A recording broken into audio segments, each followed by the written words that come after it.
Trying to use this, but that's not gonna work.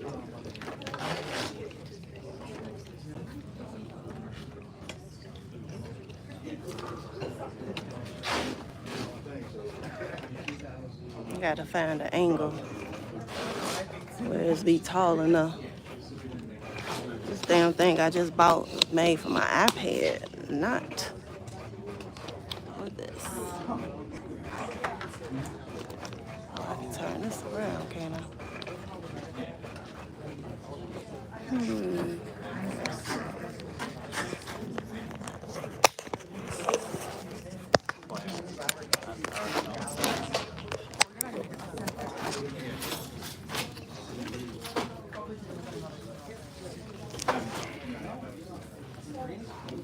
Y'all, I'm trying to figure out how to set this up so we can see. So be patient with me. You can just move it. Might not be able to use it.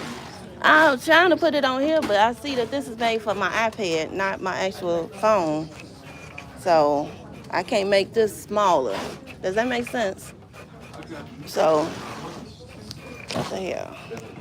Oh, there we go. So I'm just trying to figure it out. Trying to figure it out. I do it this way. No, I need to do it this way.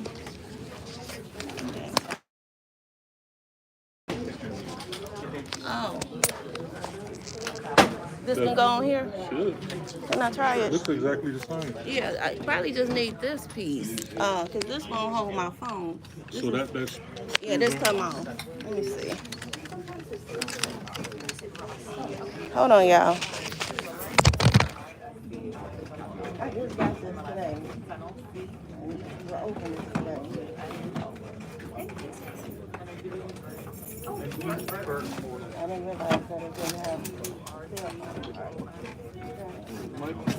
my whole perfect. Things are ready. See if that I won't go in there. It'll have to go on to this big part. Screw that on. Screw that on. That should fit perfect. I will give this back. Thank you so much. Not the bad girl either. I'm a sweet person. I just don't like whoever. That's it, that's all. Other than that, I'm really a nice person. Okay, y'all. I'm cooking with gas. Which way to go? Okay. Shoot. Y'all just bear with me while I'm setting up.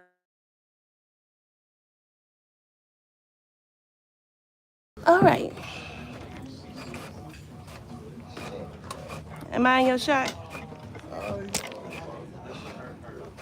Or should I stay right here?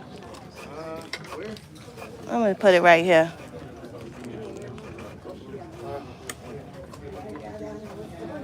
Yeah. That way if I need to pan, I can pan. All right. Let me do this. And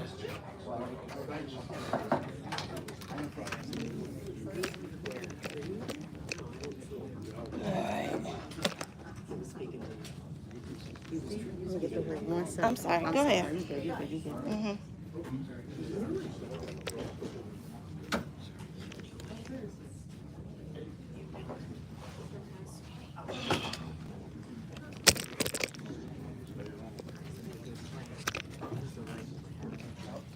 How do I tighten this?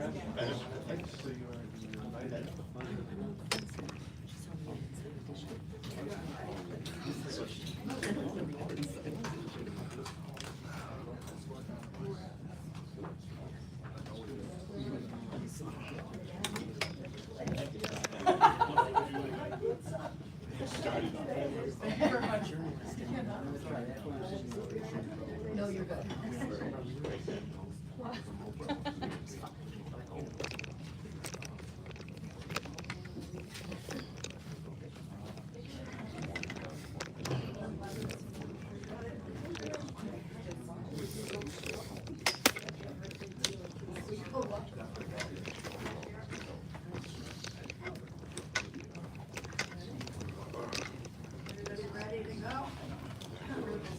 parties ready? Yes. We're reconvening the Township of Thornton Electoral Board. I'm Ellen Raymond, the chairwoman. Madam Chair, would you like me to take over? Yes, please. You got it. All right, we're gonna do the roll call right now. We've got Chair Raymond, Member Osfeld, Member Swanson. We have all members present. We do have a quorum. Today we are here to hear the case of Supervisor O2C, Keith Price, Michael Smith, and Jerlene Harris versus Napoleon Harris. And are the parties ready to proceed?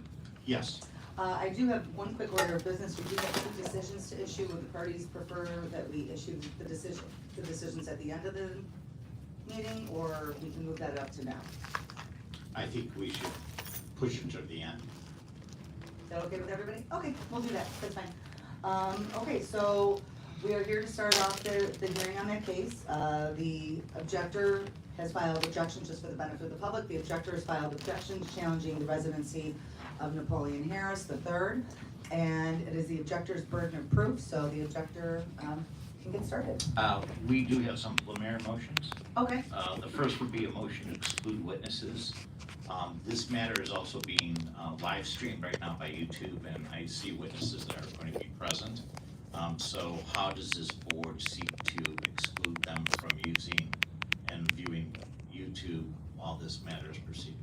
No, that's a fair point.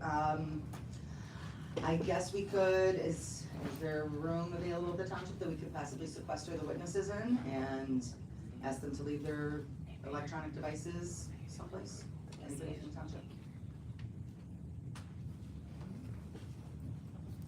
Okay, let me take a quick break and see if I can figure this out. Just bear with me one moment.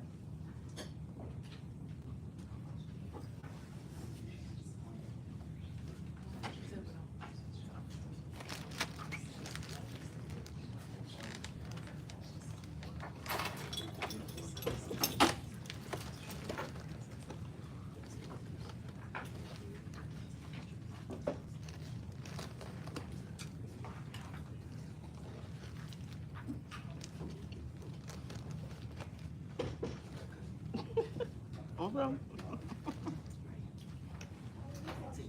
Yes.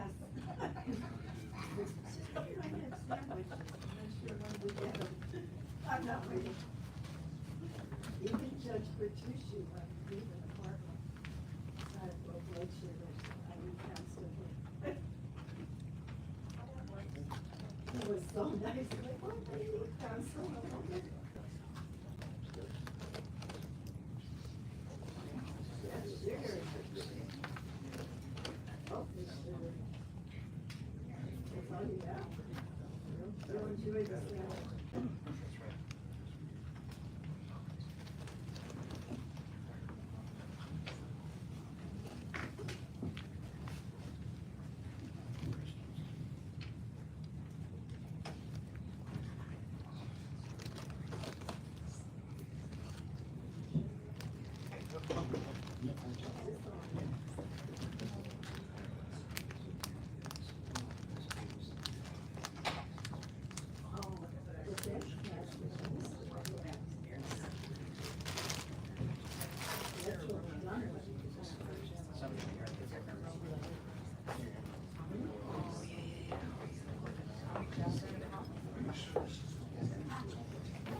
I'm sorry. Go ahead.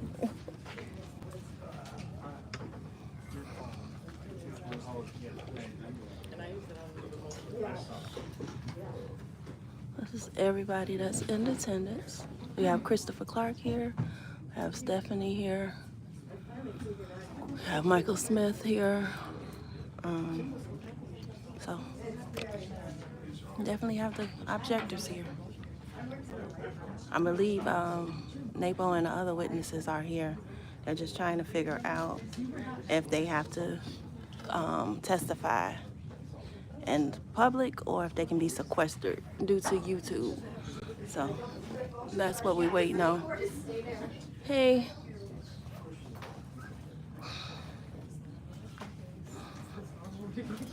Yeah, it's gonna be They could. probably a long meeting. They don't even have it together yet as far as who can speak and who can't speak.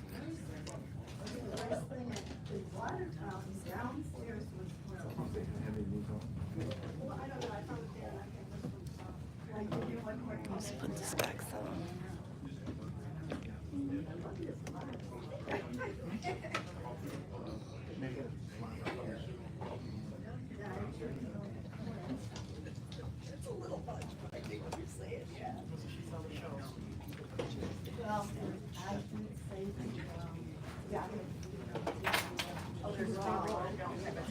Trying to get the other legal counsel in.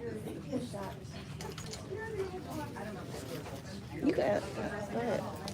Oh, I'm sorry. No, no. I thought you had enough room. My bad. I've been putting on too much weight. You know? I'm losing. You gain, I'm losing. Right?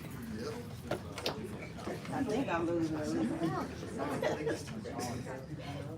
So we do have a room for put the witnesses in. What we could do is have them lay their cell phones outside on this table before they go in. Can we just have, And sequester the witnesses. I'm sorry? can we maybe just have them admonish not to do that, because people back there for hours, they might have other things they need their cell phones for. And what do the parties wanna do? 'Cause I do understand the concern, you know. And if they have children, you can't not have your cell. Okay, that's fair. What does the board wanna do? Do we want them to allow them to have their cell phones, or just tell them that they can't stay off social media, stay off YouTube, do not watch anything related to this hearings? Okay, is that fair? I have an issue with it, is that, the events of Thornton Township seem to be one of the top-rated things on social media. We are here today in this room because of security concerns, and quite frankly, people could text stuff to people. I've had cases where witnesses have received virtual text messaging from a hearing telling the witness what's going on. Yeah. I'm sorry, the phones need to go away. And if I could hop onto that some of this is being recorded live stream. So even though witnesses may be in another room, the witnesses that are here are being live streamed to the public where people can watch it. It's problematic. Well, let me ask, how many witnesses do we have that are here right now? Got you, and what's your name, ma'am? My name is Jolene Harris. Julian Harris, okay, you were And gonna I'm be, gonna need a soft-seated chair. well, you're one of the objectors, so you're a party. Yes, I am. So actually, as a party, she does get to stay here throughout the whole time. Mr. Smith also would get to stay here throughout the whole proceeding because they are parties to the litigation. So are there any Mayor other? Clark is the only witness that is not a party that's here. Okay, And Mayor Clark is in our case in chief, which would lead to my next is, and you've not disclosed Mayor Clark, right? Yes, we did. He's my first witness.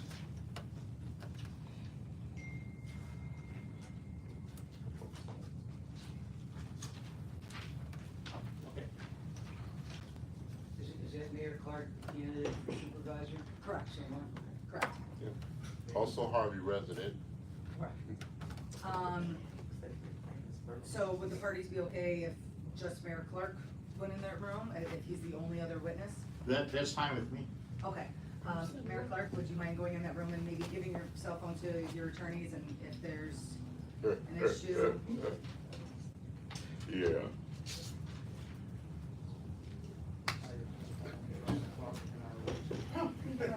As long as you understand that if the city burns down, you guys are responsible. Well, that's why we're telling you to give it to your attorneys officers. Where you want me to go? And for the record, Mayor Clark has tendered his telephone to his attorney, Carrie Lynn Crafter. Also, we have Mr. Suppet, which you can put him back there also. Okay.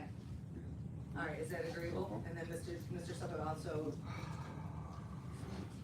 We got do you want us to hold it up here? coffee, donuts. Yeah, I'll put it on this table over here.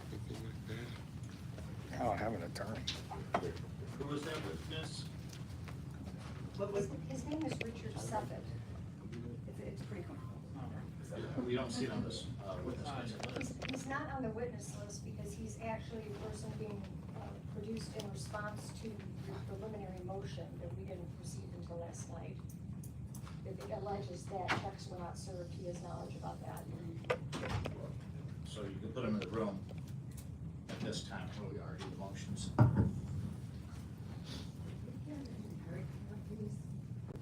Did anyone deliver to me any hard copies of witnesses or subpoena documents, because I didn't get them if you did? No, we are told to bring them here. So are you giving them to us now? When we start the hearing, we will, as far as introducing exhibits. Thank you. Okay. Had some discussion about that, just for the record, so it's clear. I will move, just so the record is clear, we've had a motion to exclude witnesses. We've had a discussion on the procedure for that, and so I make the formal motion. The witnesses will be excluded until the end of their testimony by all parties. Cell phones are not allowed back in the room, so there's no way of getting in. So the motion is to grant the request to exclude witnesses pursuant to the terms that were arranged. Do we have a second on that motion? Second. All in favor? Aye. Motion carries. One other point, we kind of staggered the arrival of our witnesses based on when we will be calling them, so there might be people later arriving. So if they come in during the hearing, they should be directed to be excluded also. Yes, if you can indicate to us when they come in. But then we have the same problem. Yep. Right, that you brought up, That way, that what? Steve brought up, that they're at home watching the live broadcast, so they're not really excluded. That's a matter for cross-examination, when they come on, have they done that or not, and then we'll go to the weight and testimony. Yeah, I mean, if they're not here, we can't I do know, anything I'm about just it right now, so, pointing but out yeah, that's I a do think that, loophole in what we just granted. well, as the board, you guys can always start off the examination and say, have you been watching any of the proceedings today? And, you know, we as a board can ask those questions. So, and you guys can put that on the record, and I think that would be a fair way to proceed. Okay, Agreed. is that okay with candidates council? We will have to, if someone walks in, we'll deal with it and on cross-examination. Okay, thank you, everybody. The second topic I had was scheduling for today.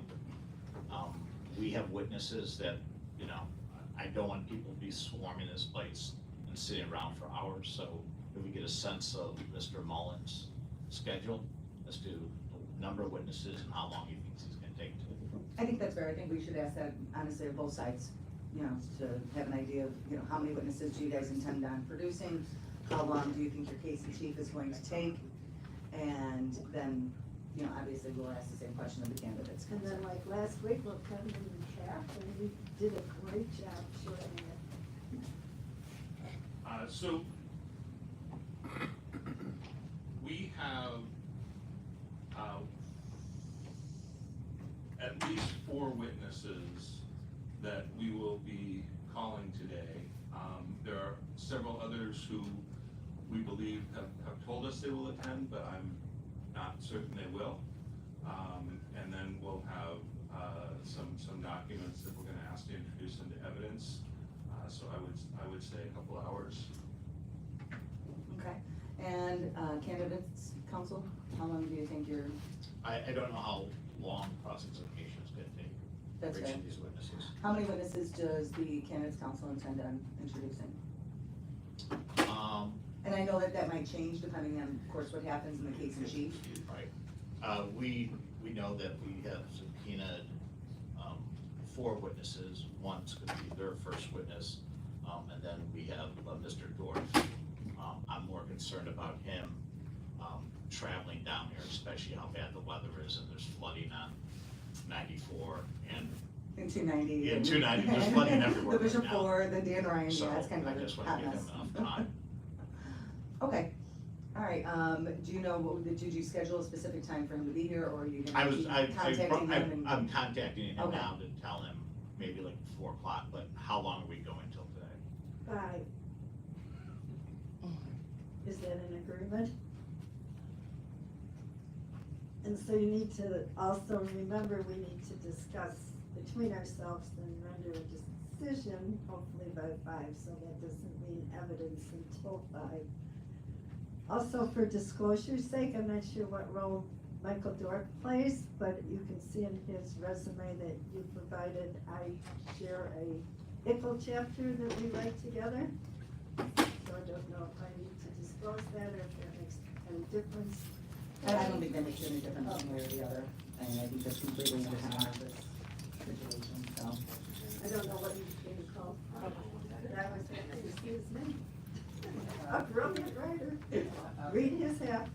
Madam Chair, I also think that on the CV, he also shared, I think, an article with Mr. Mullen, so. Oh. Mike Dorff and you.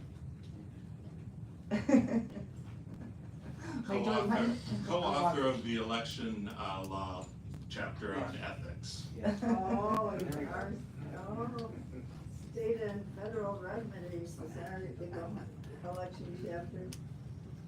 I guess he's writing the whole book. So I will tell Mr. Dorff to get here by 3:30. Yeah, I would say that should be fair. Okay, so any other preliminary matters before the candidates, before the objectors start their case in chief? Yeah, we have Yes. the motions, Yeah. correct? Yes, yeah, we have 3 motions in regards to the evidence. For the record, Bert Odelson, one of the attorneys for the candidate. I think Mr. Sorry, are these microphones working? I'm having trouble hearing you, Bert, I'm sorry. Sorry. That's right, I think you might just have to move it a little closer, Bert.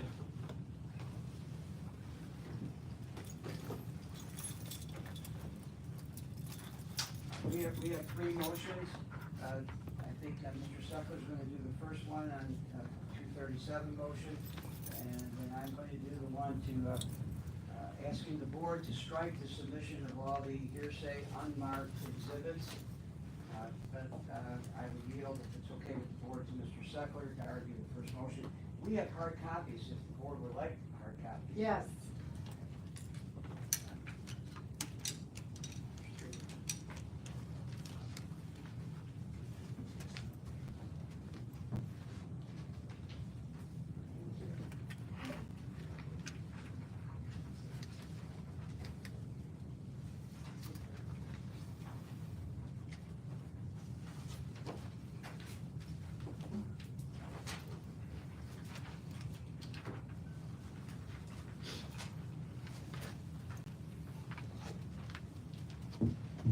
Which are we hearing first? The first matter, and this is Ross Seckler, SECLER, on behalf of the candidate. The first matter that we would like the board to address is the untimely and frankly invalid Rule 237 notice produced. We filed a response and objection thereto. And this gets to the fact that on a document that was entitled a Rule 237 notice produced was emailed to the council, the electoral board, as well as council to the candidate from the objectors council. That was on January 29th at 9:41 p.m. saying that they want Julian Harris III to be here and to use all these documents. As the board is well aware, the objectors requested and were issued a subpoena, among others, a limited subpoena for Mr. Harris to come. Under the board's own rules, service of those subpoenas have to be done as the same manner in the circuit court. The objectors failed to do that in any way, shape, or form. The objectors, in proving that, the objectors on the 28th of January tried to reach out to council and said, will you accept service of these subpoenas on behalf of Mr. Harris as well as his wife? He said, no, you have to follow the rules. You have to follow the law. Just like they did not accept service or didn't volunteer to accept service on behalf of the objectors, and for the subpoenas that we were granted as the candidate and we issued and did properly serve, they did not, would not just agree to limit the rules and allow them to shortcut the mandatory procedures to compel someone to appear here. The board's rules of procedure are clear on this. I believe at the first initial hearing, and I apologize that I was not here at the initial hearing, but at the initial hearing, there was a long discussion about notices to produce, as well as subpoenas, and the key and clear thing was all of that had to be requested in advance and at the same time, within the agreed upon timeline. They did not request a notice to produce, they requested a subpoena. They issued a limited subpoena, and they did not serve a subpoena. They attempted and are going around, they're trying to backdoor and compel someone's appearance here when it does not have proper service and notice of those, to be here with those documents. This is, it is just an it exemplifies, and as will be discussed in other objections and responses, as was mentioned and discussed at the last hearing in this matter, this exemplifies the malicious mischief of this case. They don't want to input the resources to actually do and comply with the board's own rules. They don't want to comply with the Supreme Court rules. They want to just shortcut that and spend as little amount of time and resources as possible in order to waste this candidate's and this board's and this township's time, money, and resources. That is it. They don't want to do the work. They want you to do the work. They want us to do the work, and that's it. And that is my big problem. They have the burden of production, and they have the burden of proof.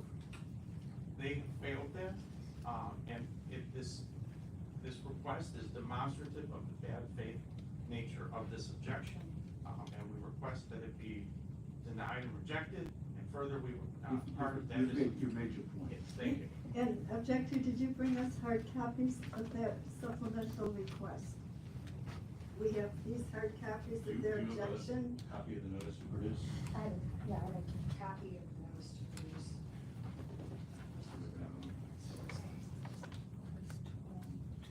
You emailed them to the board. All it is a notice to just produce Mr. Harris and request the same documents as were approved by the board in the subpoena.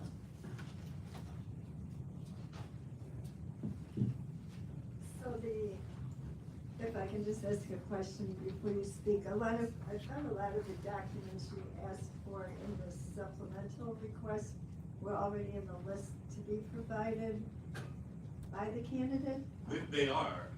We got the subpoenas on Saturday. We had our service processor go out Sunday, Monday, and Tuesday to both addresses, the one in Flossmoor and the one in Harvey, and they were unable to effectuate service. There was no one present there for multiple attempts. And at the Harvey location, I believe the door would not be answered. There was someone there. That's when we asked them if they would accept service, and they said they would not accept service. Mr. Harris is a party. We talked about doing a 237 notice at the last hearing. There was no deadline set for that. We agreed to do a subpoena instead. And we made multiple attempts to serve it, and were not successful. And the problem here is that Mr. Harris is a party to this case, right? He's not some third-party witness that is not outside the jurisdiction of the board. And it is unfathomable to me that the candidate not appear to be cross-examined to testify on his residency. And he's proffered an affidavit that they are seeking to admit. So basically what they're trying to do is have their cake and eat it too. Have him come in and provide us an affidavit setting forth what he believes to be the facts about his residency, and not come in and be cross-examined, and he's a party. Is that because of our expedited timing that the senators in spring Springfield doing official. Well, he was business. not in Springfield. We had people looking for him in Springfield. We had 2 senators who, Excuse well, me, well- I have to interrupt, because he was in Springfield, and I talked to him in Springfield, and I talked to aides in Springfield, so that is a misstatement by Mr. Mullen. Well, The senator was doing his job I- in Springfield. And we had also produced to the record. several of the senators said he was not at the caucus meetings. We had someone trying to find him and serve him in Springfield. I had 2 senators text me, and I have the text saying that he was not at the caucus meeting. He was not at any of the hearings. And we produced the Senate calendar, and the Senate is not in session today. So really, their motion is arguing that our request is unreasonable. What the board needs to look at is its rules. It needs to consider if there's any bias here. We believe there's actually prejudice to the objector in this matter, and whether or not we're acting in good faith. And I would submit that, first of all, this case is not happening in a bubble, right? I mean, the bench knows this because one's a practitioner who's handled election cases, 2 are other election attorneys, and we're in the middle of an election season right now. So we received the subpoenas on Saturday. We had to disclose our evidence and witness as of yesterday. So that gave us 5 days to effectuate service of the subpoenas on this. Now, Why did you not anticipate the difficulty, given Mr. Harris's time in Springfield, and pursue initially a 237 complaint, which under our rules could have been allowed had he done that? well, the election bar is generally collegial, and we are very familiar with and have numerous cases against opposing counsel. And we voluntarily were producing our people. We didn't receive a request to waive subpoenas. Our people were making themselves available. We did contemplate it could possibly be hard serving him, so we hired 2 different process servers, and we had people looking for him in Harvey, Flossmoor, and Springfield. And I mean, we can produce affidavits to that effect if the board wants them. But it also, it's a party to this case who has been very vocal in trying to claim that he lives somewhere other than where he does. We fully expected him to come forward and testify on his behalf. So this has been why I filed the motion to strike and dismiss. The burden is on the objectors, okay, to come forward with some evidence. And I keep using the term malicious mischief. And when you go through the evidentiary materials, if they want me to stipulate that Mr. Harris has a lovely family, I will stipulate to it. But there are photographs upon photographs of their children. And I'm supposed to weed through that. I sent them, and this one becomes very important here, is I sent them an email. Let's talk and go through these exhibits. They didn't do it. We asked for subpoenas for their witnesses, all right? The only way you can compel appearances of people by statute is by the issuance of subpoenas. I went over the Daniel versus Daley case. That's the only way you can do it. The burden is on them. Collegiality, excuse me, no one responded to my emails about, but what I'm sitting here going is, they had a time period to submit the request. They requested a subpoena. The senator has been in Springfield. In fact, I believe there are actually, because I watched one, a session where he's sitting where he sits. So I don't want to hear this nonsense about, oh, he's in Springfield, we couldn't catch him. These are expedited proceedings, extremely expedited proceedings. And to go back to my question, isn't there a lot of duplication in your request of documents we already have on the document list from the candidate that they're providing? They have not provided them. That's what, we were requesting them pursuant to a subpoena. We did not believe there was a deadline established by the board for notices to produce. I believe the case management order we had was a deadline for the subpoena requests. But I will also point out that under the board's rules say, hey, we permit discovery, we follow the rules of civil procedure, and we will not strictly follow these rules because we know these are expedited proceedings. So I believe in this instance, we have good faith for requesting the documents that we've requested here. There's been. Can you confirm with candidate and see how many of these documents overlap with what they're already providing? Well, Because I don't have a check it off. Well, but the candidate isn't here to testify and be cross-examined, so they want to introduce an affidavit of the candidate Yes. indicating the facts that he believes are true relating to his residency without being cross-examined. And he's a party to this case. He's not a third party. The board has jurisdiction of it. So just the whole statement and the whole argument that we follow the general rules of civil procedure and civil practice, that's true, but it does say that except as modified by board rule. And the board rules explicitly talk about subpoenas, and frankly, section 10-10 of the election code gives the board one explicit power in this regard. It says you can issue subpoenas by majority vote of the board. It used to only be to the chair, but they changed it to majority vote because for other reasons. But by majority vote, that's how you can compel, and then if people don't follow those subpoenas, those can be enforced in certain. That is how this board has power to compel attendance. At the initial hearing, is my understanding, if there was a video, that there was discussion about notices to produce as well as subpoenas. And I believe, Madam Chair, you said that's fine as long as they're all submitted by the deadline. So that is the key. They did not submit a notice to produce. They submitted a subpoena. They failed, and that is by its nature more adversarial and frankly has a sharper tooth to it. You can enforce that if he wasn't here. They did not serve him with the subpoena. They attempted to file an untimely and bootstrap something labeled a 237 notice because they could not and would not serve him. As the rules provide for it, the statute provides for it, and all of this other argument is just irrelevant.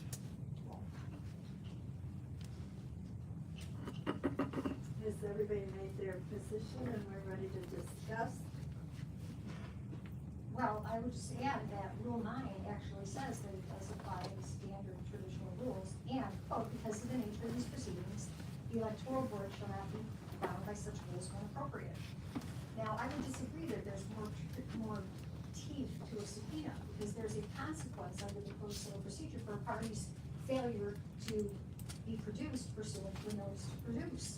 And we would be prejudiced by this failure to show up in response here, and we're entitled to a negative inference, both under that and under the pattern jury rules, which albeit are not necessarily disclosed here, but when you have a notice to produce and a party does not respond in conjunction with that, then there's a negative inference that may be drawn from it. There's nothing in here prohibiting us from issuing this. And we are prejudiced in his ability to be there. And if they're arguing that we were not diligent in service, notwithstanding their refusal to provide him voluntarily, then we would request additional time to suspend this to produce the rest of our case, but for leave to have additional time to serve him with the subpoena. Note though, one of the constraints that we had wasn't due to the parties, it was due to the unavailability of one of the members of the electoral board. So we kind of were under a highly compressed schedule because of that. And I know people are doing a public service when they serve on these boards and have pre-planned vacations and other conflicts, but just putting that on the record because that is, if this case spilled into next week, we would have the opportunity to, the additional days to attempt to serve this. But the fact that we didn't get the subpoenas till Saturday, and then there was a deadline for us to disclose all our evidence within 4 days, when we are also election law practitioners that have had briefs during the appellate court and the circuit court, other electoral board hearings, everything else during those 4 days. It's not a lack of diligence, it's not a lack of good faith. And this is not a case of malicious mischief, it's a case of carefully designed deception. And that will become apparent as we proceed with these proceedings when you hear some of the testimony we do have available to submit. So we think that because of the prejudice to us in this instance, because of the compressed timeline, because there's been no evidence of bad faith, and because we have been acting with due diligence, that we should be allowed to have the party produced.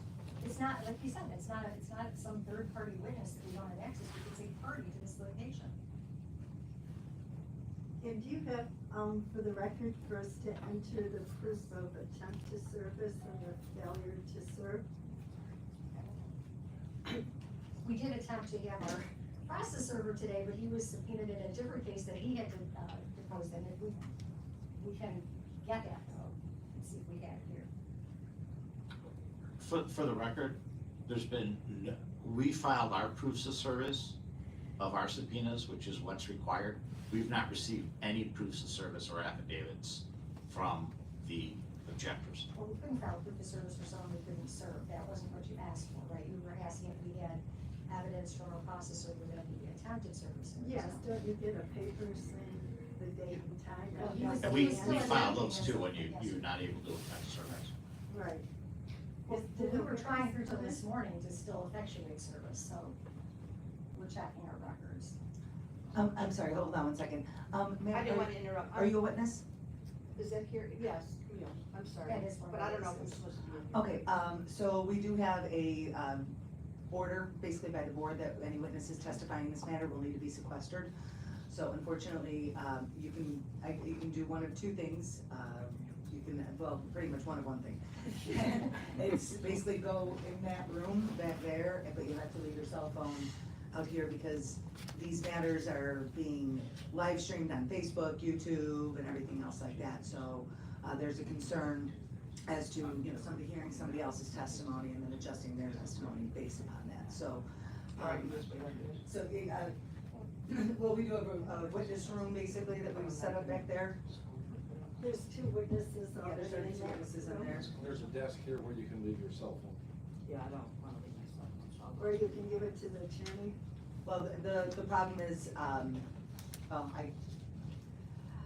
we do want the concern is that somebody's gonna go, like, you're gonna go on and, maybe not you per se, but somebody's gonna go on YouTube, somebody's gonna go on Facebook Live and view these proceedings, and again, that could impact their testimony. So I guess, the board, she doesn't appear to want to put her cell phone there, so does the board want to issue an admonishment that she cannot view Facebook or anything else related to these I proceedings? think we should have the rules consistent for all of the witnesses. I understand, I'm gonna go put it somewhere. I'm not Okay. gonna. If you have a Car or safe something? place. Okay, and then when you come back in, we'll have you go sit in that room. Thank you. Okay, my apologies, parties, you can continue. Thank you for letting me know that the witness was back there. The other point is they keep saying, well, we were under the gun to disclose witnesses and evidentiary, and our evidence, on time. Well, first of all, the candidate was able to put in, so I don't know what the problem is for the objectors, whose burden it is. But beyond that, just disclosure of witnesses, which they did, doesn't preclude them from continuing to try to effectuate service, so it's irrelevant in that regard. And the entire argument that 237, under 237, you can have an adverse inference or finding, that's for a timely issue, Rule 237 notice. That the problem here is this was untimely, and not done in accordance with this board's rules and procedures. Okay, is the board ready to deliberate and rule on this request? Okay, so, the parties have presented argument as it relates to the objector's request for a Rule 237 to be issued to the candidate. They did send that over, late Wednesday, I think the time was about 9 p.m. And we now obviously have an objection to that. That was also filed yesterday, so the board has begun some deliberations. Does the board have any other thoughts or questions? Well, my question, and which Mr. Mullen, I think, attempted to answer, but the answer wasn't clear as to why on the 24th when we were here, you didn't specifically request 237 for a party that is that important to your case, that process of serving that instead of waiting till late in the meeting. I think the real reason is we wanted to avoid the objection, and we didn't, Mr. Ladizinski raised an objection to the ability to do that at all, and we wanted to avoid that objection, and that's why we didn't do it at that time.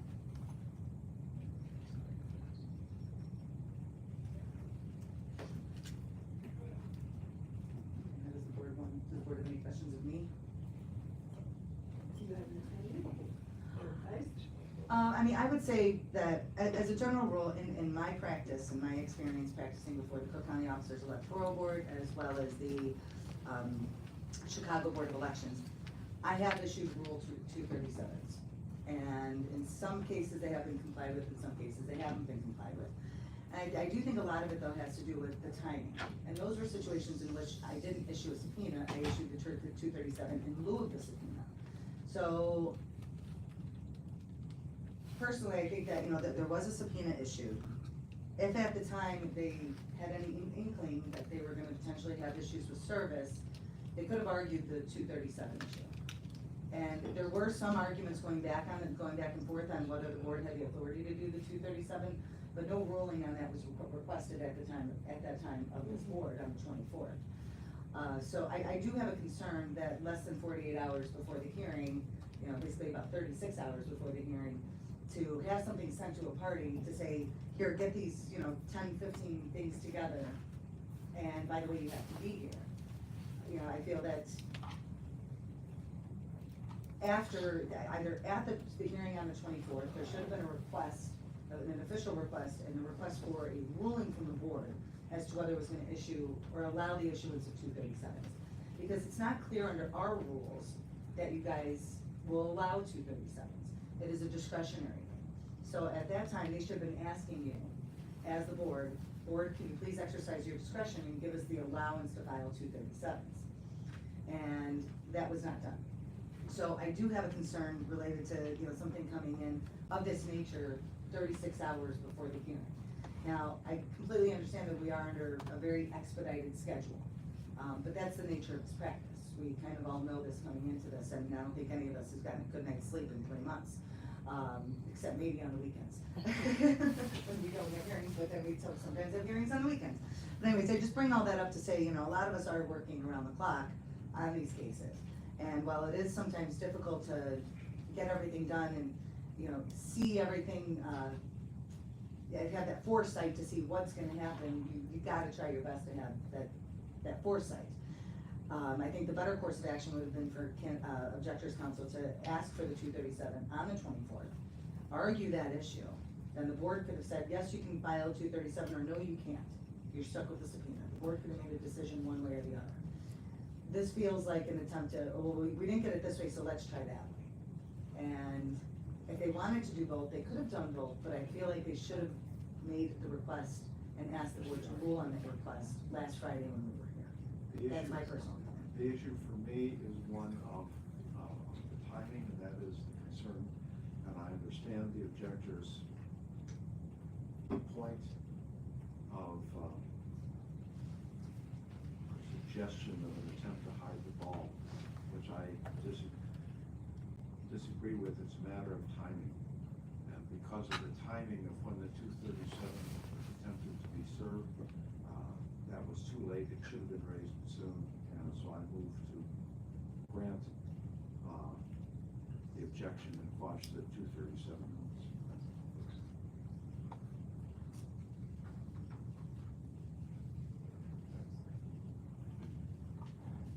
Do we have a second on that motion? I'll second. Any further discussion, or would the board like me to call the roll? What bothers me about it though is I'd feel better if I saw the proof that Senator Harris was trying to be served the subpoena and failed, because when I sit on the city of Chicago, like as a hearing officer, we always see the failure, if the process server couldn't serve or whatever isn't done, we see that, and then we can order it again or decide where to go from there. So I have a hard time with this, because if he's not here, and of course for me it would have been great to look Senator Harris in the eye and ask him questions. I wish he was here. But if he's not here only because he avoided the service of the subpoena, then I don't think that's an out we should give him. But I don't see any proof of these multiple service of the subpoena and the failure to find him and where they were and what time they were and what day they were. So I have no record before me of that. And as I said, we did intend to have the process server here today to testify about that. He just alerted us this morning that Deliberation.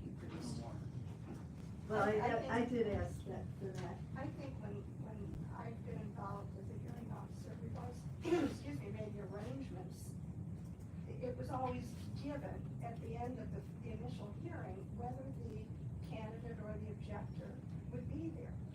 So there wasn't any issue, and we were on a faster schedule in some respects than what has been done there. Yes. You know, and so the problem with a candidate is we can make assumptions also based on his not being here. You know, so it can go both ways. True. So in the one respect, I think it's too late. That should have been arranged initially to require the candidate, whether in person or by Zoom, we now have that capability. And the fact that he's not here, there's an assumption that could be raised as to what that means. And he's not able to answer questions, so.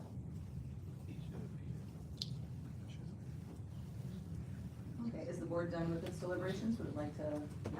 I'd just like to clarify also that the expedited schedule is really not based on one of our members' time away from the hearings, but on the early ballots being sent out, the schedule. We're expedited because of the election. Pardon me? I thought someone was unavailable on that. Yeah, Member Asfeld is unavailable But we can next reach week, so, the yeah, the two of board can us. still, We have a quorum, it's just the we are, already weeks into this hearing. So for the election schedule, we need to finish. okay, so is the board ready to rule then? I'd like to repeat what we're rolling on. Okay, all right, I will read back the motion. The motion made by Member Swanson was to move to grant the objection to quash the 237 request filed by Objectors Council. And that motion was seconded by you, Member Oswald. So is the board ready for me to call the roll? Yes, Okay. All right, Chair Raymond? no, So just to be clear, so you're voting no against the granting of the motion to quash correct. the 237? So you No, would- she you said would no. allow the She 237? said no. Okay, I just wanted to make sure that She it was said clear, no. because She said I no. was, She some heard. of the things she said, I wasn't. She said no. Sure, so, okay, so you're saying no, all right, and Member Swanson, and Member Osfeld. Yes. Okay, motion carries 2-1. The, Rule 237 is quashed.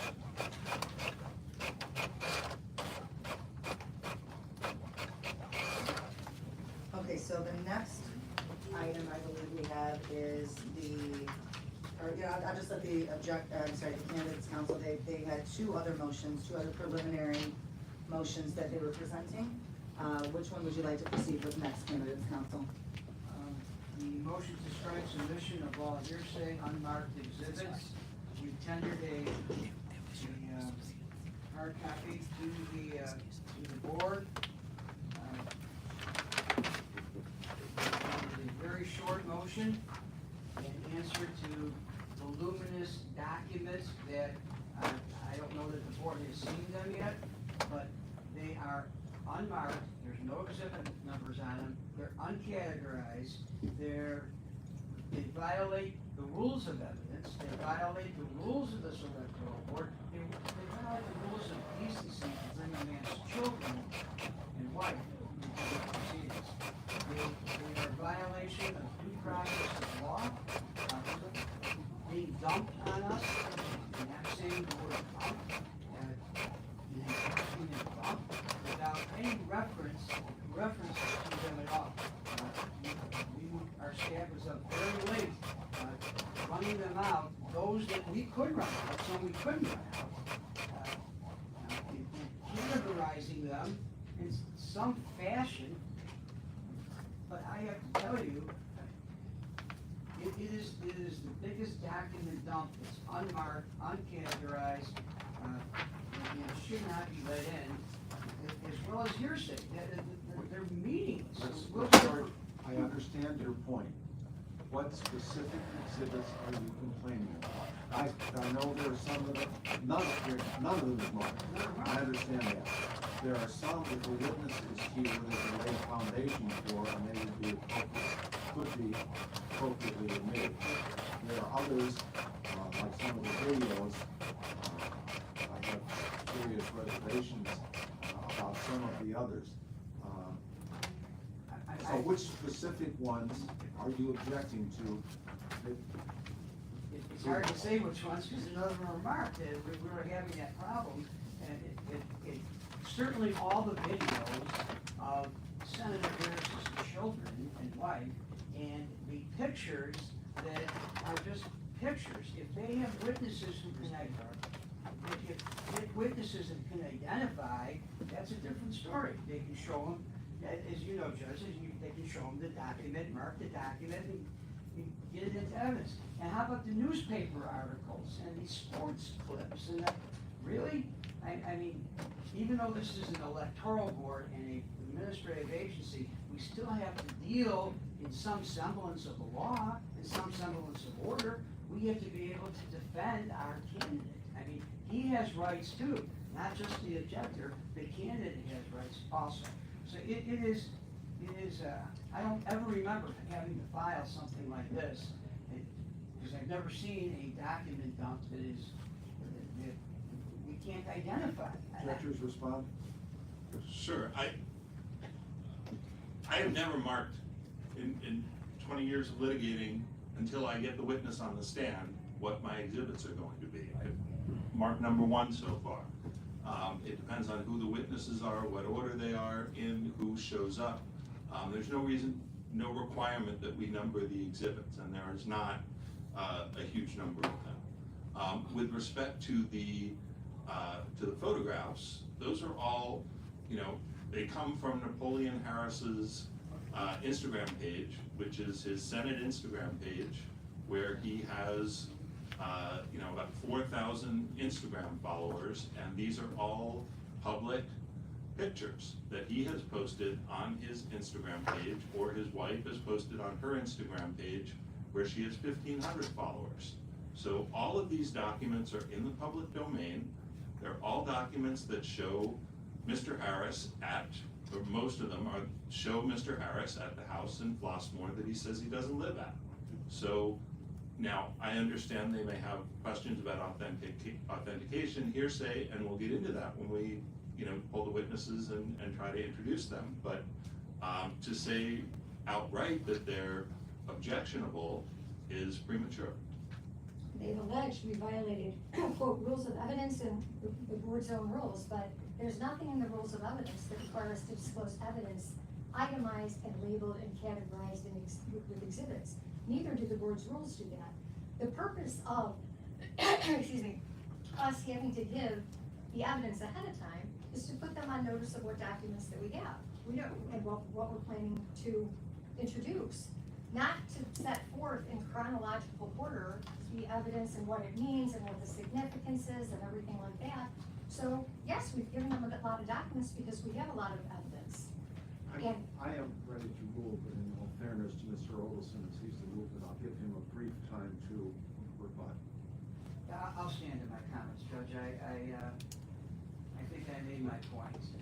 We have a right to defend ourselves and have some knowledge of, I don't have any knowledge of TikTok, Instagram, and very limited Facebook, except to eat my drink with it. So I'd like an identification of what the heck I'm looking at so I can defend my client. That's really it. I understand your point. I make a motion that the motion to have strike this evidence at this time be denied. With that in mind, it does not mean that any of it will be ultimately admissible. Second. Okay, so we have a motion by Member Swanson to deny the motion to strike, just find the exact title of the motion. I apologize. To deny the motion to strike the submission of all hearsay unmarked documents, and that motion was seconded by Chair Raymond. Is the board ready for me to call the roll? Just for discussion purposes, if we granted this motion, I wouldn't know which documents or pictures or videos were stricken.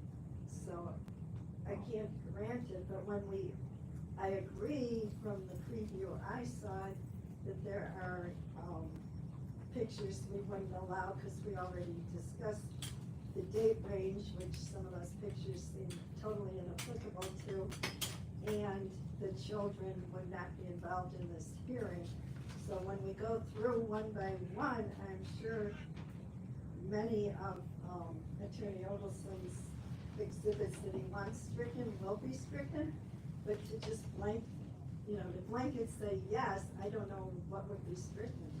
All right, and if I may respond very briefly to that, the candidate has submitted an affidavit or proffered an affidavit that says he has lived at that address I since haven't seen 2014. such affidavit, so Okay. I don't want to discuss Okay. that at this time till such time as I see it. I've seen it, but I don't think it's introduced in the record yet. Yeah, and I would actually, caution the board, I mean, you guys are in deliberations, if we wanna expedite things, we've gotta stop, no offense to both councils, and I'm telling both councils, but we've gotta stop, unless the board is asking a question of the councils, I think that, we need to keep these things moving along. We're ready to I'm ready to vote. Okay, I just want to clarify it because we're talking about allowing it all in subject to kicking it out. So in other words, if they start presenting something that we deem clearly hearsay, we're not accepted. it'll be subject to the rulings of the board as to whether the document itself is admissible. Whether the proper foundation has been established and whether it's admissible under the rules of evidence generally and under this board's own rules. Denying this motion, that does not admit any of them into evidence for ultimate Correct. consideration. Correct. That comes on a case-by-case basis. Correct. I'm ready to vote. I'm ready to go. Okay, Chair Raymond, Yes. Member Swanson, Yes. Member Osfeld. Yes. Motion carries. The motion to quash, or to strike submission of all hearsay unmarked exhibits is denied. The next item we have from the candidates council is a motion to quash subpoenas served by the objectors. Yes, thank you. Again, Ross, second on behalf of the candidate, I'll be very brief. This would only come into play if the objectors try to enforce these unserved subpoenas. At least as with the filing of this, we gave examples of their attempted, what service meant on some of these witnesses apparently. And that is not proper service under the rules, and therefore, really, it's just, if they were to try to seek enforcement, judicial enforcement, by this board of these subpoenas that have been served, we just requested that. My view, So do you want to Mr. enter and continue this? Your motion is at this point premature. We'll deal with it on a case-by-case basis. Then, We were thinking the same thing, Member Swanson. thank you. The last matter I have relates to the relevant time period.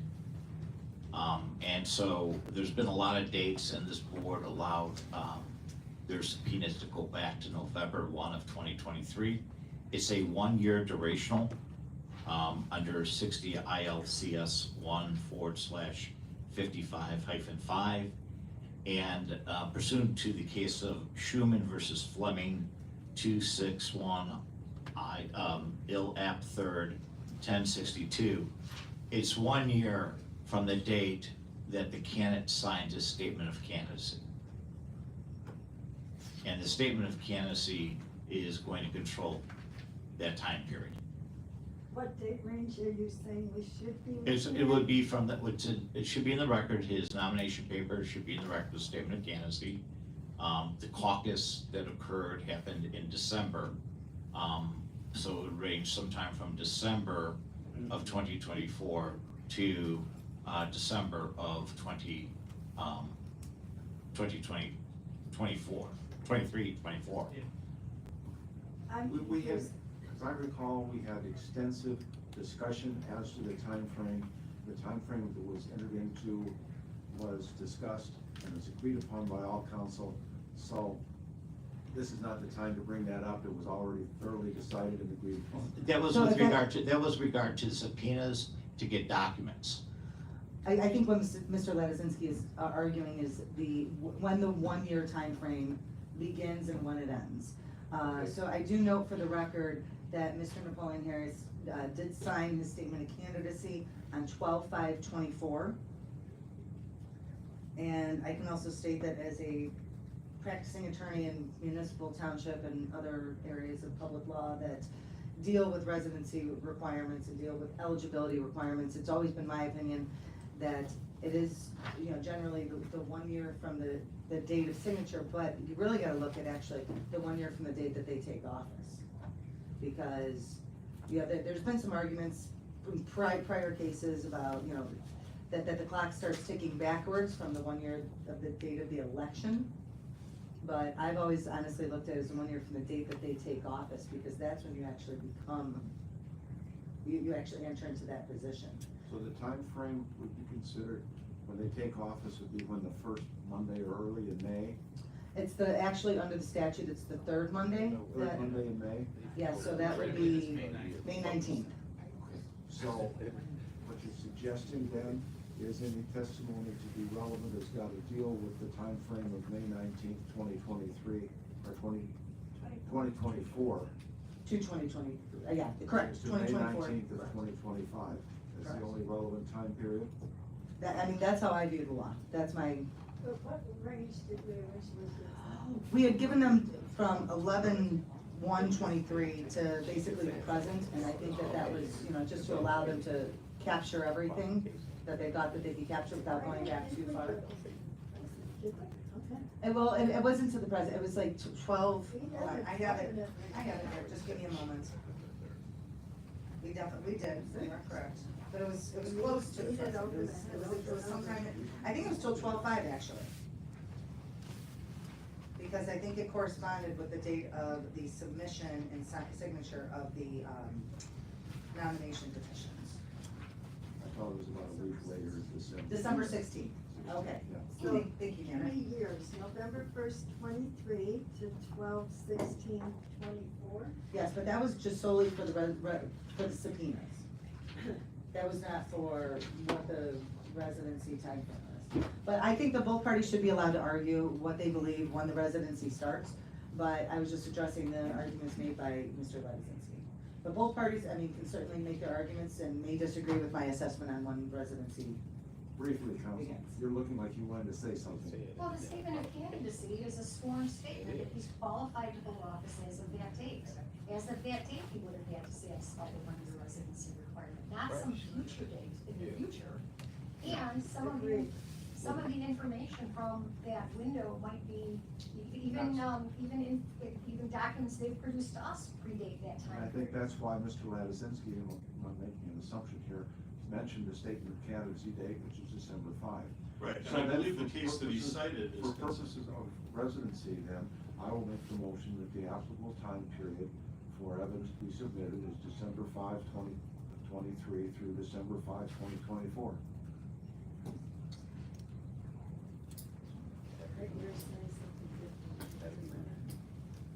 I mean, that's my opinion, my read on the law. You guys are the board, you guys make your decision. I've always, I understand the argument, and it's a SINCUS-based argument that basically says that when you sign and file your statement of candidacy, you're saying you will be eligible, or that you are eligible at that time. But I know that there's been some recent cases, in fact, I wanna say it was like 2 years ago, I believe, there was a case. It was heard in the circuit court, I don't recall, I might have a copy of the rule somewhere, I'd have to try and track it down. But it was heard in the circuit court, it involved a woman named Jocelyn Keene in the village of Dalton. There was a residency objection filed against her. And in that case, one of the things that was at issue was when was she required to become a resident? And if I recall correctly, at oral argument, the judge, and I wanna say it might have been Ward Kirby, but again, I have to relook at my notes. The judge had essentially said that it's her opinion that residency ran from, I believe it was either the date of the election or the date that they took office, but that residency didn't per se run from the date that you signed your statement of candidacy. But I would say that that's an argument for the parties to make.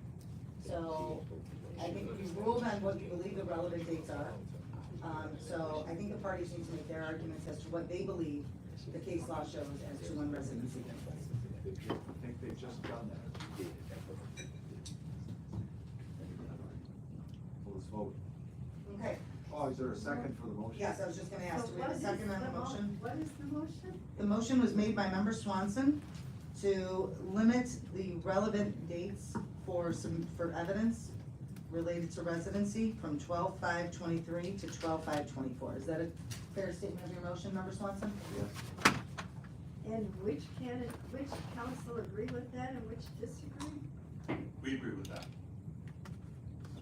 Mr. Matazinski mentioned that time frame in his presentation. So everybody's in agreement? Okay. Okay, so we've got a motion, do we have a second? I'll second. Okay, is the board ready for me to call the roll? Yes. Okay, Chair Raymond, Yes. Member Swanson, Yes. Member Osfeld. Yes. Motion carries 3-0. Okay, so I think we've dealt with all the preliminary matters. Are there any other preliminary matters? Yes, can we please request that one of our witnesses be released, because he was merely here on the subpoena issue, if there was an issue about how the subpoenas were served. So Okay. if there's not an issue, if that's deferred, on 20 minutes notice, I can get him back, but instead of leaving him there without his phone, I'd like to release Mr. Sullivan. What was he, I guess, what were you intending to call him to testify? They were saying that subpoenas were delivered without checks. He has knowledge about that, so Is that an issue that he's gonna be called for? if necessary, yes. Well, if he was potentially gonna be called, it's to state sequester. If you're saying that's not an issue where his testimony is not gonna be required by either party, as far as I'm concerned, he can go. So, that's the question, just goes to you all, counsel. So, they just, what was the result of their motion? It seemed like they were not, it was deferred, so we're just continuing him indefinitely in case they bring it back. Can you explain again what issue he addressed this? Exactly, what is the precise issue? They filed a motion saying that people were served with subpoenas that did not get checks with them. He delivered checks to them, so he has knowledge of them having a check. So if they're going to make an issue of that, then he's here to counter that particular issue. Yeah, it has nothing to do with the merits of the case or anything that would be streaming on the video. That's why I don't think he would, even if he went and listened to everybody's testimony about William Harris's residence, it's not going to impact his testimony that they served with subpoenas. Which of your motions raised that? The very last one. Name it. The motion to quash the subpoenas. Oh.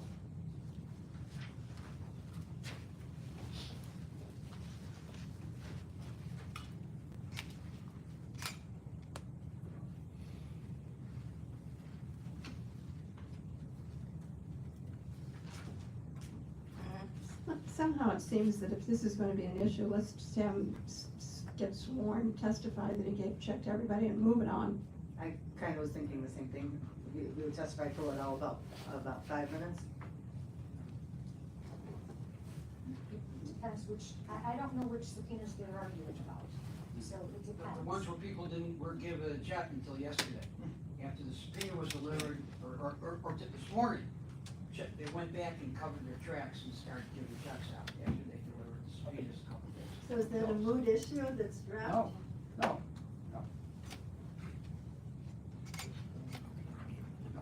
Subpoenas were delivered, How many without subpoenas, checks. how many subpoenas are we talking about? We have no idea. We don't know. How many subpoenas? 2? So why don't you just call him to testify to the 2 subpoenas? And let's just get him out. Break him out.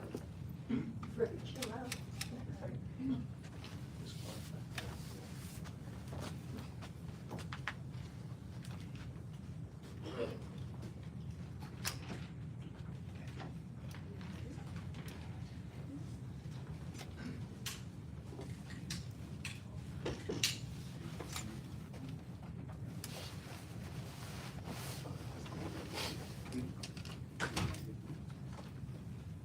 You can sit there.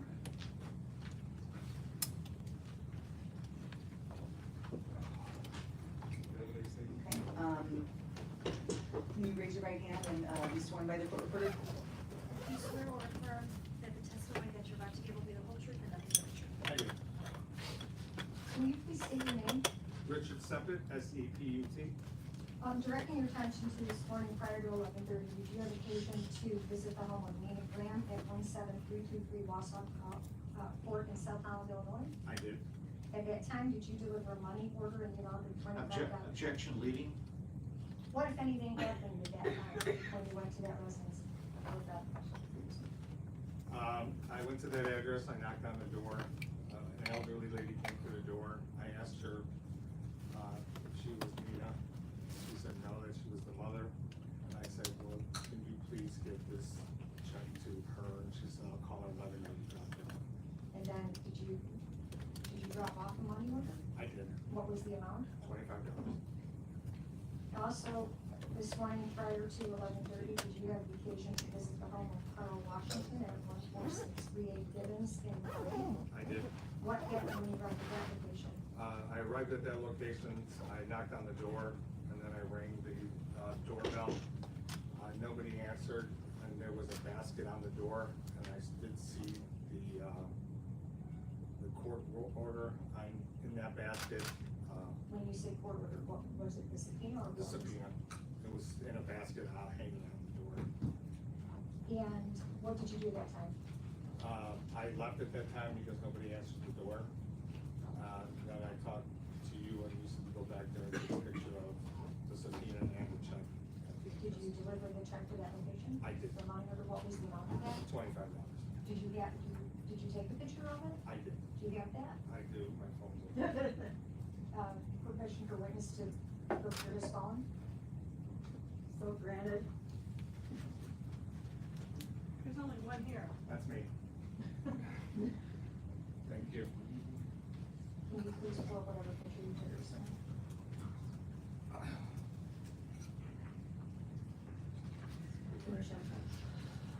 Can you show the opposing counsel, please?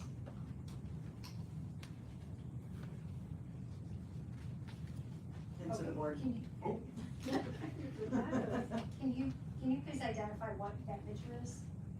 The picture is the subpoena and the check that I was dropping off. And that was at the, Gibbons Court. at the, 14638 Gibbons Court? Yes, ma'am. And does that picture accurately reflect how it looked at the time you took the picture? Yes.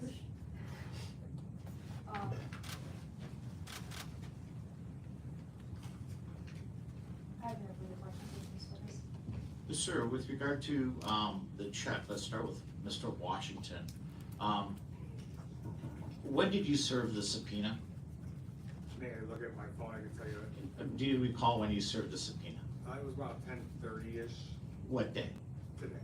Okay, so you Not the served, subpoena, sir, I only dropped off the check. okay, so you never served a subpoena on Mr. Washington, correct? No, yes, that's correct. Okay, and with regard to the check, you brought a check to an address on Gibbons for Mr. Washington, correct? Correct, And you didn't serve the check on anyone, you put it in a basket, correct? correct. And with regard to Nina Graham, did you serve Nina Graham with a subpoena this morning? I did, And Sir. you just, I did not hear the answer. I did not. I did not, okay, thank you. and so we're clear here, when you went to Miss Graham's home, you spoke to a mother and handed her a check, Yes, sir. and that's all you did, correct? Yes, sir. I have nothing further.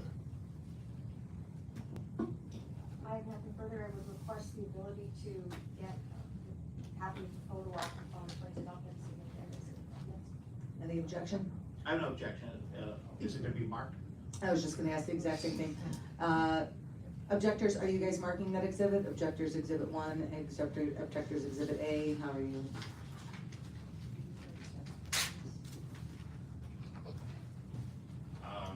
Sure, we'll do it,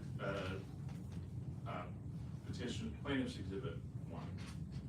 Can you send me that and then I will arrange to have a copy printed up of that? And no further questions. Okay, does the board have any questions of the witness? No. All right, no plans to recall him? Not at this point. Okay, all right, you are excused. Thank you. You can keep your cell phone. Thank you. Very good.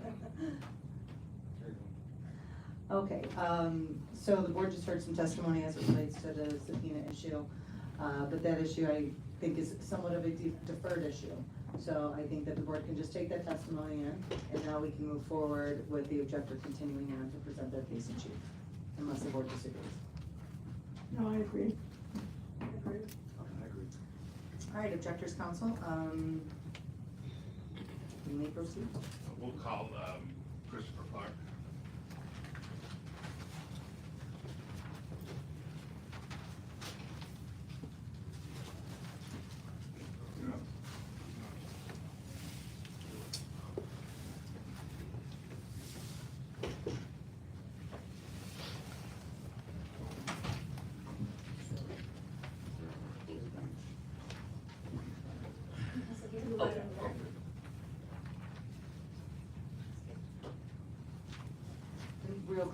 sorry, are you able to hear everything?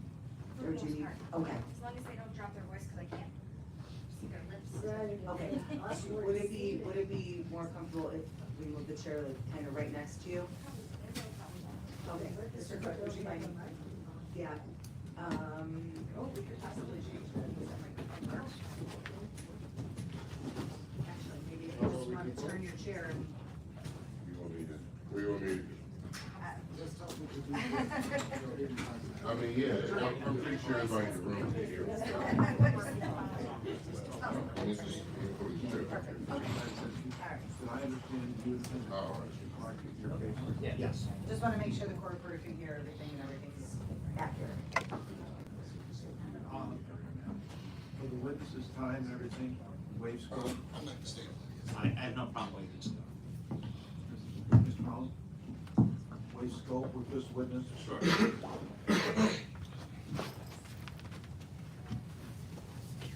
Have you sworn in? I didn't say- Not yet. Go right ahead, please. Raise your right hand. You swear or affirm that the testimony that you're about to give will be the whole truth and nothing but the truth. Yes, I do. Hey, would you state your name for the record, please? Christopher J. Clark. And the court reporter just swore you in, and even though this is a more informal setting than a courtroom, you're under the same obligation and penalty of perjury to tell the truth. Do you understand that? Of course. Okay. And where do you reside? My address or? What city do you live in? Harvey, Illinois. Okay. And are you an elected official in Harvey? Yes, I am. And what is your title? I'm a mayor of the city of Harvey. And how long have you been the mayor of the city of Harvey? I think 5 years now. I think I'm maybe in my 6th year, something like that. Okay. And how long, over the course of your life, have you lived in the city of Harvey, the village of Harvey? My entire city, it's a city. City. And, my entire life, 55 years. And prior to being mayor, what type of work did you do? I'm an attorney by trade. Okay, and do you have experience in any particular areas of law or? It's general, but most of my cases range from, business, family, and some municipal. Okay.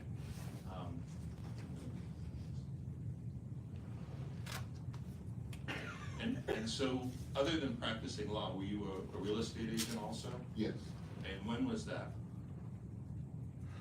that was between, I think it was 2004 and 2006, I believe that it was. And where did you do that work? Barrett and Warner in Orland Park. Okay, and did you become familiar with the various, what municipalities did you become familiar with the real estate in? Objection relevant?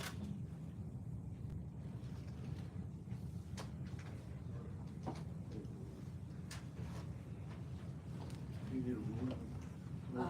Yeah, Madam Chair, they have an objection for relevance, never asked the board for a ruling, yourself, you can ask the objectors counsel, what is the relevance of the question, so we have an objection for relevance.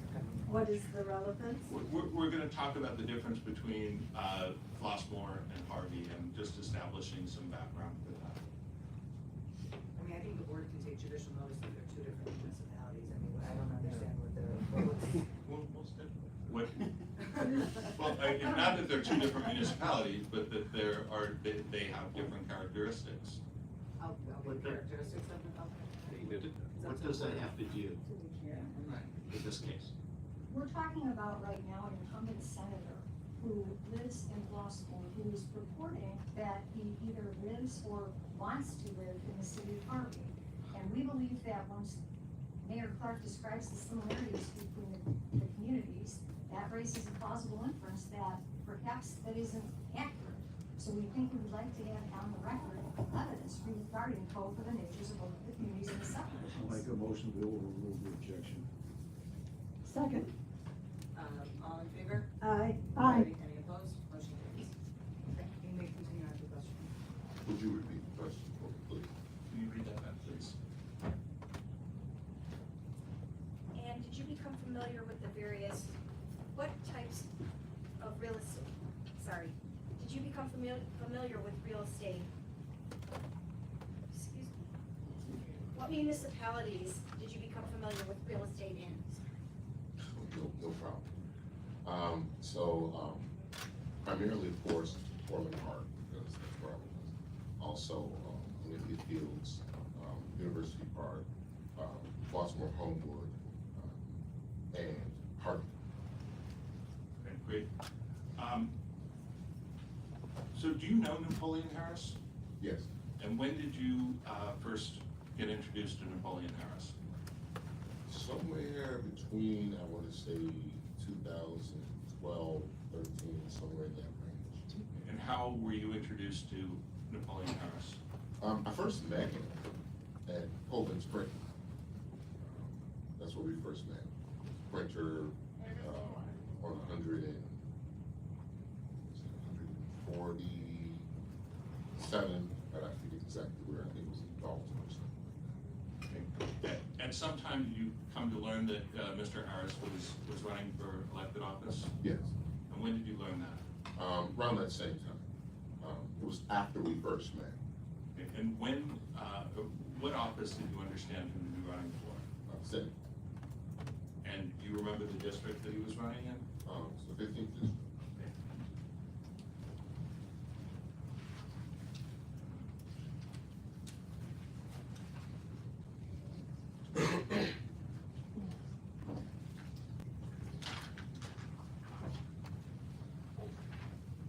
I'm going to show you what we marked as plaintiff's exhibit 2. I have an objection to this exhibit. This is from 2012. And the time frame we discussed, and this is why we had to disclose Michael Dorff, because we knew they were going to go down this path of what occurs with redistricting when there's the decennial census. Well, first, we have a statement of what? We have a statement of what this document is. I mean, I don't have a copy. And I did, for the record, I did ask that the parties not only bring copies for the board, but as well as us, just because of the pure volume of documents that were requested.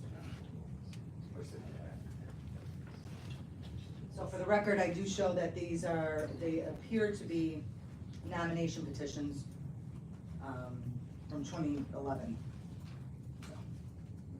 What's the relevance? The relevance is that Mr. Clark helped notarize these, and it was how he first learned about where Napoleon Harris was living at that time. So well, it's relevant with respect to the affidavit that I understand you have not seen, but it is to counter and attack the credibility of that affidavit. Does the affidavit refer to 2011? It refers to him living in Flossmoor until 2014. And so in 2012, he's swearing under oath that he lived in Harvey, when in the affidavit that he submitted. No characterization, it's not true. The document says Flossmoor. Yeah, look at the document. So the petitions are in conformance with the affidavit that's not before us? Is that Yeah. correct? I move we sustain the objection.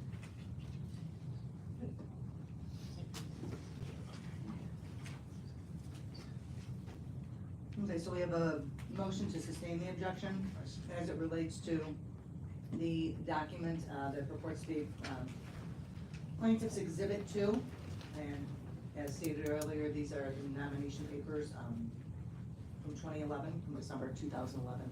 Can Do we you have a second on that? restate the objection? Well, the objection was to relevance, Relevant. correct? Correct. I'll second. One question I'm unclear on. The second page, statement of candidacy, shows references living on Dunfrey Street in Flossmoor. At that time, which was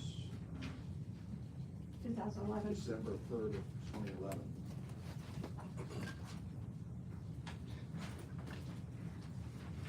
The motion is to sustain the objection. Thank you.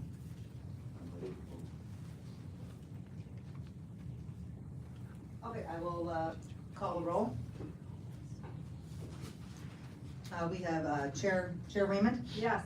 Member Swanson, Yes. Member Osfeld. Yes. Okay, so Plaintiff's Exhibit 2 is not admitted. I'm sorry, I'm sorry, the objection is to the relevancy. Objection was to the question, correct? I thought the objection was to the document. I didn't move to. Okay, I apologize. The objection was to the question, so that has been sustained, so you will keep going forward. Okay, so you testified you are currently the mayor in the city of Harvey, is that correct? Yes.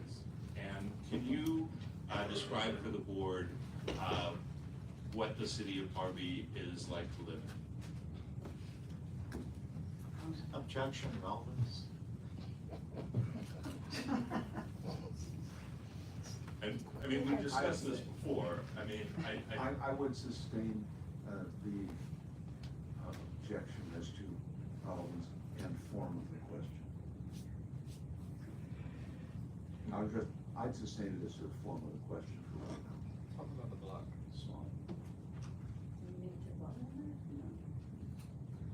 Second? Ask a better question. Okay, all in favor? Aye. Aye. Okay, rephrase the question, Can we, please. Sure. can we shorten this by taking judicial notice that there's a nicer house in a nicer area in Flossmoor than the townhome in Harvey? Is that what you're trying to establish? that's part of it, as well as, you know, what it's, the difference between living in, you know, a country club development and living in a, you know, in Harvey, in this neighborhood. Are we- That's a proper subject for judicial.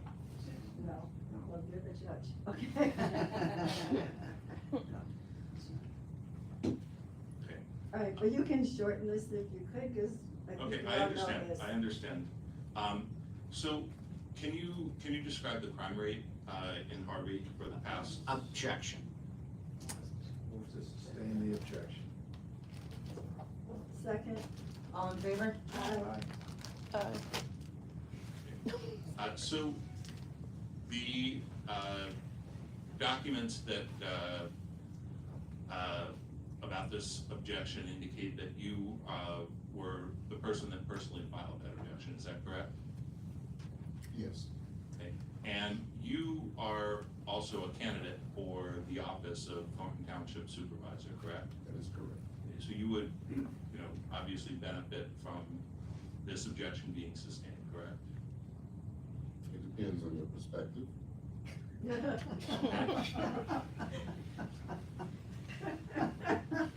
And what is your perspective? I'm here to help. Okay. So, prior to filing the objection, did you review the objection? Yes. Okay, and why, did you assist in filing this objection? Because from everything that I knew of, it was true. Okay, and when you say it was true, what are you basing that on? My knowledge of Senator Harris, over the years, my knowledge of where he lives, at least from my perspective, my knowledge of the alleged home in Harvey, Illinois, my review of what I had seen on several occasions from Facebook posts and things in his, what do you call it, Illinois State Board of Election filings and things of that nature. Driving through Melantre and around that area on occasions, not regularly, but on occasions that haven't seen, you know, either him or his vehicle, you know, in the area, where the house is located. A variety of things have given me, you know, have led me to that conclusion. Okay, is there anything else that you didn't mention? You said a variety of things, I just wanna make sure we get everything that you, can think of on the record. Well, going by knowing that he doesn't live at the Harvey house, I've been by the Harvey house on several occasions. past 5 years. It's my usual routine to drive in and around the city, you know, to take note of what's going on in the city. You know, homes that are there, homes that are lived in, homes that are abandoned, homes that are dilapidated, homes that need repair, streets that need repair, making those observations. So I would say probably I've been by that home more than the home of Boston. At least 50 to 75 times. Okay, and have you ever observed Mr. Harris at the Givens address any of those 50 to 70 times that you've gone by? Do you know Jerlene Harris? Yes. And how do you know her? Well, she's a Harvey resident. Okay, and you have any type of relation? I mean, you have a work relationship with her, or how do you know her? Well, I don't have a work relationship with her, no. But I've known her like many other people throughout the city for quite some time. Okay, and you understand that she's one of the objectors in this case? Yes. Okay, and did you have any conversations with Ms. Harris prior to this objection being filed? Yes. And what information did you relay to Ms. Harris regarding this objection? Objection, hearsay. What he said to somebody is not hearsay. Second. All in favor? Aye. Aye. Motion carries. Objection overruled, let me answer. I shared with her the same information that I just shared with this tribunal at this particular point in time. Okay.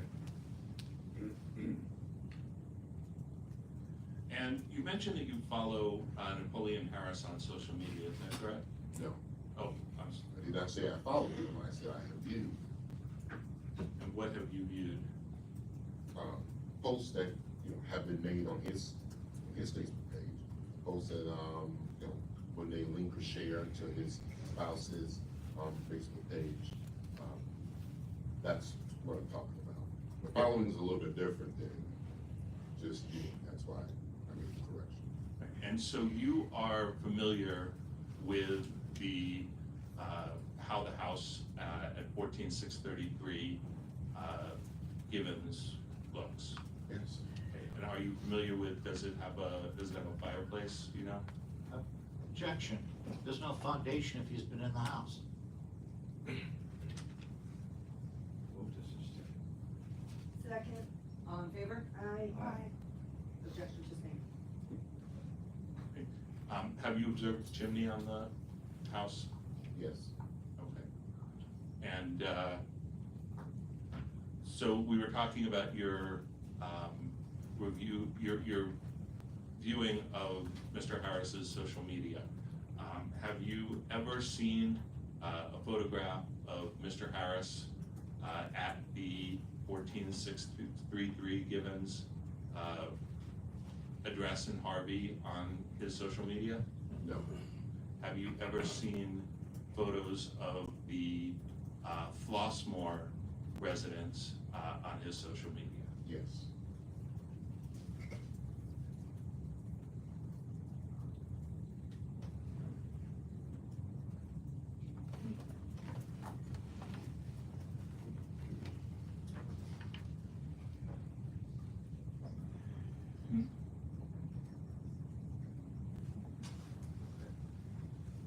And I have no further questions.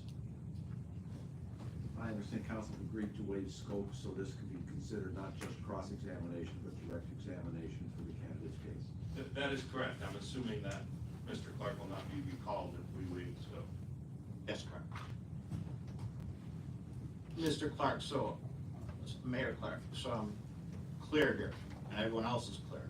You are seeking the office of Township Supervisor in the April 1, 2025 election, correct? That is correct. And your opponent is Napoleon Harris, correct?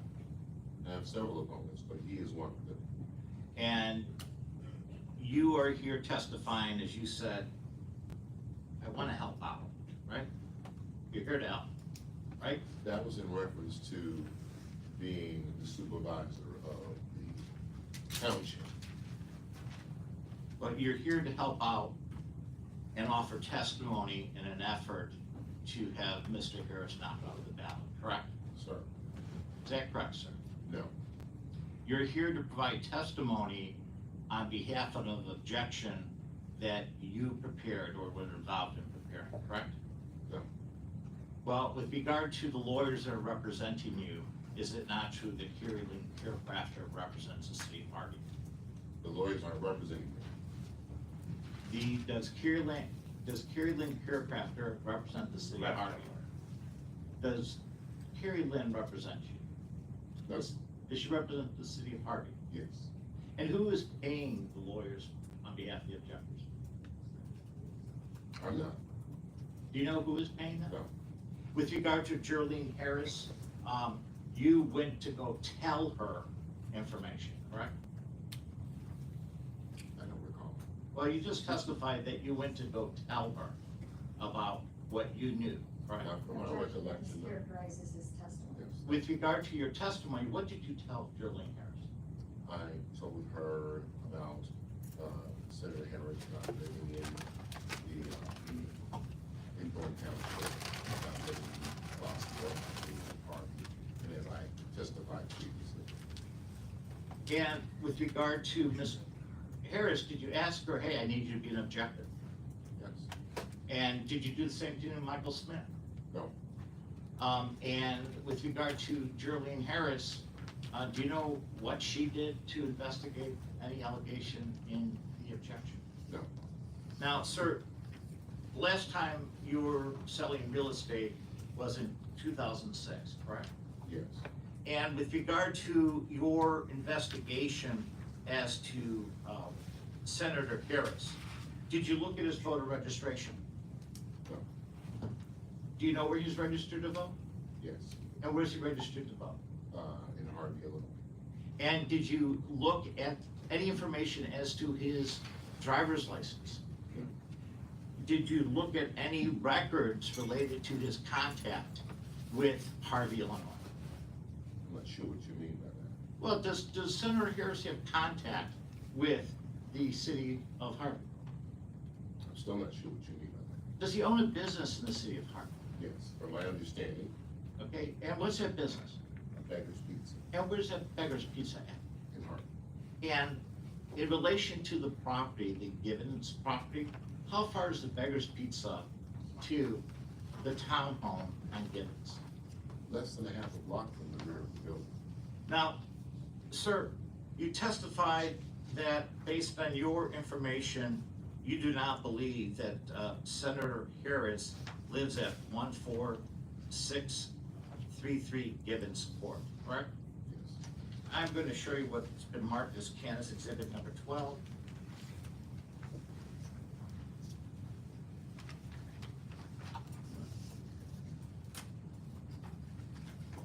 Providing objectors counsel to copy and copy for the board and for its counsel. And the witness. So if you could turn to page 2 of Candace Exhibit number 12. yes, Do you recognize yourself in the photograph on that page? yes, I do. And this is an official mailing from the city of Harvey, right?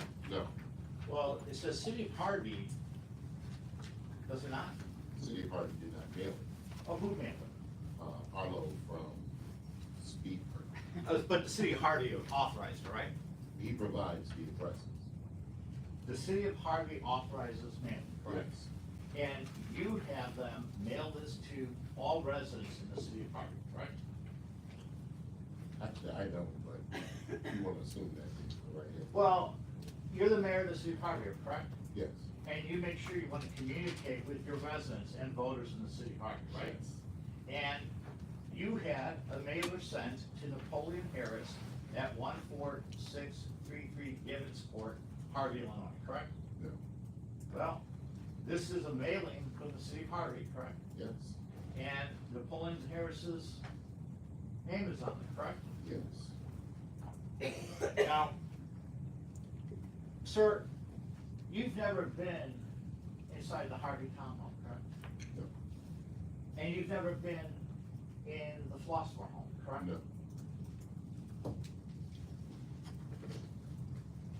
Now, in addition to your employment, you're the mayor of the city of Harvey, correct? Yes. And you're a lawyer, correct? Yes. And you're also a Freedom of Information Officer for Calumet City, correct? That is correct. And with regard to that position, is Carrie Lynn the attorney for the city of Calumet City?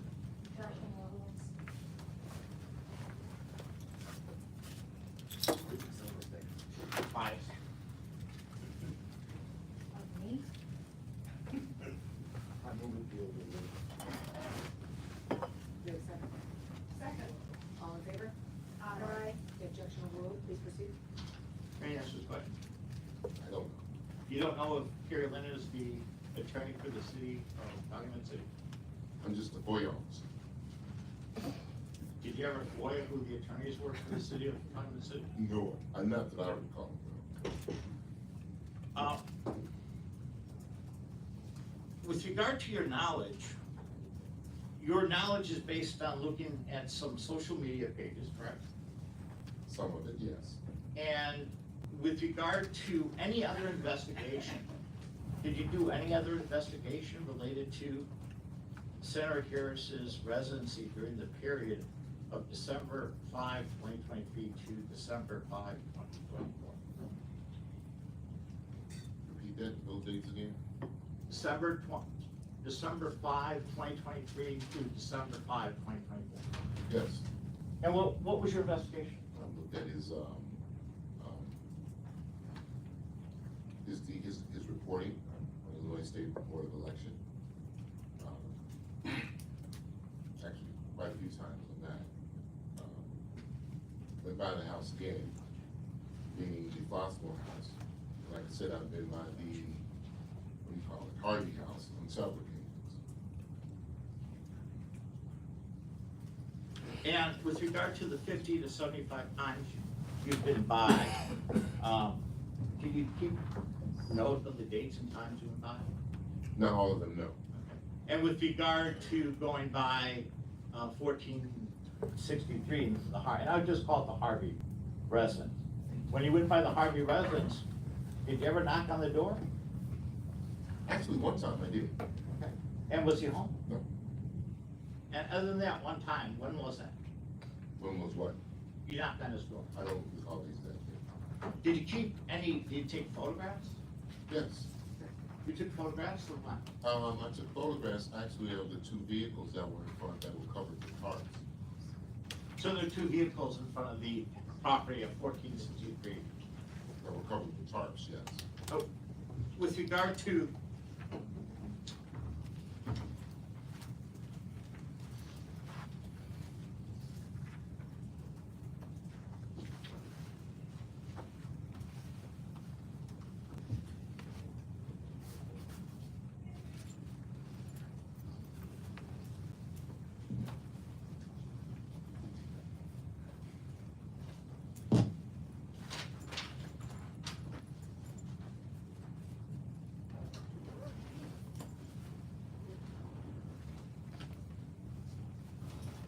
I'm going to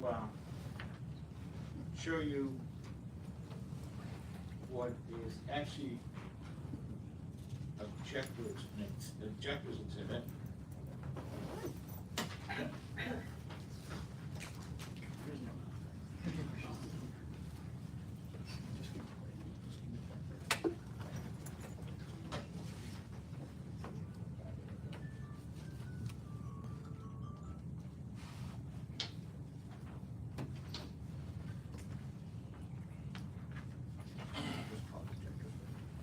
I'm going to show you Objectors 15. I do not have additional copies of their exhibits. I apologize. I did not know what Mr. Clark would testify about. Do you recognize? Just for the record, it's marked as objectors, exhibit 15. Do you recognize those photographs?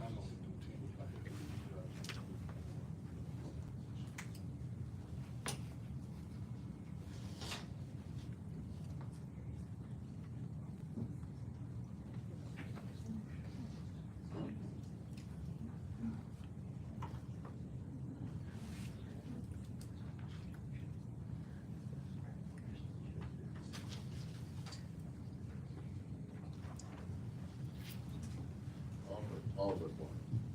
Oh, please look it up. I said all but one. You recognize him? Can I take a look Yes. before you question? Thank you. And then the board will also need to see them, please. We have copies of this also. Great, thank you.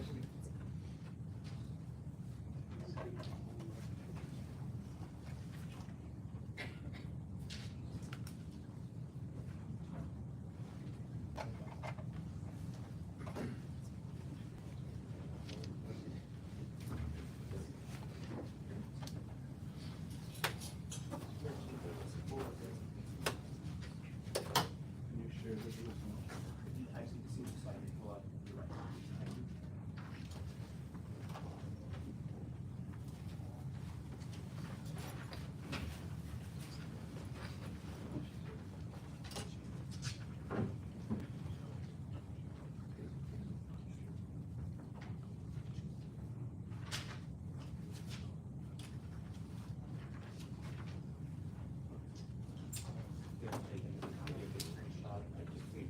From there, the exact same photograph, just one taken from the phone.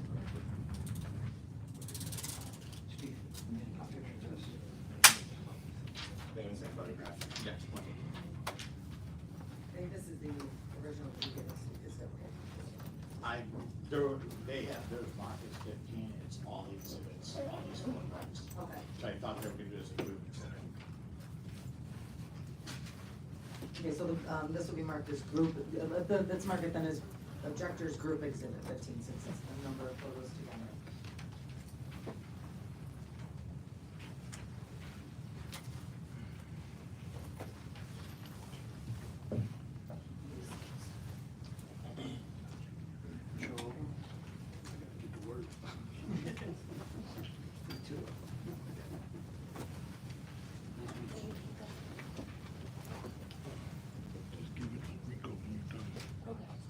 Thank you. I appreciate you so much.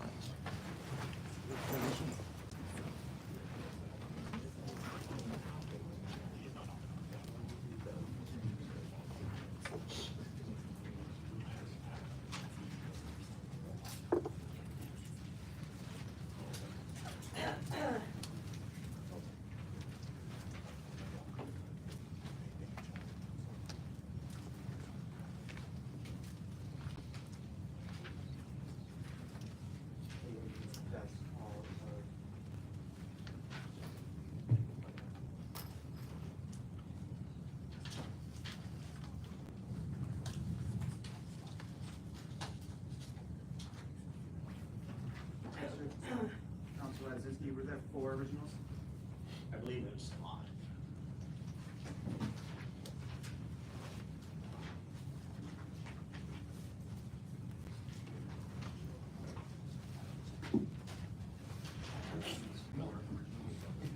Yeah, I've got a couple of those. That's fine.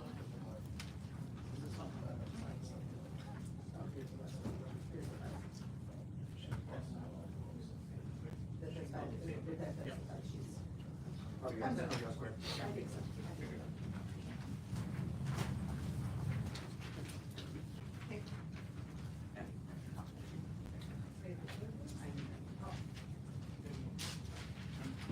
Oh, wait, no, no. Did you give us 2 of this? Do we have 2 of this? Do you need another? Do you need another? No. I have 4. She has 4 sheets of paper. I have 2 of the same, so let's see what's up. I have 4. I have, Similar to missing, I apologize, Ms. Lazinski. I was doing the property tax info at night, at the lights on, front of the house, and then the garage. Should have that. And I've got 3. Yeah, we have the same. We're missing something.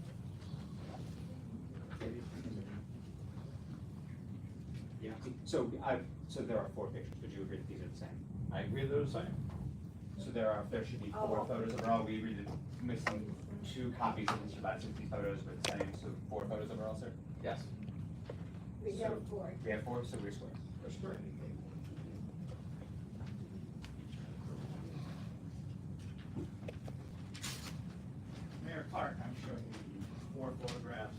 that are part of Objectors Exhibit number 15. With regard to those photographs, do any of those photographs portray a chimney on the Flossmoor property? Yes. And where's the chimney? Well, that's not a chimney, is it? Well, it is to me. That's a pipe, a vent pipe coming out of a roof line, correct? Objection, you're testifying. You just said it was I'm looked at like chimney. 15705 page, sir. This is what we have. These are chimneys and where I live. With regard to a chimney, so when you testified before, a fireplace chimney, that's what your testimony was, that there was a chimney on these homes.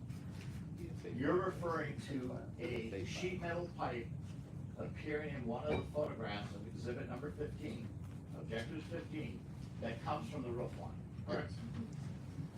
Chimney. It's hard. Now, Objection to that question, he was not asked about a chimney at the Flossmoor, was it? He was asked about a chimney at the Harvey House. Yeah, asked about the Harvey House, that's Flossmoor. That's right. is there a chimney at the Harvey House? Like, yes. And what type of chimney is it? Like that chimney, what you call a pipe, I guess. Is, in your job in real estate, Yes. okay, how long were you a real estate agent? About two, three, somewhere Okay, between. 2 to 3 years, and the last time you did that was in 2006, right? Did you ever do any real estate transactions? Yes. Okay, and with regard to real estate transactions, is it your testimony that the pipe that you're describing as a chimney is a chimney? Yes, that's exactly. And so with regard to the Harvey residence, you've already testified you've never been in there, correct? And you've never been in the Flossmoor property, correct? I already answered that, but yes. Right. The drive-bys that you took, did you ever take photographs of Napoleon Harris at the Flossmoor property? Have you seen Napoleon Harris at the Beggar's Pizza in Harvey? Yes. And he works there, correct? He was working at the time that I saw him. And how many times have you been to the Beggar's Pizza in Harvey?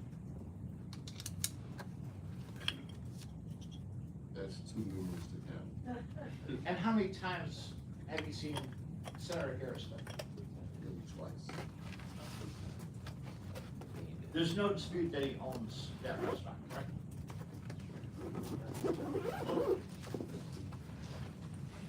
Objection is to all this. I'll let that go first. We have a objection as to relevance as to whether Napoleon Harris owns the Beggar's Pizza in Harvey. How does the board want to roll? I don't see any relevance. This is standard. With regard to the Flossmoor residence, or sorry, the Flossmoor property, your testimony is that you drove by a couple times, correct? Yes. How many times did you drive by?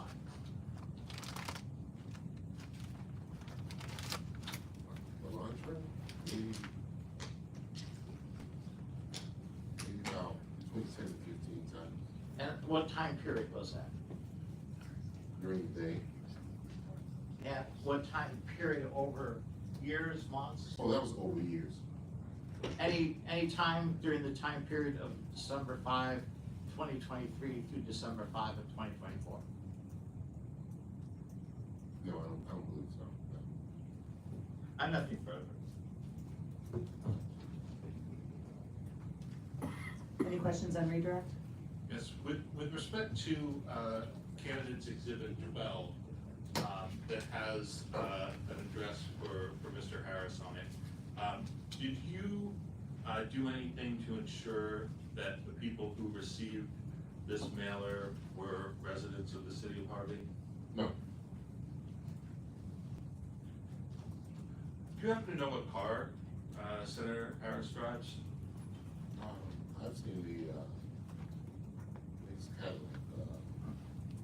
black. Okay, and is there any particular license plate that you recall seeing on the car? It's the state license plate, I forget the name of it, but it's a black SUV. Okay. And in the times that you have gone by the Givens address in Harvey, have you seen that car parked there? I have no other questions. Mr. Harris, the Harvey residence has a garage, correct? Mr. Clark. Mr. Clark. The Harvey residence has a garage, correct? Yes. I have nothing further. Counsel, are you moving admission of this exhibit 12? I will be moving, yes, to the second page of it.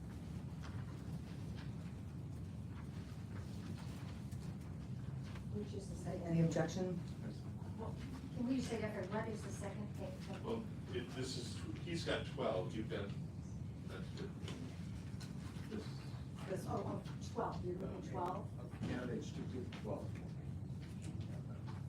Okay, motion by the board to accept exhibit 12. To accept. Second. Okay, all in favor? Aye. Motion carries, exhibit 12 is admitted. Objectors, I'm sorry, candidates exhibit 12.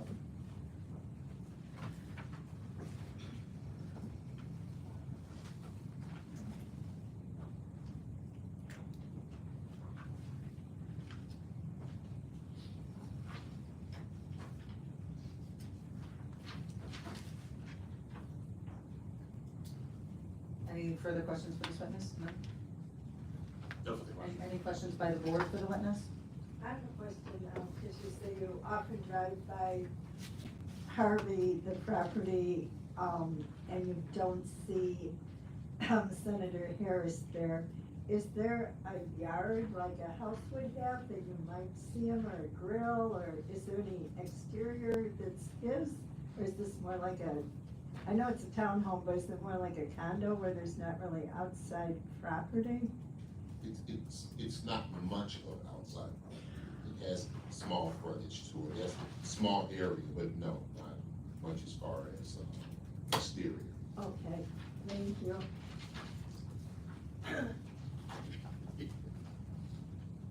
Any other questions by the board? And you're not looking in the windows, right? Like you have to be outside. You may want to advise them. You can plead the fifth. I'll drop that question. No, there's an answer to it. If you like it, the answer is no. I just found it weird that I'm a member of a bar. I'm not conducting myself in a certain way, so when Doug Kaczynski has certain things to say, they're kind of, I work very hard to be where I am. I admire you for being the mayor of Harvey, yes. Thank you for taking the time to talk to us. Thank you. I don't understand, you're done with this witness? Yes. You're excused, Mr. Clark. Thank you. May I return the exhibits to the respective things? Actually, if you could just give them to the court reporter, they will be then made part of the record. Okay. Thank you. Don't forget your phone. Yes. Was objectors, It was, I'm sorry, only candidate. 12 was admitted. okay, so are you seeking, Mr. Ladisinski, to move the exhibits that were produced by candidate? I'm sorry, the objectors exhibit 15, I think, are you? Not moving at this time. I Okay. may do it later. Okay, so just for the record, the only item that has been moved based upon Mr. Clark's testimony is candidates exhibit 12. We would move to introduce candidates exhibit 15 into evidence. Any objection? No objection. Move to admit it. Second. All in favor? Aye. All right, candidates exhibit 15 is admitted, and just for the record, what I have here is not complete, I still only have 4 pages, so just, if somebody, before, There was written there's- decision? What occurred was when they submitted their exhibits, they had 2 photographs which were identical. Oh, So so we it is only removed- 4 pages? It's only 4 pages. Okay, great, all right. So the pictures, the 4 pages of the house are what exhibit? Those are objectors, exhibit 15. So I'm keeping a separate list of exhibits that are being entered into evidence. And so far we have candidates exhibit 12 and objectors exhibit 15. And also, the first piece was a photo by Rick Sepet of proffering that he dropped the money order with the affidavit in the Harvey resident basket. That's right, and that was exhibit 1 that you guys, Objectors exhibit 1. correct. And then, what is that?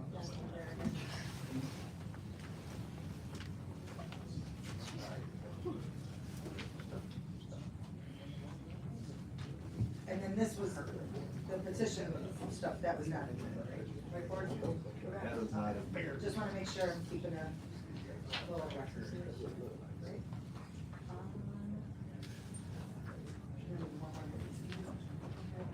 She gotta go now.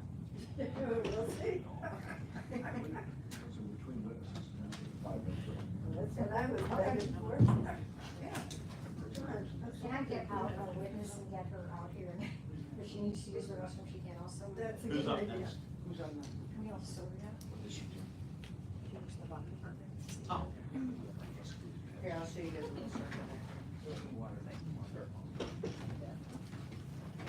Well, here, I'll show you guys. Well, the bathroom's that way. Because we have that there.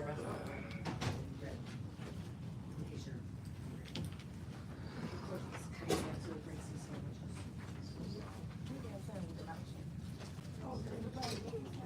Yeah, said she was going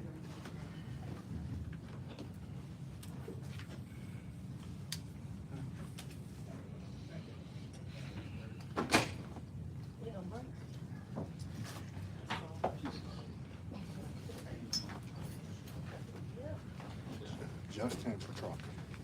Oh, yeah, I know. Okay, good.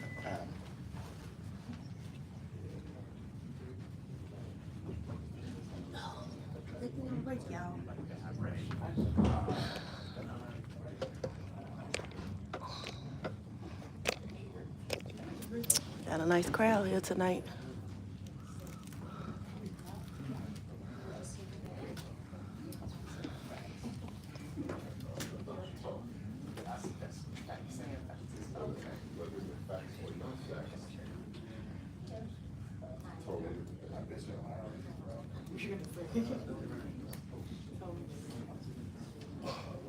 I do not know.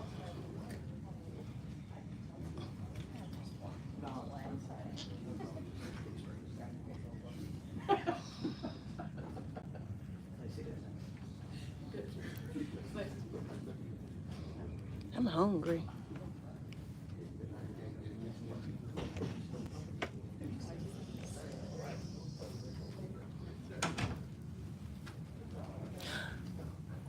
Yeah, critical smoker left. He actually let me use this thing, so I thank him. I thank him. I thank him. Y'all can look at his stream too, but he saved me because I wouldn't have been able to use this tripod without his phone holder. The one I just got apparently holds my iPad and not my cell phone. And I didn't want to stream with my iPad. Well, I don't have it with me anyway. So I thank him. This rain got my legs so wobbly today. It's ridiculous. Yeah. Thank you. I'm trying to cover as much as I can.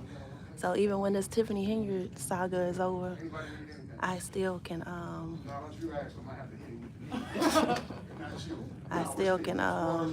create content. I'm not showing tested. But yeah. I'm okay. I'm good out here.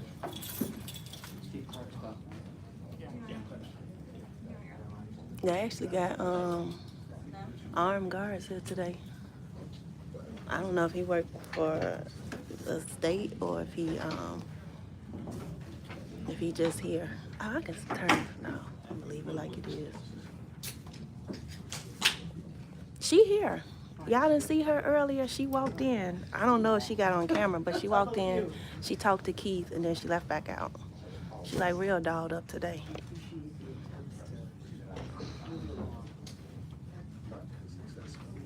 I don't know if she got a little nugget over her eye or not. She got her hair kind of over her face, so you really can't see if that desk did some damage. Sorry. I know I need to grow up. Still not gonna do it today. But she's definitely here in the building. Y'all see Ryan looking all serious and stuff.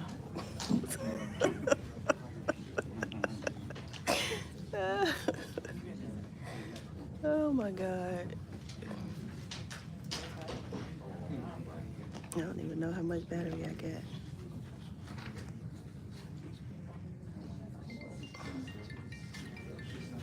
My watch ringing.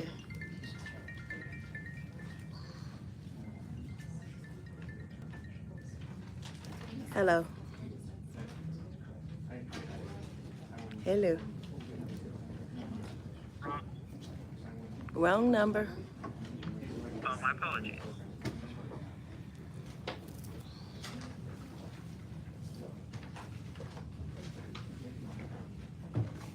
Listen.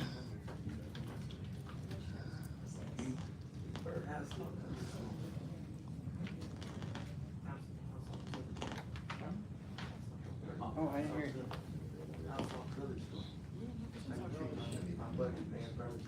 Psychology is a very close second to golf.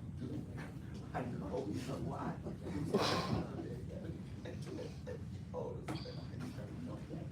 Where Otis to go? It's chaos. Did this dude just say where Otis goes is chaos? Nah. Where corruption goes is chaos. Total difference. I know what's confusing you. You should go back to soccer. You should go help Burgess. Oh, man. You should. He's gonna win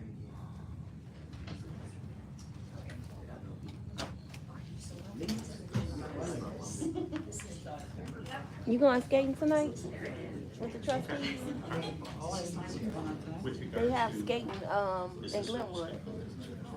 It's, I think it started at 6. I don't think we're gonna be here as long as they thought we was since right. That's what, I know there's another lady back there. But I Other than that, want to know what snakes. is that a, okay, So you may want to look at our Seems like they're taking a little break.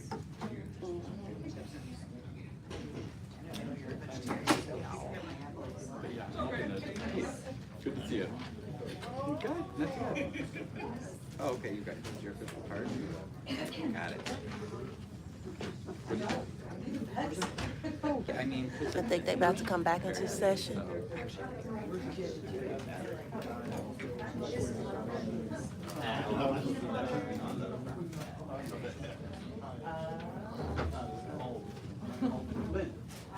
the cafeteria? The only one I see is like all the way back here. Hey, listen, where's the YouTube camera that's gonna be watching us?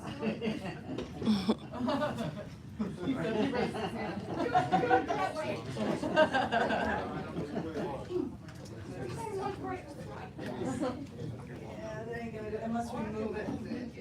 Yeah, maybe move it to, is there, maybe right there, maybe by number Oswald, Berlin?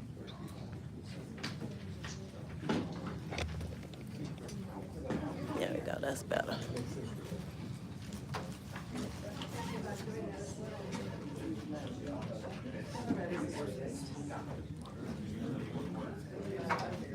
You know, she's the, I don't know if you remember her from the top of our association. Yeah, she was Oh, this is the next witness coming up, y'all. scheduling for the rooms and stuff for the Chicago, and she did other things, but those are the things I worked with her most. I knew her. I like your job.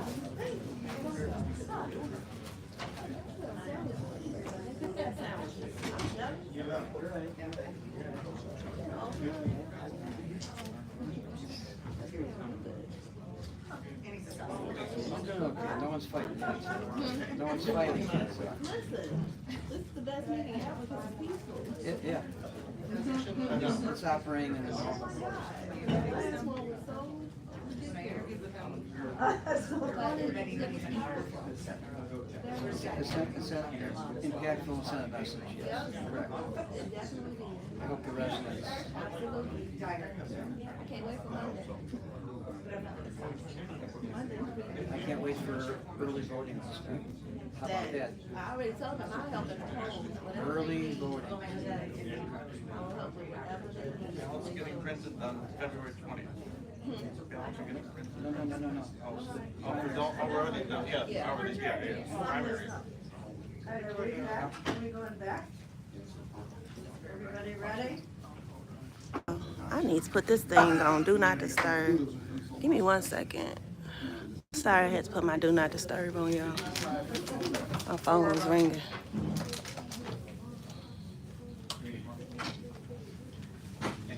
we need another one? For Lynn? I gave you one.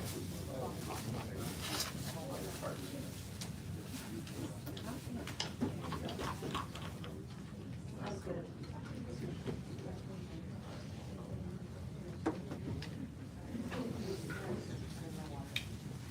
Okay, are the parties ready to go back on the record? Okay. Objectors, I believe you are calling another witness? Yes.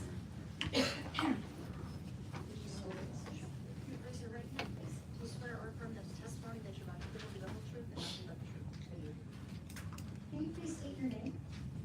Camille Carnciage Soria. Can you spell your last name, please? K-R-E-N-C-J-A-R-C. Soria, S-like-C-M-O-R-I-A. And I'm sorry, could you respell that? I apologize. K-R-E-N-C-J-A-R-Z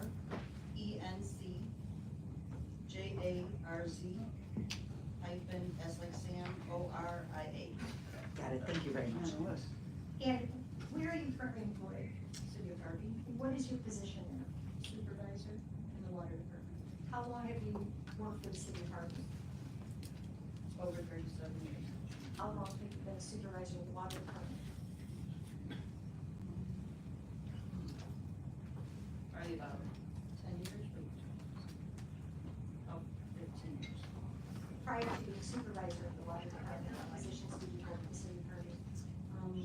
When I started, I was cashier, I went to regular clerk, I went to accounts payable, I went to payroll, I went to supervisor of accounts and finance, and then, I know in 2000, I switched to water. And are you familiar with the water billing system in the city of Harvey? Yes. What are your other responsibilities as supervisor of the water department? For the water department, I actually send out the bills, make sure the bills go out monthly, communicate with the villages, make sure the readings are coming in, several different ways we try to bring in readings. So can you explain the process to us for how the meters get read and then generated into bills in the city of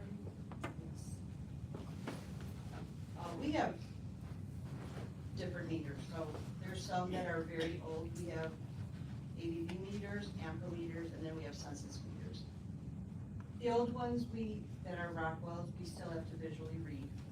So what does that entail? That entails us going there and actually looking at the meter and getting a reading on it.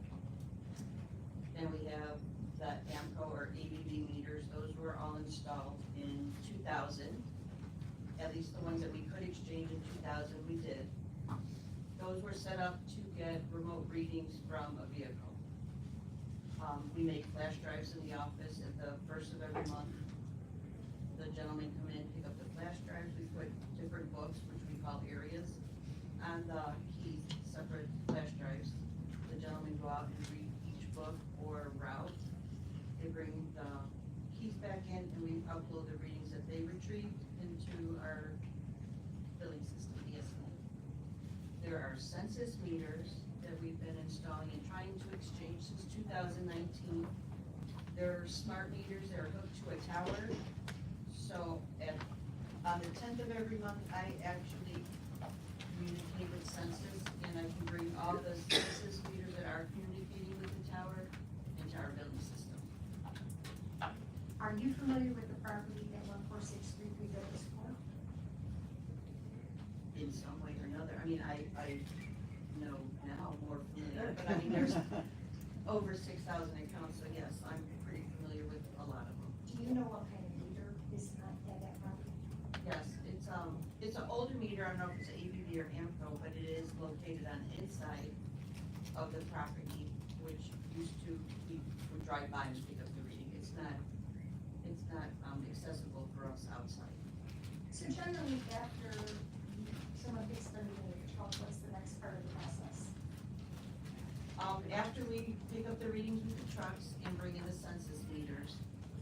run app reports. What is an app report? These are app reports, and they are actually all the accounts in that particular route that didn't get a reading, whether it be census or, ABB meters. So when you say app report, what is app? Abnormal report, which means that it will flag any account, whether it's a negative reading, a positive reading, a high usage reading, a zero reading, anything that's abnormal to the customer's previous, reading or history, it'll flag that account. Then what kind of you do when you receive the abnormal reports?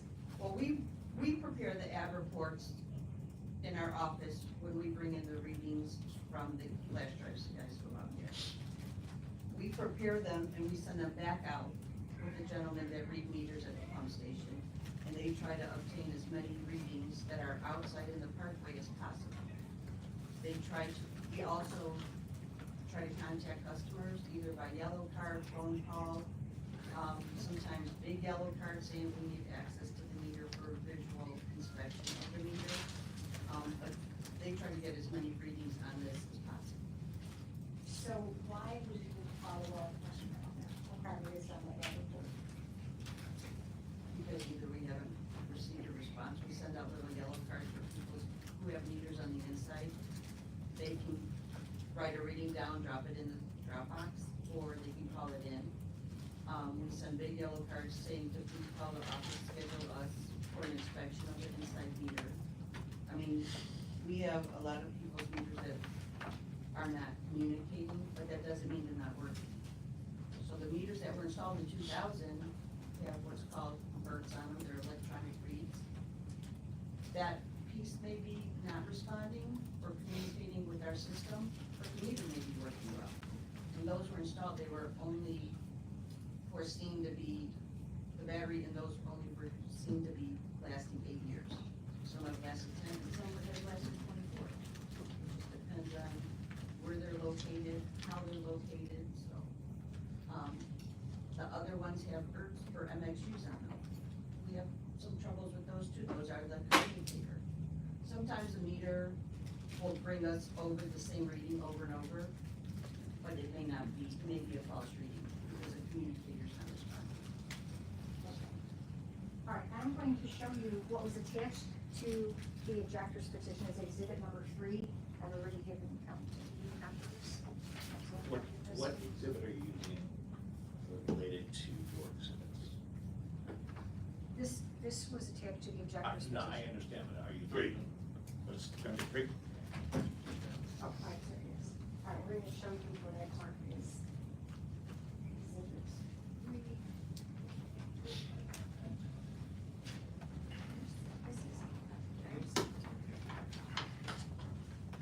Did I give you 2 copies of the same thing? Right. Do you recognize this document? Yes. What do you recognize this to be?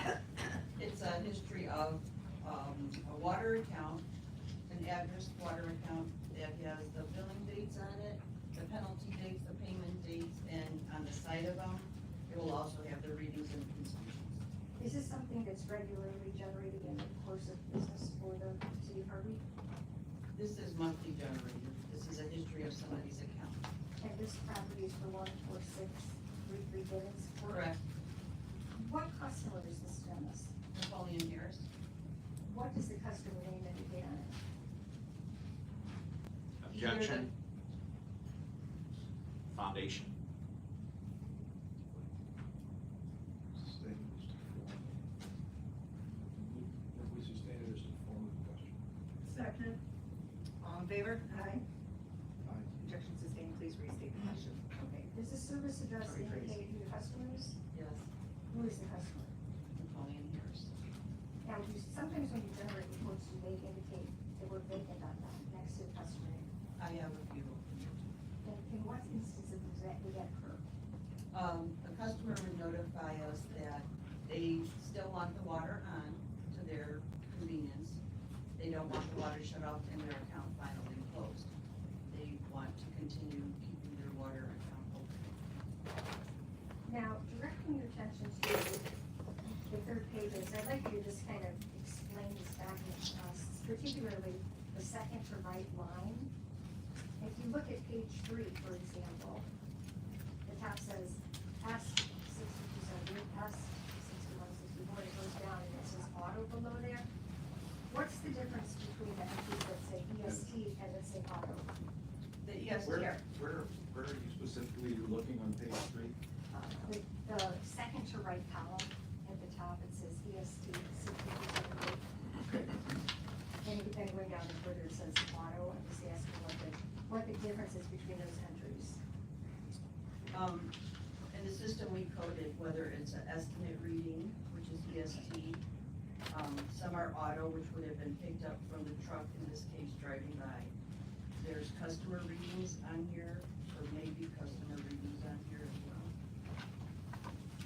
Okay, so can you just walk me through like the time that you, on the top of page 3, it says 6/30/23, what would that date have been?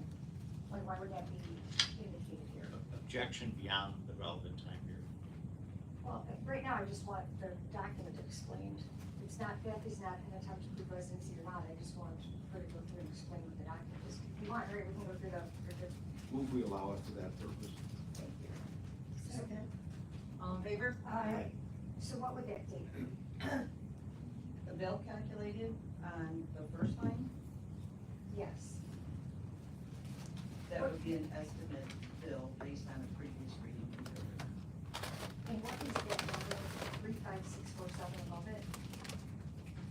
That would be the reading, And in that fourth column, what are those numbers indicating? the dates, And and then, the consumption is right above the dates. so where it says 93, Correct. what does that mean? 93 cubic feet. We estimated this particular account for 93 cubic feet. And roughly how much water is that?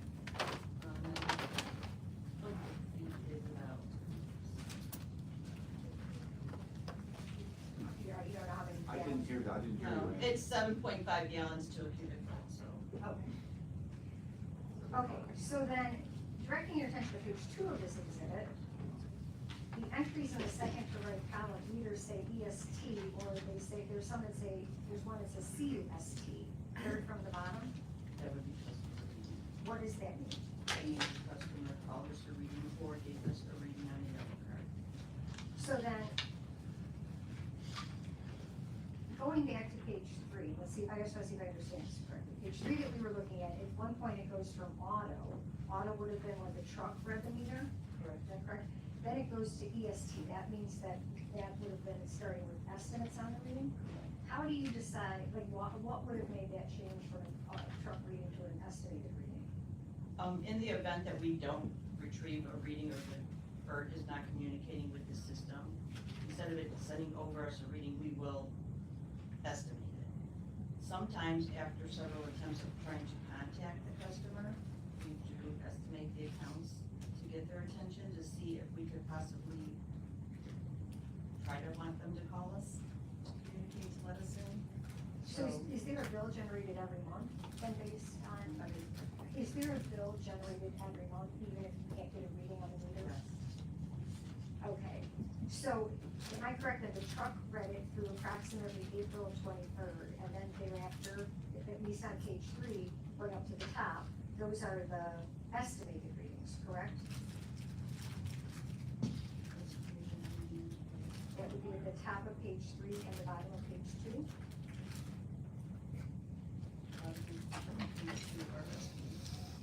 So then what is that entry that, you said it was the customer, and that's, the date is October 25th, 2023?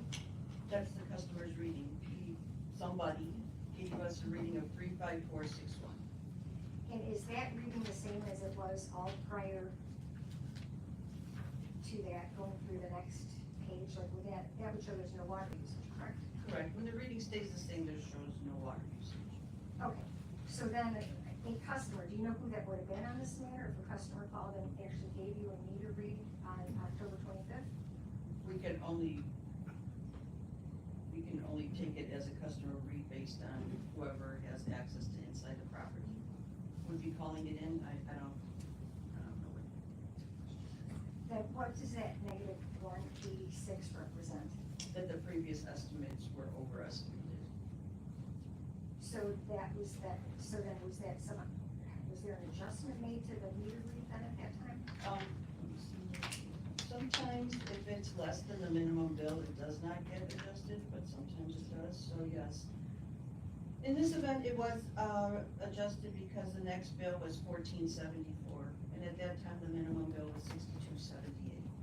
So was the truck ever able since October of 2023 to get a reading from that unit?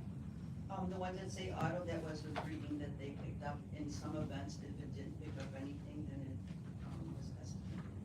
So what happens then when the truck doesn't pick up a reading? Do you take any action with respect to the property?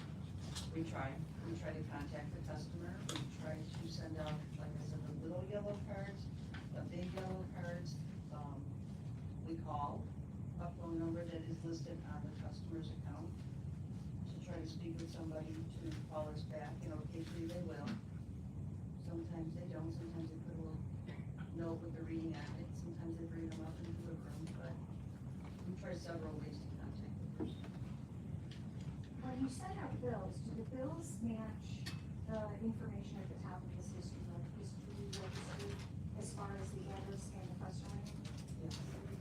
So this bill would have been going out with 14633 data scored in the Napoleon Hair statement? Yeah, well, not the whole time, but yes.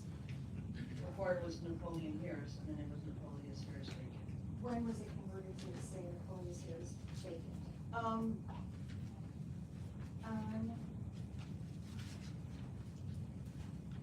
What document did you look at? Do you know, can you answer that question without referring to anything? Abnormal report. Okay, so when I ask you that question, can you answer that question with me without referring to a document, or do you need to look at a document to refresh your recollection? I would need to look at the document. That was a couple years ago. So, show me what you're looking at. There's 2 months, 2 separate months. So the only one says February, March. The other one says March to April. His name is Peter.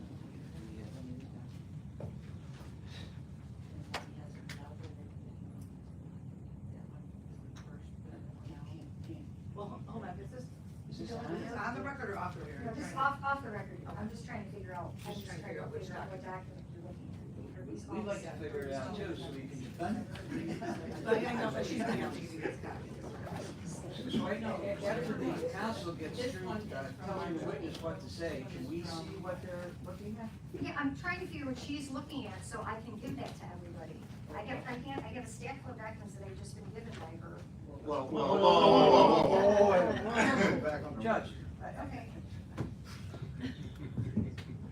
So these documents were not in the records that you No, forwarded to no, us? they just asked what she's reading from. I haven't had what she's reading from. They were just produced to me now to refresh her recollection. Whoa. Well, I did not know of this evidence until now. And it was at their request that she identify what she's looking at. So that's what I'm trying to piece together to refresh her recollection. These are the monthly. I'm gonna object to this going on. They've done their evidentiary disclosure. Those are the documents that we have. And any new documents that have come in, it's just totally inappropriate. Well, I think everybody's gotta have a chance to look at them before we rule on the objection.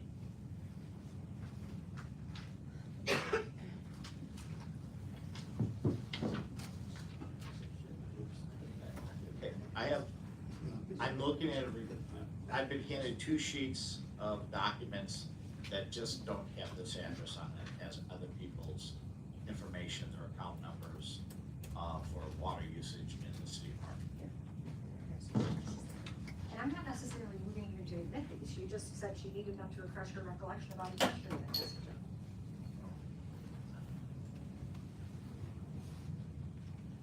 So, can you tell us what are these documents? Whoa, we get a chance to see what she's, we're. Okay, hold on, I still gotta pass these over. Oh, there are multiple copies, I see. There's one size.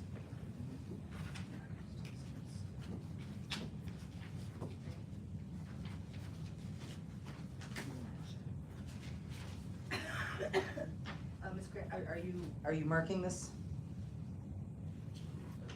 I wanted to ask her, she said she needed this to refresh her recollection, it triggered an objection, you guys wanted to see it, so. Well, I think it should be marked as with some form of identification. Okay, so let's mark this as, I think it's exhibit 4.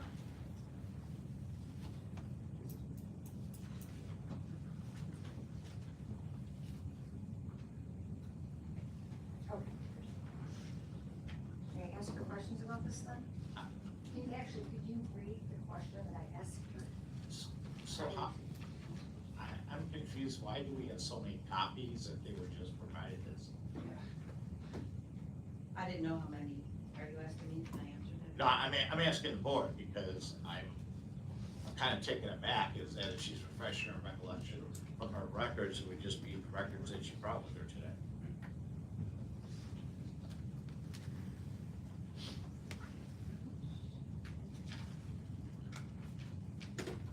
Do you guys have a response? How did you guys get all these?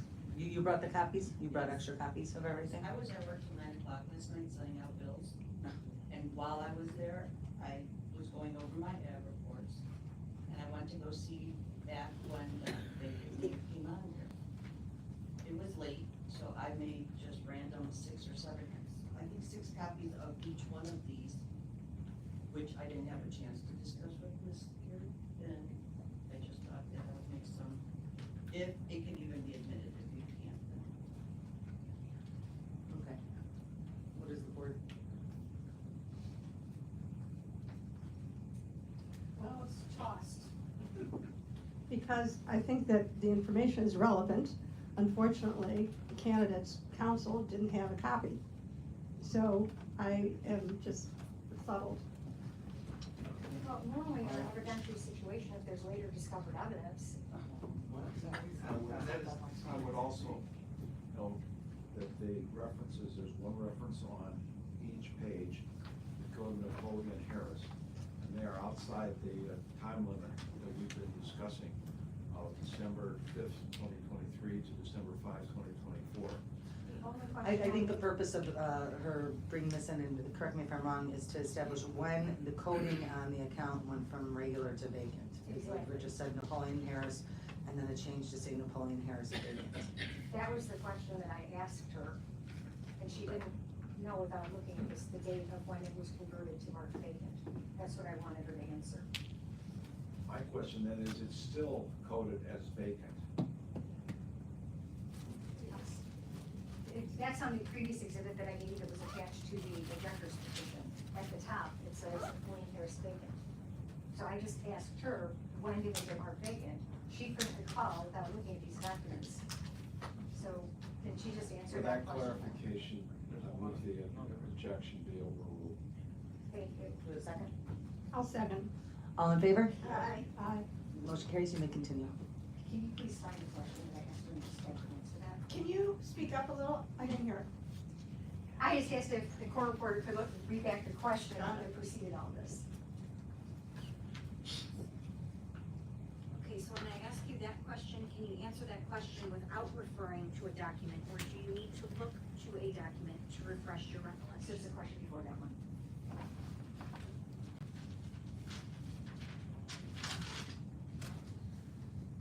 Can you answer that question without referring to anything?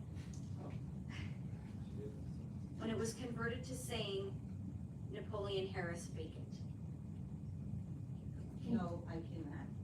I don't remember off the top of my Okay, head. do you know, now that you've looked at the document, do you know what date or what time period it was converted to say Napoleon Harris vacant? This doesn't show an exact date, but I will state that May 1st bill of 2023 indicated the name Napoleon Harris vacant, and the previous one that was dated April 1st of 2023 just said Napoleon Harris. What is the reason that the city of Harvey would mark a vacant designation on somebody's water bill? Because somebody wants the water left on, and we may still get the same reading, so somebody would inform us that it's vacant, but don't close my account. Would that information come from the customer or would it come from someone else? Objection as to whether or not this witness is going to testify that Napoleon Harris called them to shut off the water, call it vacant, do it automatic. I don't think it matters who called, but the fact is that that address Well, I think doesn't have somebody. I think your objection is premature, Mr. Levis, right now. Proceed. Can you answer that question? What was Would that information come from the customer or someone else? over the phone? I can't tell you who it came from, but it would be somebody that would have something to do with that property. They wouldn't know to call unless we sent them a card out. So I guess what I'm trying to figure out is what it's designated vacant, is it always originated by a property owner, or is it designated by someone in the city? Or could it be both? We won't, just as the city of Harvey, we won't put vacant. Okay. All right, I'm going to show you what I have explained to exhibit number 4. Yeah, this would be, This was marked for. this would be mark 5.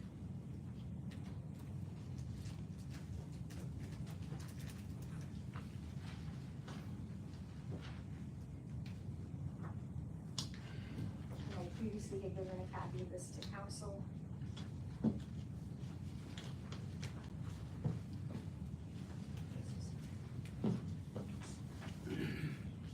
ask if you can identify the document. The top document is a work order.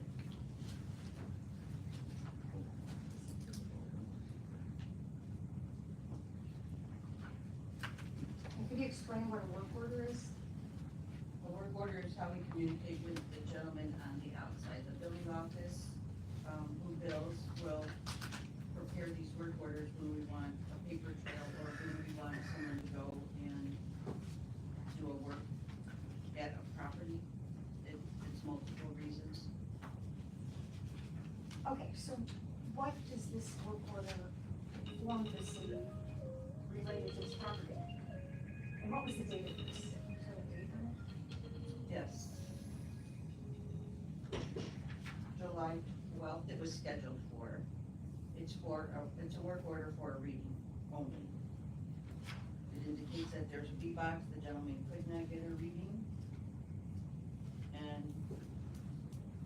called and said he would email me. And was an email ever? No, So how do you know that? because I have nothing for this case. All right, can you explain us what the next page is? A comment, and, this particular comment was noted on the customer's account by a clerk, and it says, yellow card issued on 3/14/24 per abnormal report. And is there a copy of the yellow card that was issued in here, or is that the work order, or?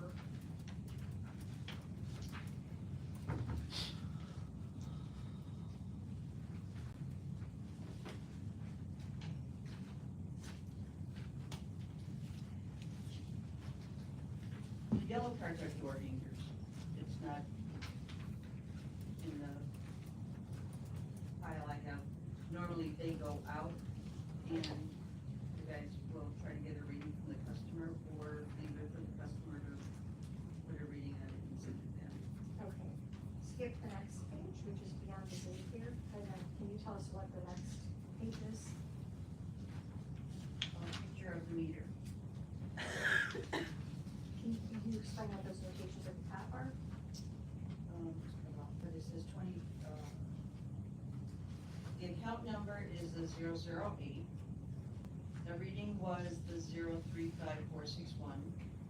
The address is 14633 Gibbons Court, and it looks like 62623. I'm not sure it's pronounced.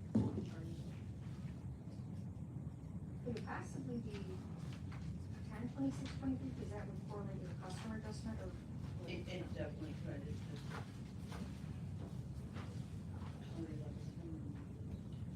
And then can you tell us what is on the next page?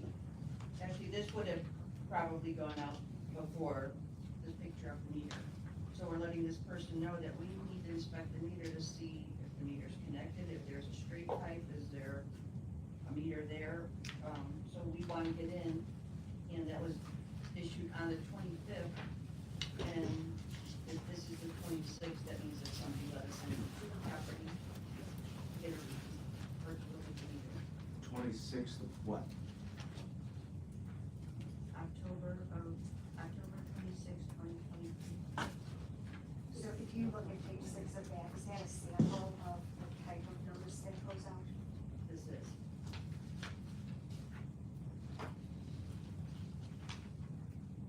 And then the next page after that, what is that document? And it's dated 12/18/23.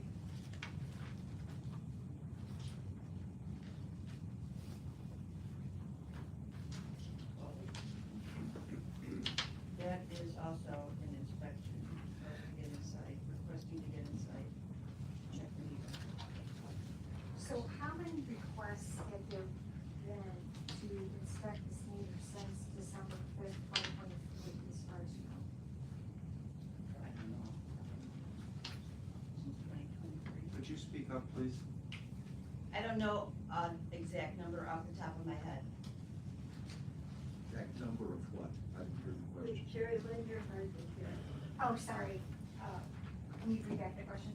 How many requests have there been to inspect this meter since December 5th, 2023, as far as you know? I don't know off the top of my head was the answer. And then directing your attention to the last page of this document, can you tell me what that document is?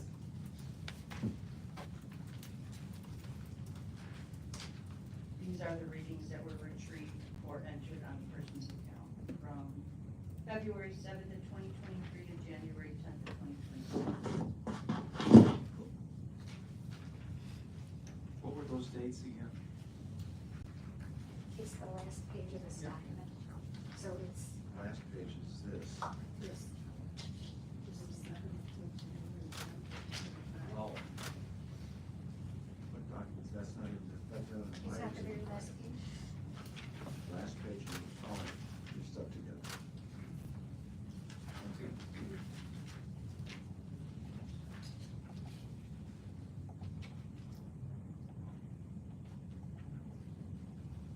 So then, based on this information,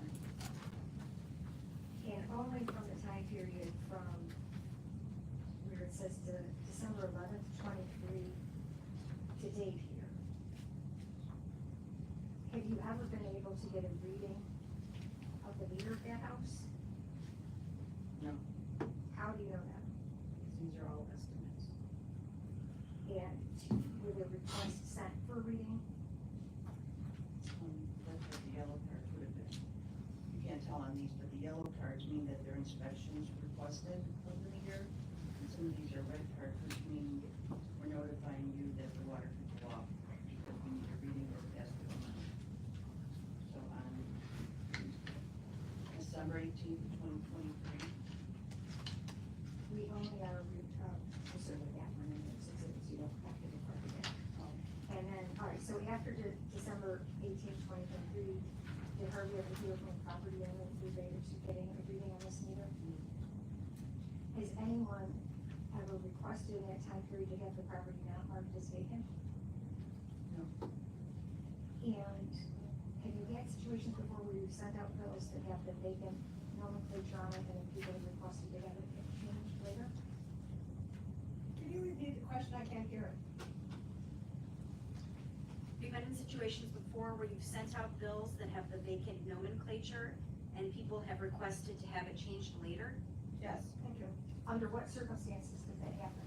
Objection relevance. Second. All in favor? Aye. I have several people that leave for the winter, so maybe they don't want their water shut off and the property's heated. So we will get the same reading, so they know that we will get the same reading monthly. They don't want us to close their account for no activity, but they want it on for when they return. So sometimes it's from November to March, but they will call us back and say, okay, we returned home. It's not vacant anymore. I have no further questions to this witness.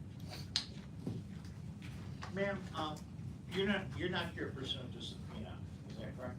I beg your pardon? You didn't get served a subpoena in this case, correct? No. You just happened to show up. Is that your testimony? Oh, sorry, I'll rephrase that. How did you come to be here today?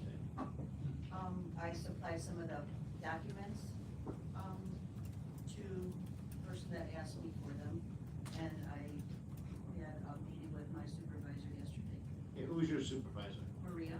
Okay, and did anyone from the city of Harvey tell you you have to be here today? From the city of Harvard, Yes. Miss Carrie Lynn. And she's the attorney for the city of Harvey, correct? Yes. And with regard to exhibit number 3, this is a printout, a summary history record for 14633 Gibbons Court, correct?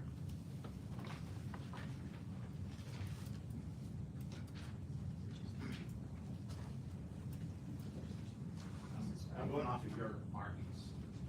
I didn't mark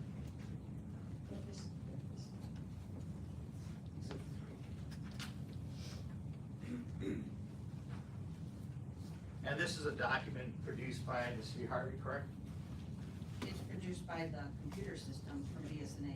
And so you were talking about types of meters in which the vehicle could drive by and read the reading, correct? Yes. And those are all reflected as auto, correct? Yes. And in March of 2023, they could no longer get an automatic reading from the meter, correct? That's what it appears to be, yes. And from that time forward, the city of Harvey could not get an automatic reading through a drive, I'll call it a drive-by. Is that correct? Yes, correct. And It was that, acting May of 23, May 20th of 23. and that's indicating there's a malfunction with the meter, correct? No. Well, if the meter's communicating with the car that drives by, there's a transponder on the meter, correct? Yes. And what that's indicating is they're not getting any readings from that meter. Yes. And with regard to the time period, so from the period of March of 2023 forward, your equipment was not reading the signals because no signal was being sent from the meter, correct? Okay, so the ERT, which is attached to the meter that was installed at the beginning of the time that we were installing meters, were anticipated to work for 8 years. That does not mean the meters malfunction. We have a lot of meters that are functioning well. The responder is not sending over the reading anymore. So the equipment that was, the city of Harvey installs the equipment for the water meter, correct? Most of them, And the ERT, the transponder, yes, is also installed by the city of Harvey, correct? correct. And your records verify, and your testimony verifies, that there was a problem with the transponder reporting what the actual water usage was at the city, at this residence in Harvey, That's correct? actually, that mischaracterizes her testimony. She said that was one of the reasons why they were communicating with us. Rephrase. Why don't you tell the electoral board all the reasons why the transponder would not be transmitting properly? Somebody could cut the transmitter wires, especially on the inside that we have no access to. Some people have disconnected meters that do not respond to our communicating device in the vehicle. Some may be removed, some may be stolen, some may be at other properties. There's several different reasons why ERT would not send over. Do you have The any- wires are cut. we wouldn't get one. Do you have any evidence that the wires were cut from the meter that is at this location? No, not as of the date on the picture. They were not. And the date of the picture is approximately what? You said it's 23, we don't have the first. It was cut off October 26, 2023. When you say cut off, it's the number, The not the number. wires, correct? And with regard to the city of Harvey, is there any notifications in your file advising Napoleon Harris there's a problem with our equipment? There's not a problem with our equipment, Well, the ERT is your equipment, correct? not inside the home. The homeowners are responsible for the meters and the earths inside of their building. Did you ever tell Nicole and Harris, is there any documentation, there's a problem with the water meter or the ERT in the building? I don't believe we ever spoke with him, but those are what the yellow cards are for, to tell them we need to inspect it. We can't tell them there's a problem until we inspect it. We were not able to inspect it. With regard to, is your testimony today, it's fair to say that the city of Harvey does not know what the actual water usage was at this address during the time period of December 5, 2023 to December 5 of 2024.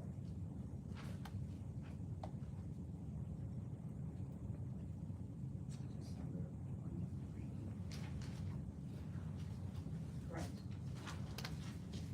And in fact, the water usage could be tens of thousands of gallons, correct? Correct. Now, did the city of Harvey send bills to this account? Yes, And the bills have been paid, correct? to my knowledge, I can look at it. Well, one of the documents, I believe it's Objectors Exhibit number 3, shows bills going out, and the bills are being mailed to 14633 Gibbons Court, Harvey, correct? Correct, there's a zero balance. And it shows multiple payments during this time period from December 5, 2023 through December 5 of 2024, correct? Yes, that's why there's a zero balance. And with regard to vacant, you testified earlier that when you got abnormal reports, the city of Harvey would treat that as vacant. Do you recall that testimony? You testified that when there was abnormal readings that the ERT system would give, the city of Harvey would declare or list that as vacant. Do you recall that testimony? We don't declare anything, I'm sorry. Go ahead. With regard to vacant, you have no communication from Senator Harris in your files indicating that he requested that vacant be put on this I property, can't correct? identify a person over the phone, sir. Well, did you ever have a conversation with anyone with regard to this property? I may not have, but whoever commented on the screens that were given to you in the exhibits, there was, a clerk in there that commented the screen that day that she put it on there. But there's no indication on that screen, because you've not produced the document, correct? Showing the screen report for that day?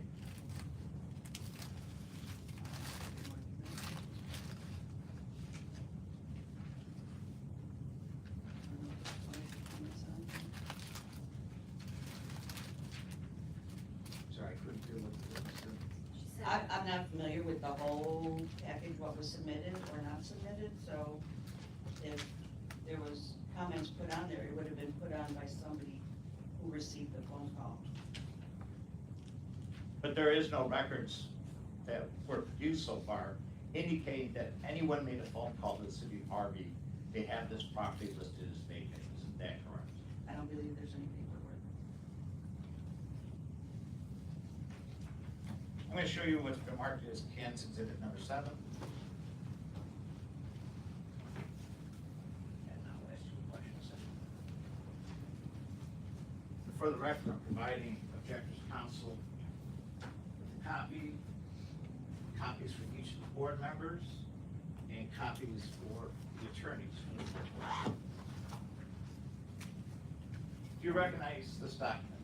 This is what document? Kansas Exhibit number 7. It's on the lower right.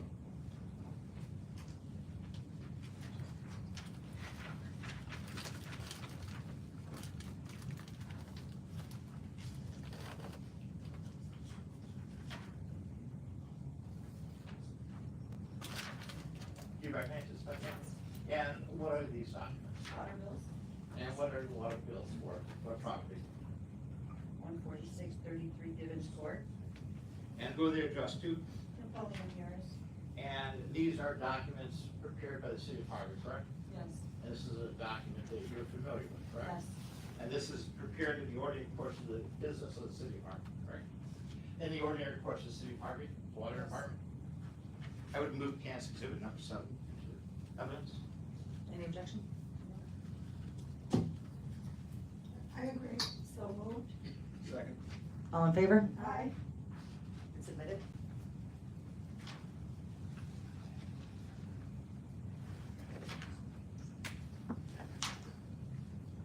I have nothing further.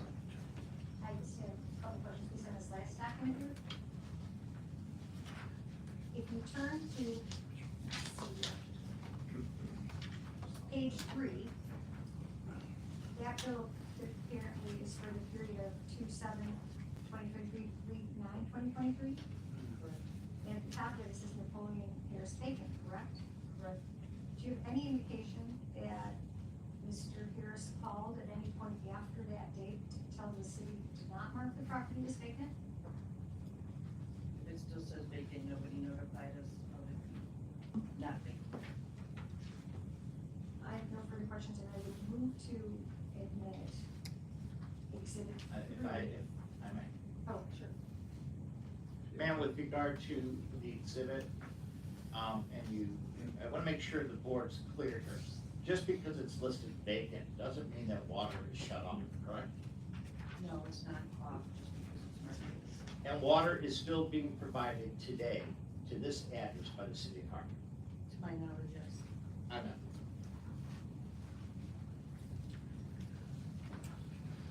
Nothing further, but I would move to admit exhibit 3. And the pages of exhibit 5 that are dated after the applicable dates here. And what about exhibit 4? Are you doing anything with that? Sure, 4 also. It's inappropriate, it was used to refresh your recollection. Okay, what does the board want to do? Well, let's rule on each one, or the board should rule on each one separately then, if there's an objection. Okay, so plaintiff's exhibit 3, which is the water readout. Move admission. Okay, we've got a motion to admit it. Second. All in favor? Aye. Okay, plaintiff's exhibit 3 is in. As it relates to the exhibit 4, which was in fact used to refresh the recollection of the candidate. Candidate's counsel has stated an objection to that, move to refresh the recollection of the witness. Candidate's counsel has stated an objection to that. That's that document, correct? I'm not really sure what candidate 4 is, because I thought one of them was crossed off from 5. 4 is this one. Got it. Thank you. So, what does the board wanna do on that?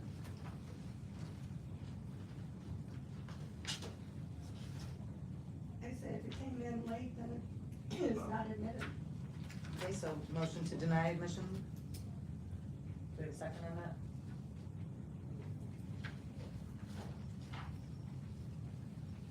And if I may, the information that I think that they were trying to show on the plaintiff's exhibit 4 is, somewhat shown also on candidate's exhibit 7. It shows that, I think that the purpose was to show the date that it went from showing not vacant to vacant. Will And not that's- be admitted into evidence, but included with the substantive record because it was used for that length of I suppose. Yeah, just for the record for future review. But like I said, I think that information, if I may though, that information, because all plaintiff's exhibit 4 was submitted for, was for the purpose to show that in February of '23, that it didn't say vacant. Will not be admitted into evidence. Okay. All right, so we've got a motion, and a second, that not be admitted. All in favor? Aye. And just to clarify, is it still going to be in the record for appeal? Yeah. Which is I what would you were hope rec- so. That's what I Yes, was- yes, you were saying originally. So that anybody who looks at it later can know what the witness was referencing. But it's not evidence for us to consider beyond her testimony, what her testimony was. Move Okay. admission of exhibit 5.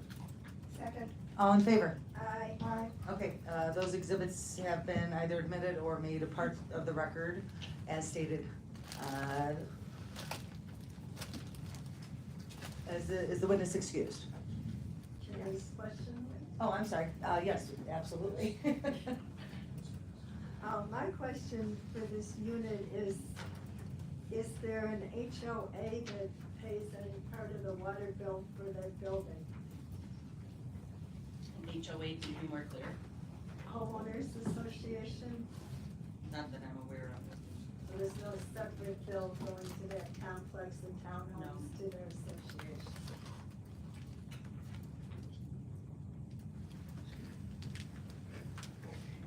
And can you clarify this, charge of around $61, $62, $63?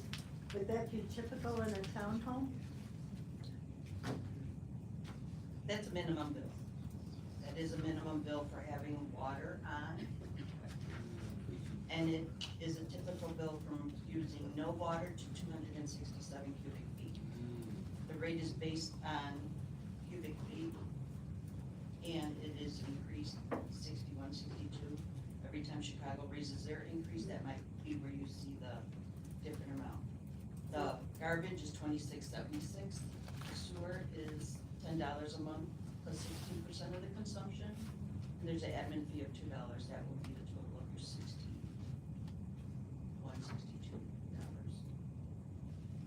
So is there any way to make 267 cubic feet a meaningful number to me that knows nothing about quantity of water? As far as gallons, like. Well, you have, I mean, I don't have my phone, so it's 267.7.498, I believe. What is that? You know, It's like, can you 200. estimate how many does it take to take a shower? I'm gonna check. If the question is coming from the. But that's Trying to help, helpful, sorry. That's a minimum amount Okay, of so water. that's the It's question that, 20 so to just so we can be clear 267. that that's a question from the chair now. Can a family shower and do dishes and use that much water? Everybody uses water differently. And it There's depends no on what's magic going on in the typical house. number. But these repetitive amounts are just the basic without knowing exactly what was minimum bill. used. That's a minimum bill for having water on. But I mean, the same thing, water, sewer, refuse. Correct. Those are flat fees except for sewer. It's plus 16% of the consumption.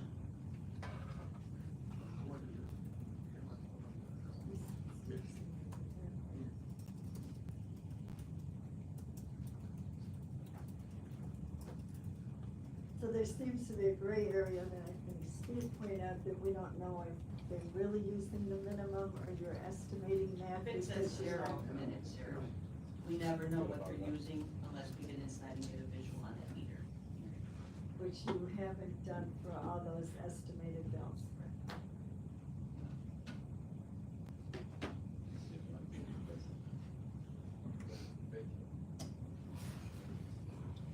Any other questions by the board? No. Okay, may the witness be excused? Yes. Thank you. Thank you. Objectors, your next witness? Could we ask for a brief recess? After break? Sure. You can ask. Maybe. Come back at 3? It's 2:50 right now, 3 o'clock. 27 cubic meters. Give everybody 10 minutes, get up, stretch your legs.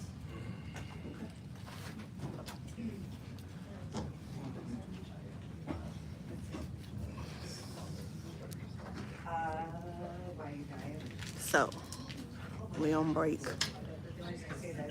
And I can't see. This camera look close. But, hopefully it won't be too much longer. Very interesting.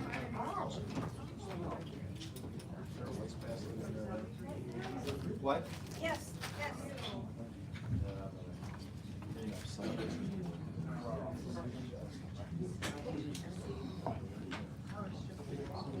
I don't think they have any more witnesses for that side, do they? Was that the last one? We don't know, they. Okay. Is there witnesses for your side coming? Yes. Okay. So they'll probably be here a couple more hours. Gotcha. I think they said they're closing at 5 o'clock. Okay. That's why I don't know. It's what, almost 3 now? Yeah. Let me see where my battery at. Y'all give me 1 second. Oh, my phone died.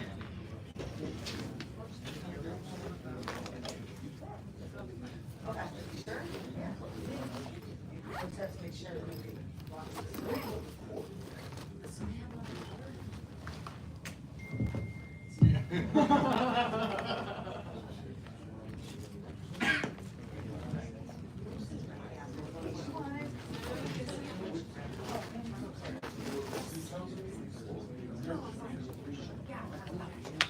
Ouch.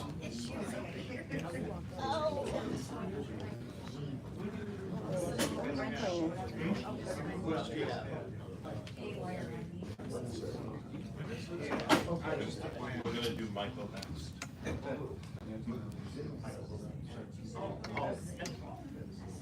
Holst next.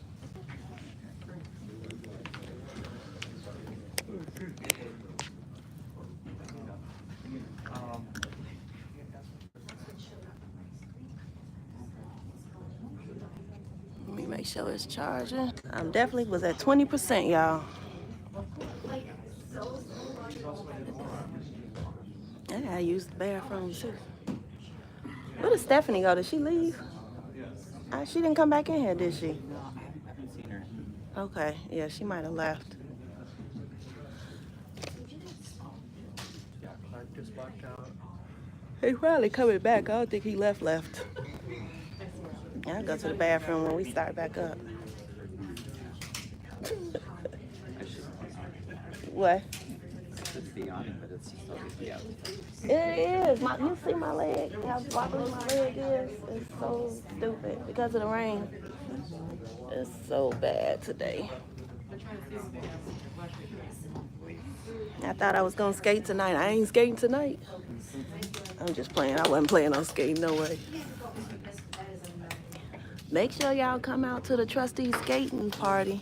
I think it's in Glenwood. Yes. Yeah, but bring you here today. All right. Brings you here today. Well, am I supposed to give it to you or him? Am I supposed to give you his piece? From Critical Smoker. Or give it to him? Okay. He told me to give it back, so I got another tripod. I just used mine.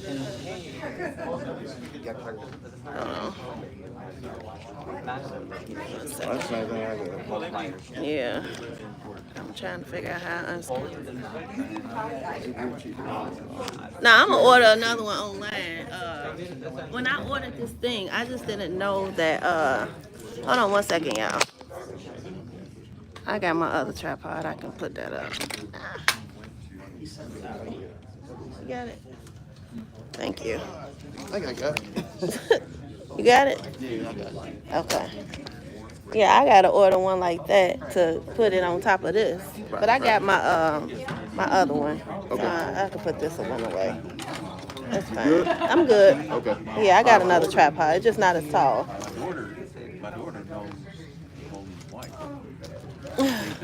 Y'all give me a second. I gotta realign.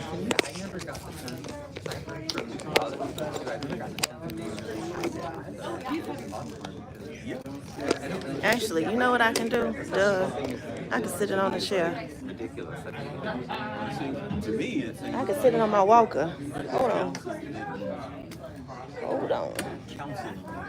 I think in 2021 or 2022, he put out feelers that he wanted to make. I'm glad we on timeout.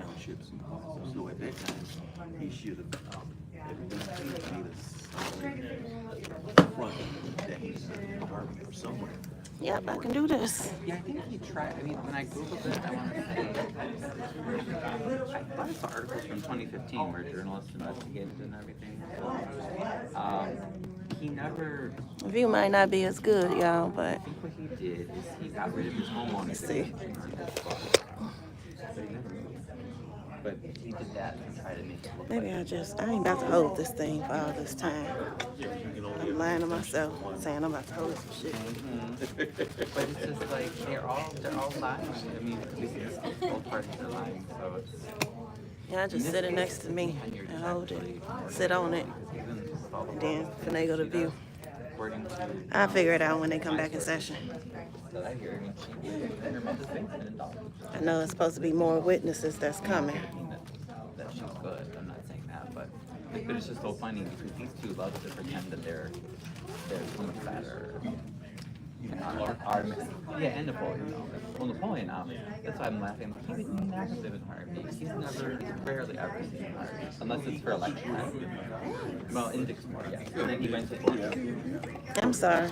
But he only claims us when it's politically beneficial for him. Yeah, otherwise, you know. Sure. Thank you. Thank you. He hangs out with Boston, Chicago. He hangs out with, like, hobnob. This thing is stupid. I just went to buy popcorn on your thing, and it's over. You can't lie about your Yeah, today. Like, damn it. It's cool. And sadly, they're not the only problems. All right, I'm gonna figure it out when I get back in. How to get my view back up. Because I think something was in the news this past week with some other issue that he was applying for, but he didn't as president. Oh, Napoleon? Yeah. Well, yeah, because he doesn't live in Short Township that he's in. He also does It's gonna fall. I'm just trying to get it to stand up until I sit back down. Oh, so you could put it on this one. I don't understand how these people, I mean, I do understand how they get away with it, because it's the same reason why they haven't done anything about Tiffany, because everybody. Yeah, that might be a little bit. If they start enforcing the laws on the I'll board figure it out. then people are gonna, they're gonna get in trouble. That's why Lloyd, the Attorney General, all these people, you know, they're not gonna say something, because then they're gonna get in trouble. A lot of people said, I was on Inside Digital. It's not like, it's not what I want. It's not the notorious. All right, that's fine. We'll take two break. I'll be right back.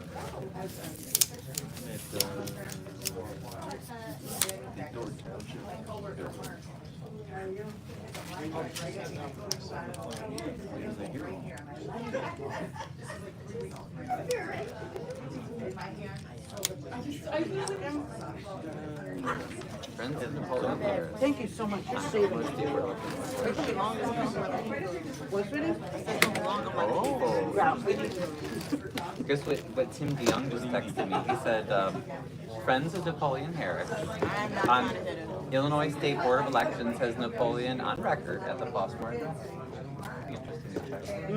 Yeah, it's in the exhibit. Is it? Oh. Yeah, you can look it up online. But you know the irony is that Clark has a party either. They're both liars. What did you want to do? They're so funny. They're both like the biggest liars. And then they love to appear superior to Tiffany. They'll be like, they'll be like shame. I'm like, all the bad stuff Tiffany does. You know what? As far as we know, that girl lives in her mom's basement in Dulce. Which one? Oh yeah. Oh yeah. Just verbal. Just for looks. You think? Well, no, because when you have more, the more people talk about it, pick your buddy up with the room. What's your chance of winning? Oh, to take votes from Napoleon. Like Clark. Oh, okay. Dilute the vote. Right. Apparently, No, that makes that's sense. not from starting in a couple minutes. I think he send a report. I saw this too because I'm like, well, I really want to get this, but then I also kind of want to watch this. I think Melanie's probably recording it. She must be in. Hey, how you doing? How are you? I am here.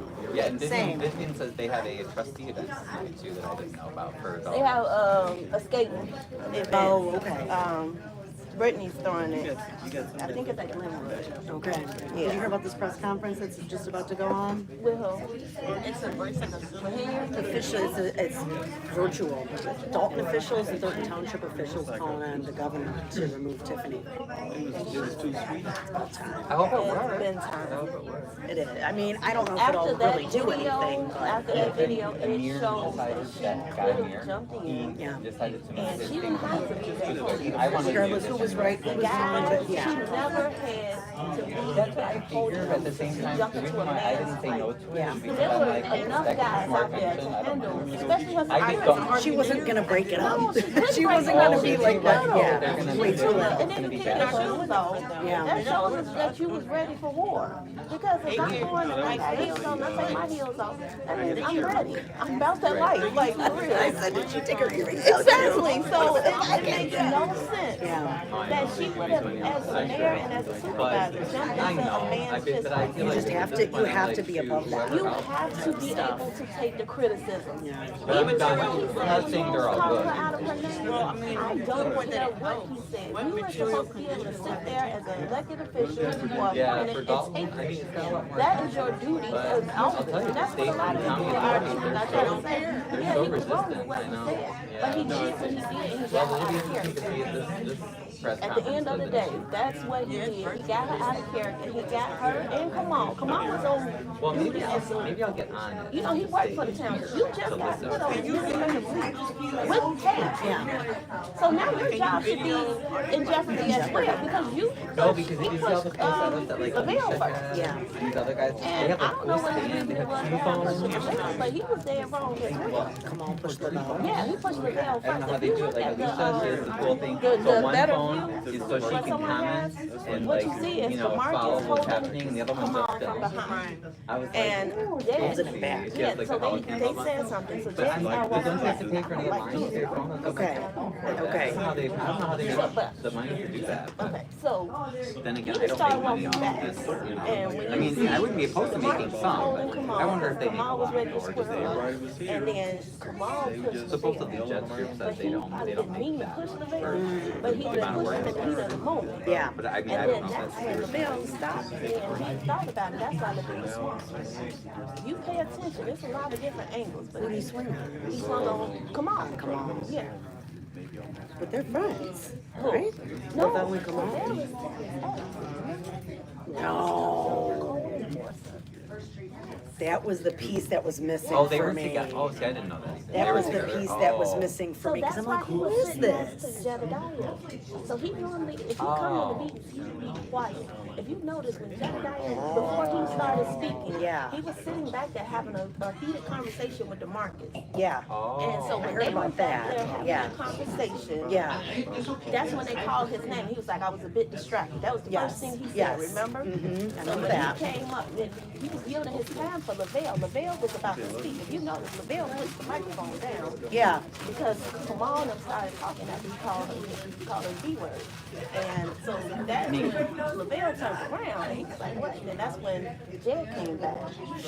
So, yeah. I was in the strict park. Okay. That makes I had sense. him on the wrong side. Yeah. I was like, where's this guy? Yeah. So, Like, wait a second. That's Yeah. how it went. That's how it Gosh, all. I stopped watching the video. I watched a couple, and I'm like, I'm not watching it It's hard anymore. to watch, but I'm glad that they got her out of here. I'm glad because she needed everybody to see her. Just what she's been doing herself. It's been hard dealing with her. And that's a lot of people don't understand. I helped her with her campaign. Oh, interesting. Yes. Okay. So a lot of people don't know.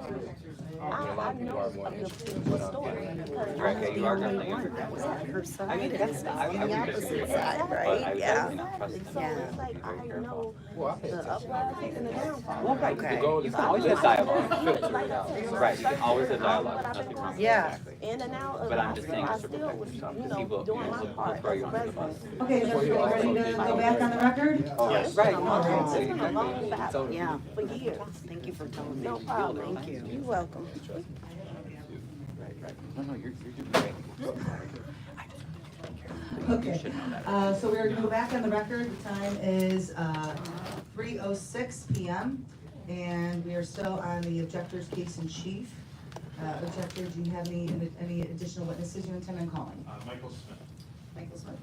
I have one issue before Mr. Smith testifies. We were granted the right to issue a subpoena. We issued a subpoena, served with a subpoena that had a rider for documents. I would like those documents before we start testifying. Okay, Mr. Smith, you can have a seat really quick. Did you provide those documents that were requested in the rider? Okay. I don't know what documents, Mr. Smith. I need to be excused for 1 second. What documents are Mr. Smith's documents? I'm very confused with what just happened. Yeah, I think he took the ribbon to somebody really quick and he's gonna be back to back. Oh. Okay. Okay. I don't ask questions anymore. I'm putting them down. It's usually a good policy.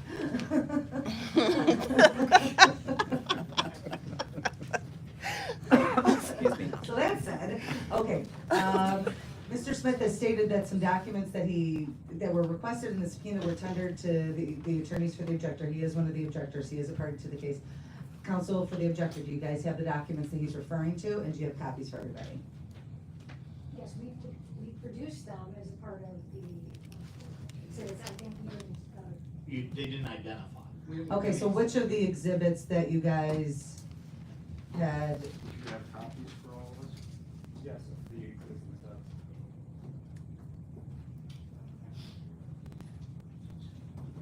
They are not prepared. Identify exhibits. They are not prepared at all. This is embarrassing. Put counsel on notice as to what's to come, so the counsel can defend them. as it relates to the exhibits, or the documents requested under the subpoena, are those what Mr. Lev is getting together right now? Okay. But those were all part of the document disclosure that was done yesterday? Yes.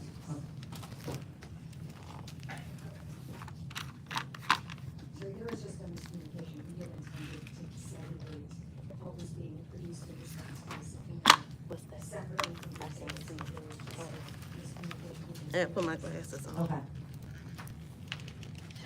But they do have the documents as well.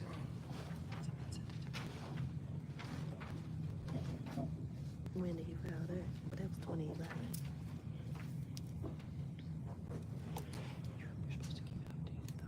No. I guess. Is there, first one you want to start with, we can start with. I'm not starting. You're a witness. I thought you wanted the documents before I started. I want the documents before you start, so I know. I understand that, that's why I'm waiting.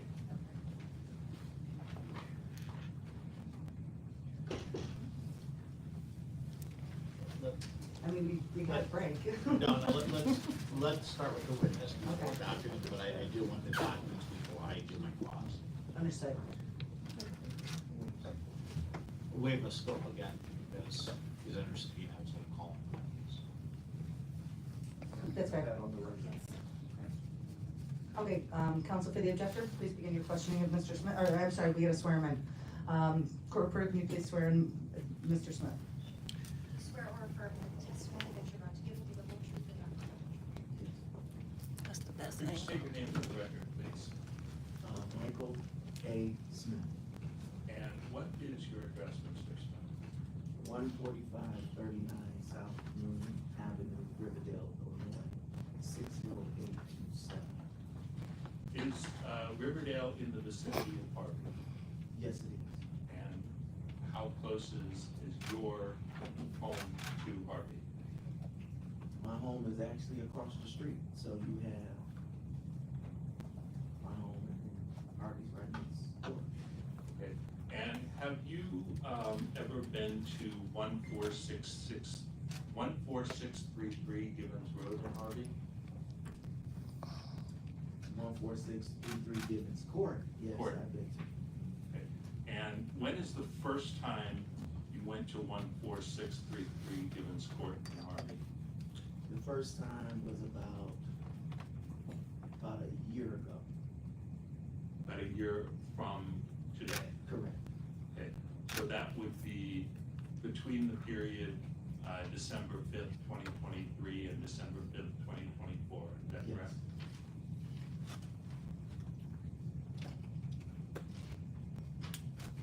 And you're one of the objectors in this case, correct? Yes. And did you have any conversations with Christopher Clark about the contents of the objection before it was filed? No. Did you have any conversations with Jerlene Harris about the contents of the objection before it was filed? No.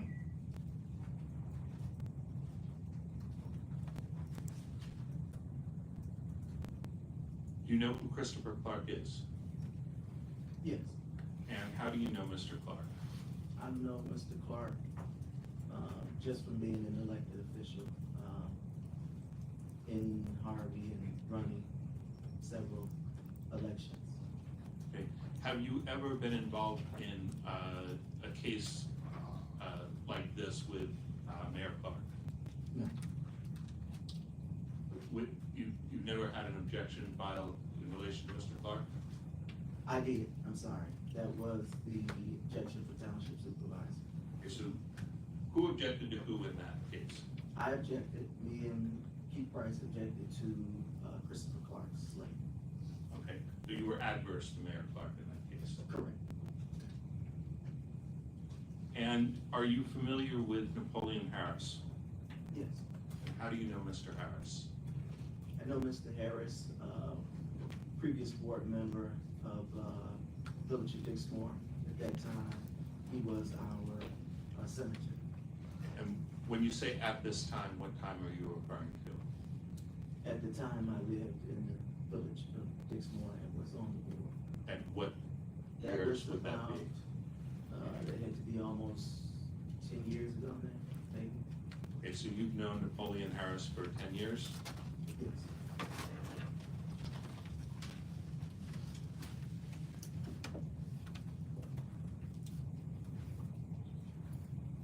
And are you aware of whether or not Mr. Harris holds any elected offices? Yes. He holds several elected seats. And what are those seats to your knowledge? The Democratic Committeeman for Thornton Township. He is the senator for the senatorial District 15 legislature.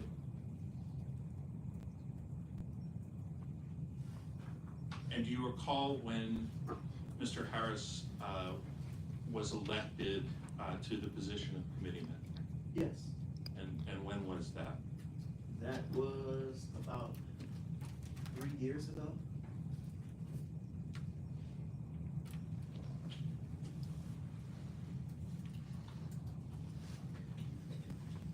And has Mr. Harris been elected to that position? Yes. And when was he elected to that position? That was about 3 years ago. The term is coming up for election. Okay, and did you have any participation in that election? I did. And what was your participation in that election? That election, I helped campaign for Mr. Harris, as well as work the polls for Mr. Harris in the village of Riverdale. I worked precisely my precinct. And that was supporting Mr. Harris for Township Committee person in Thornton Township. Correct.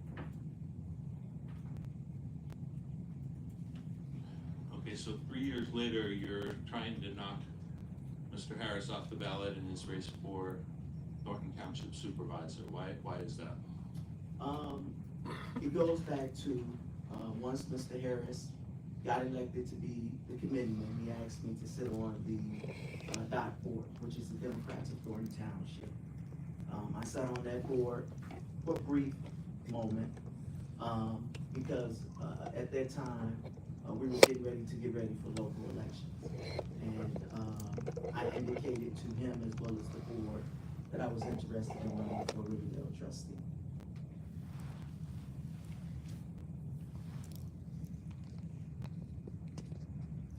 Okay, so my question to you was why you're filing this objection. I think you stopped a little short before finishing. I'm filing this objection because upon having an interview with Mr. Harris, along with Antoine Russell, we met at Portillo's in Homewood. The meeting was in regards to me running for Riverdale trustee. At this meeting, it was stated to me why did I want to run, what was my experience, and how long I had been a resident of Riverdale. I gave my experience as well as why I wanted to run, and then questions began to come from Committeeman Harris and Antoine Russell. Questions that came to me was they had other positions they would have liked for me to run for, and to ask me to not run for Riverdale trustee. And I asked what were those positions, and they told me in the village of Dixmoor to run for mayor or either West Harvey School District 147. At that time, I told Mr. Harris, as well as Antoine Russell, I'm not a resident of West Harvey School District 147, nor the village of Dixmoor, and I could not run. And he told me, well, I am the committee man, and Hold on, Wait. Judge, there's an objection being made. I'm trying to figure out who's saying what during this conversation, because he said to Yeah, I me. mean, hold on, there's still an objection pending, you have to wait till the board rules on the objection, you have to give the other side a chance to respond, and then the board's gonna make a ruling on the objection. I won't respond to the objection, I'll ask the question Mr. Ladizinski wants asked. Okay, well, that's, Okay, when you say, you're saying, he told me, That- use proper names Okay. instead of using pronouns, so that we all know who you're talking about. Hearsay relevance, you know, his motivation for filing this is not allowed. If there's bias, that's allowed. I mean, what does the board wanna, oh, well, first of all, do you wanna respond? Yeah, I mean, this conversation goes to why he believes Mr. Harris is not a resident of Flossmoor or of Harvey. You're right to first. I would say that this the board, I guess, does the board have any thoughts before you wanna hear my thoughts? My thought is that to the extent that there's any statements related to Antoine Russell, that's definitely hearsay. I think that falls squarely within the hearsay rule. As it relates to statements from Napoleon Harris, I mean, granted, he has a party, but he's a party that is not here.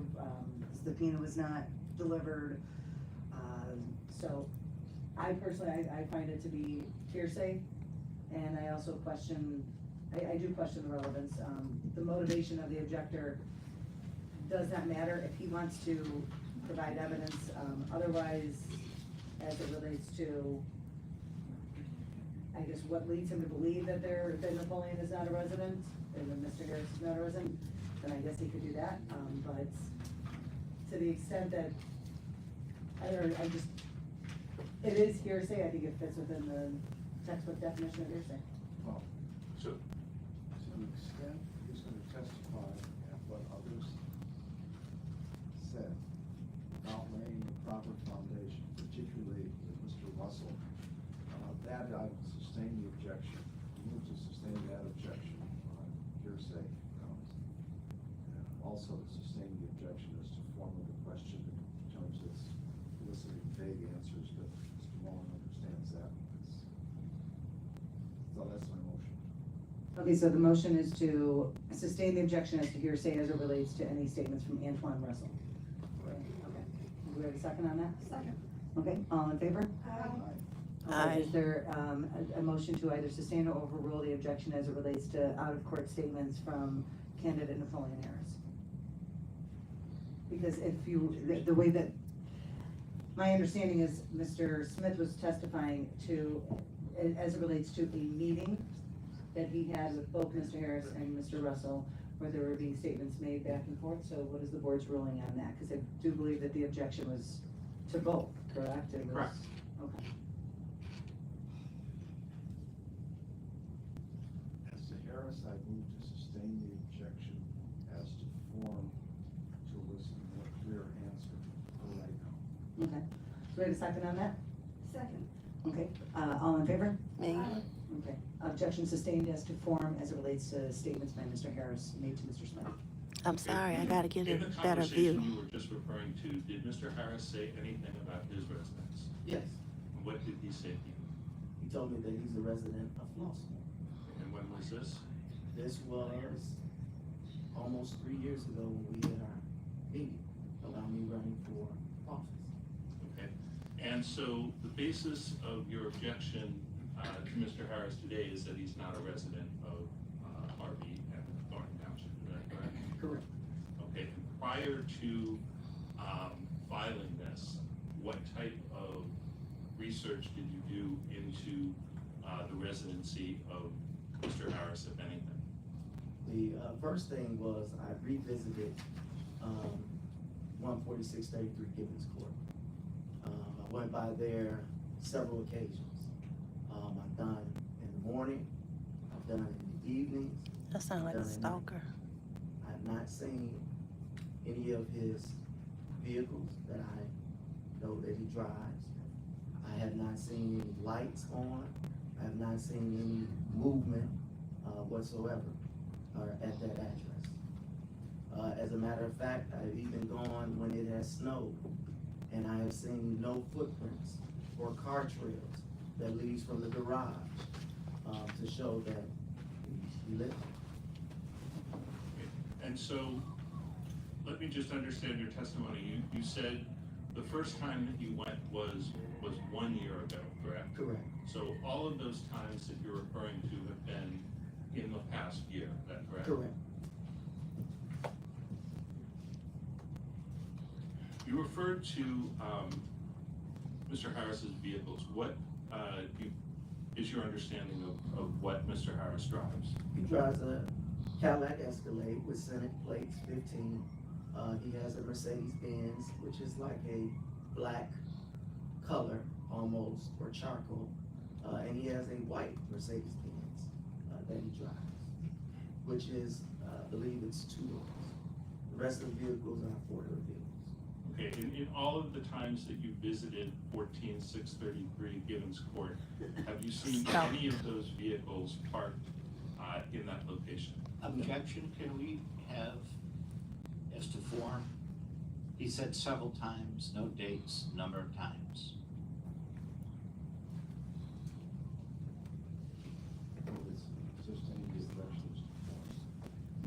I agree. Second.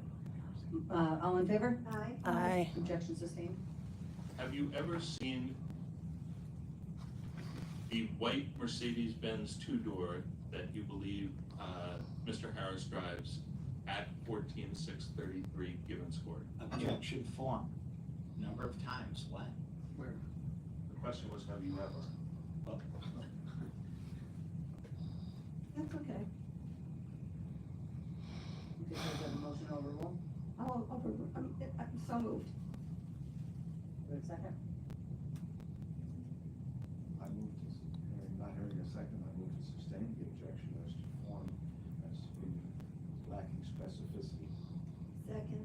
All in favor? Aye. Any opposed? Opposed. Okay, motion carries. So objection sustained. Be a little more specific. So do you recall the first time that you went to 14633 Givens Court? Yes, And when was that? that would be April. Of 2024? Yes, And when you went by 14633 Givens Court in April of 2023, or 2024, excuse me, did you see any of the vehicles that you identified as being Mr. Harris's vehicles parked in that area?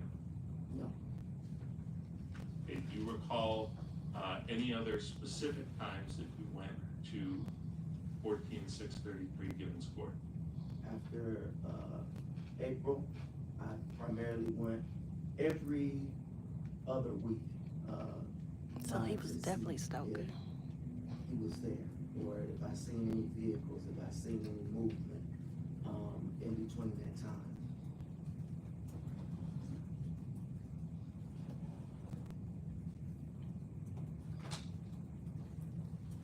Okay, other than going to 14633 Givens Court, what did you do to determine where Mr. Harris lived?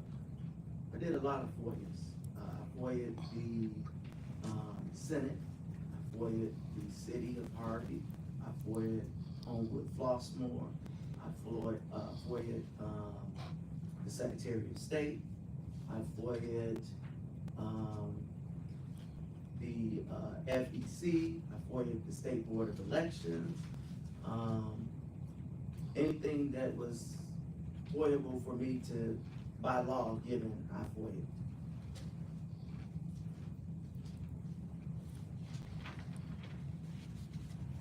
Okay, and In terms of He the definitely a stalker. responses that you received to the FOIAs, was there anything in those responses that you believe supports your allegation that he does not live at 14633 Gibbons Court? Objection foundation as to each of the FOIAs, when they were sent and when they received responses, and what was received.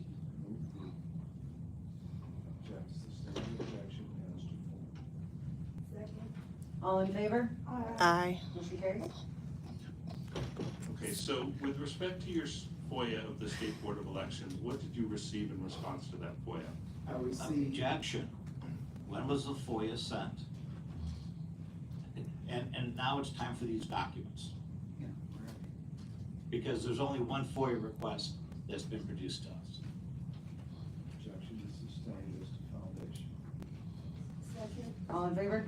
Aye. Aye. Sustained. The last.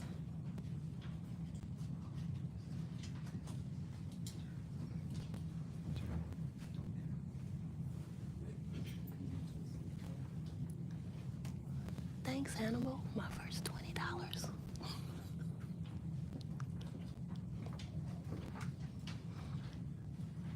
I saw it because it's orange.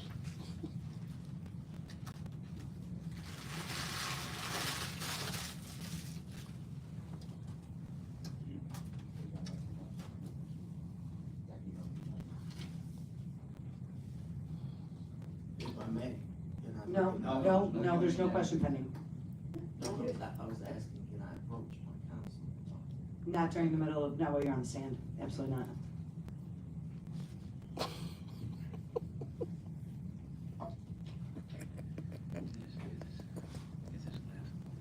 It's so funny.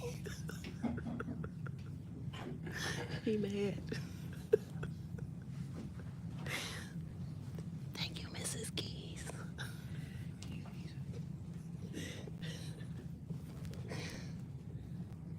He just tried anything. It's ridiculous. So laughable.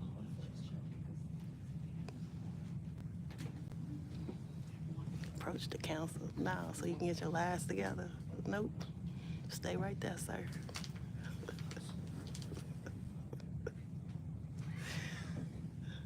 I'm sorry. I was talking to the attorney at first. Did you give me a copy of that FOIA? Yeah. Yeah. Can you, carry it?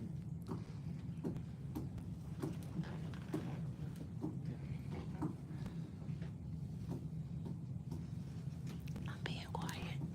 I'm just whispering.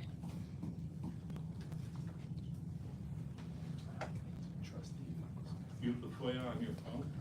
Yes, sir. Thank you, Anissa. So, you are still on the record. Yes. And this is responsive to Mr. Ladizinski's request, so I want to make sure we have it.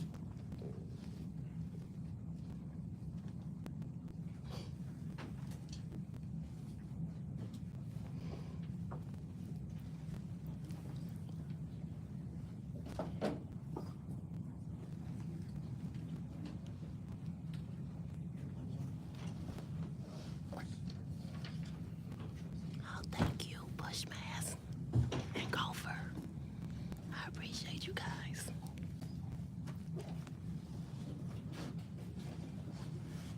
This is literally my first live monetized.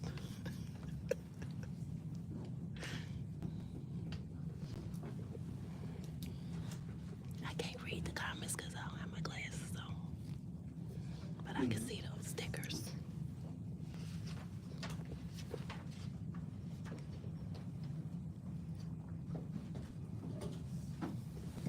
He is not happy. Let me zoom in so y'all can see. Will it let me? He in his phone looking for his fake FOIAs.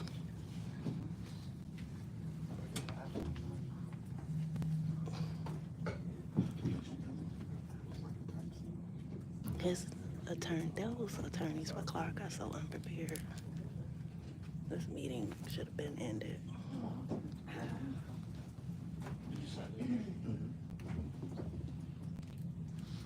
There we go.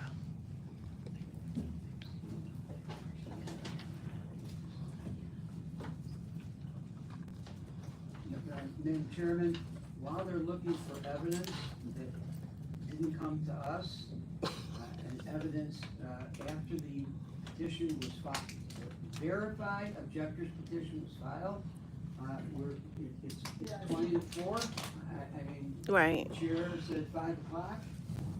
We have witnesses too, so we Thank are you. wasting I think it time says looking Sandra. for evidence that has not been submitted. Appreciate it. And we're concerned about that too. I So can we move on? Yes. And how much Thanks, longer do you James. wrap up? I don't think very long.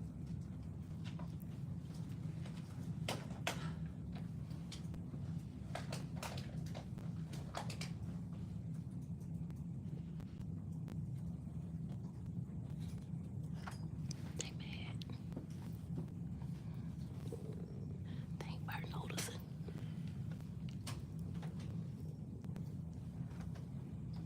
Thank you, Tanisa.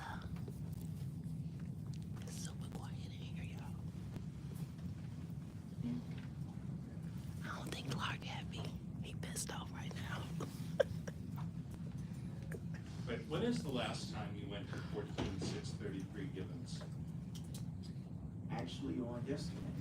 Okay, and what time yesterday did you go? Yesterday around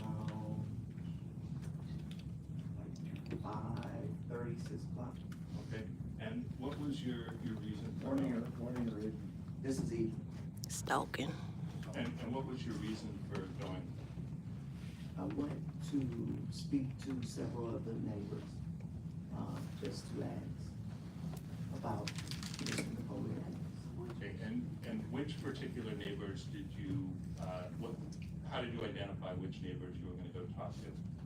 Identified by the affidavits that were presented. Okay, and did you knock on the door of any of the individuals who, we received affidavits from the candidate of? Yes, Okay, and, did you knock on the door of Mr. Ralph Bowie? yes, I did. And what, did Mr. Bowie say to you? Objection, hearsay. No objection is sustained. Well, could I respond? I second that too. No. Mr. Bowie signed an affidavit. This is, what he said contradicted his affidavit. That is a statement against interest under 804B3. It indicates that he signed an affidavit that is not true. That is a statement against interest. It is an exception to the hearsay rule. No. They just said no, it's not. Well, is he a witness here to testify? He is going to be testifying by affidavit.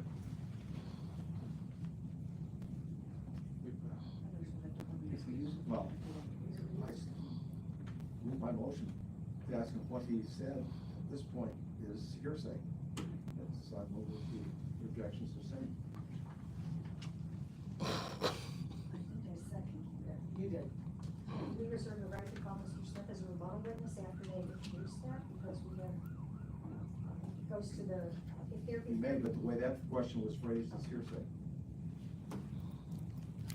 Okay, all in favor? Aye. Okay, motion carried to sustain.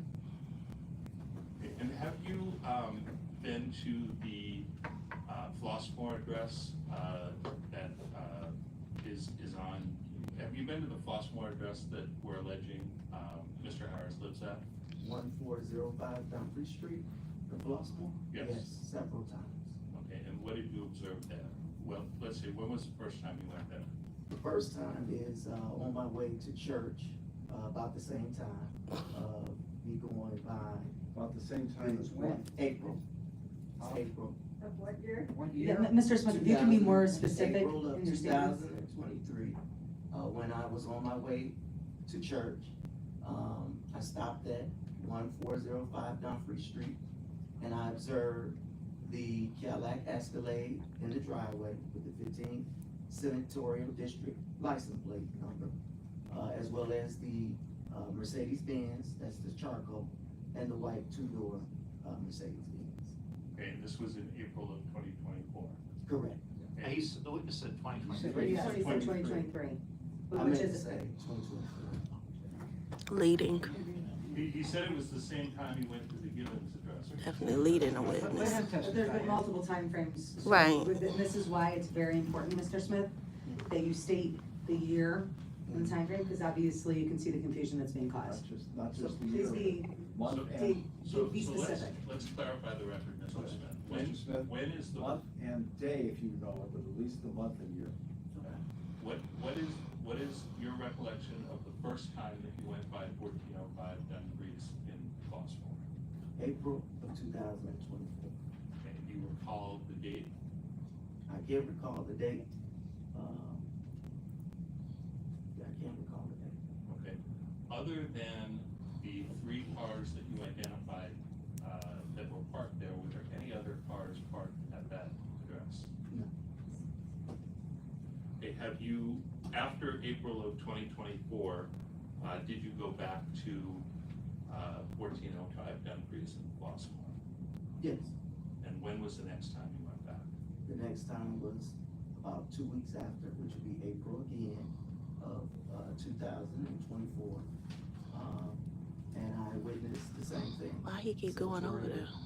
Cadillac Black Escalade, Senatorial District plates, along with the charcoal Mercedes Benz and the white 2-door Mercedes Benz. Okay, and this was again in April of 2024? Correct. Okay, when's the next time you went back to 1405 Dumfries Avenue? That would be May of 2024. Okay, and when you went to the Flossmoor address in May of 2024, what did you observe? I observed the same thing. Black senatorial, 15th legislative senatorial district truck, Cadillac truck, along with the charcoal Mercedes Benz and the white 2-door Mercedes Benz. Okay, and after that visit in May of 2024, when is the next time you went by the Flossmoor address? 2 weeks later of May. That's really May stalking. 2024, I went back again and saw the same thing. And the same thing being? The black Cadillac senatorial district truck, 15th legislative district on it, and the charcoal Mercedes Benz and the white. I wonder if they have his schedule when he was And gone to Springfield. after the second time in May of 2024 that you went to the Flossmoor home, when is the next time you visited that home? The next time I visited was approximately a month after, so that would be June of 2000. Last time you stalked. I witnessed the same thing. The black senatorial district Cadillac truck, along with the charcoal Mercedes Benz and the white 2-door Mercedes Benz. Okay, did you visit the Flossmoor address once in June, or did you go back in June? I went back several times in June. So it would be maybe 2 weeks after, just to see if I saw the same thing again. And you did, of course. The second time you went in June of 2024, did you see the same thing? Yes.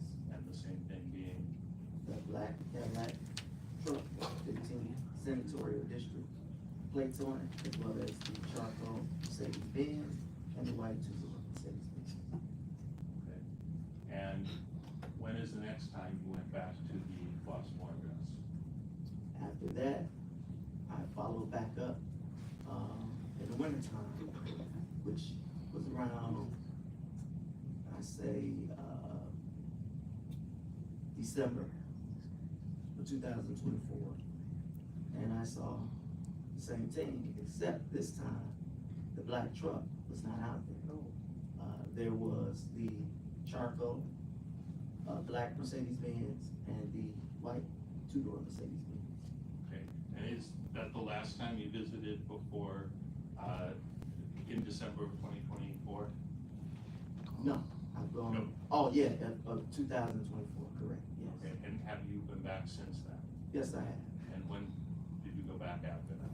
I went back this year of 2025. that was January of 2025. I went and I observed, this was right after the first snow that we had.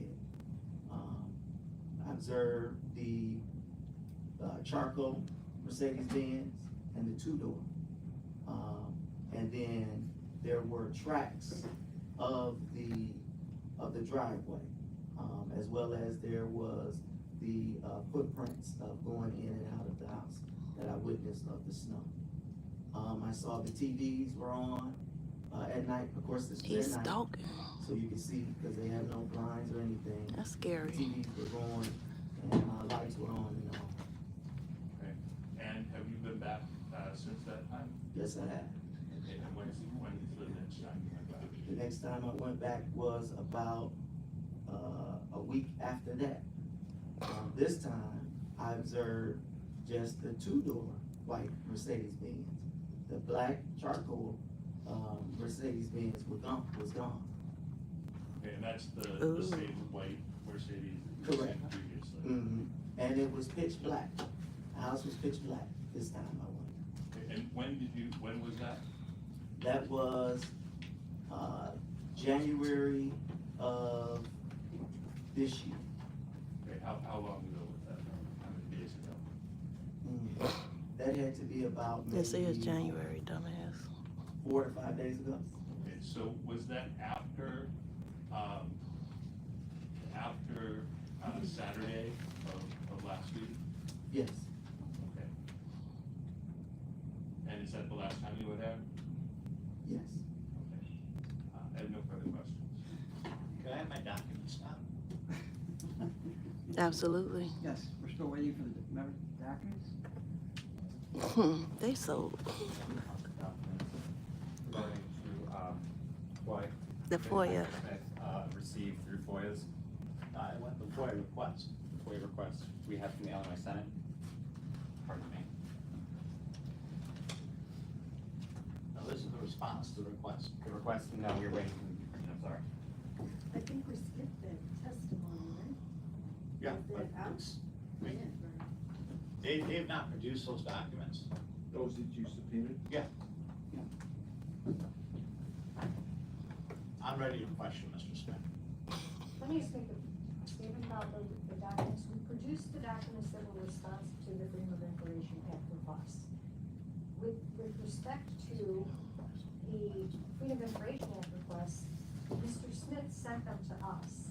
And when we were preparing them, my colleague said, am I printing out the emails for Mr. Smith to you? I said, no, those are attorney-client privilege. What we didn't realize is that below in those, so it was not an intentional withholding of documents. Yeah, We're still right. printing them up right now, but that's what the error was. So, because the underlying communications, like from the State Board of Elections, went to Mr. Smith and then Mr. Smith forwarded them to me, we intended to produce the communications beyond that, but it was all just under the umbrella of, he thought it was attorney-client privilege information since it had been forwarded to me. That's why that was not produced for him. So what you're getting the copies of are just the questions he posed to the State Board of Elections, which he has here on his phone, and he can show everybody. And the responses to them, which we gave them the attachments from them, but what's missing is the, can I get a copy of the voter registration document? Yes, here it is. That's the only part that's missing.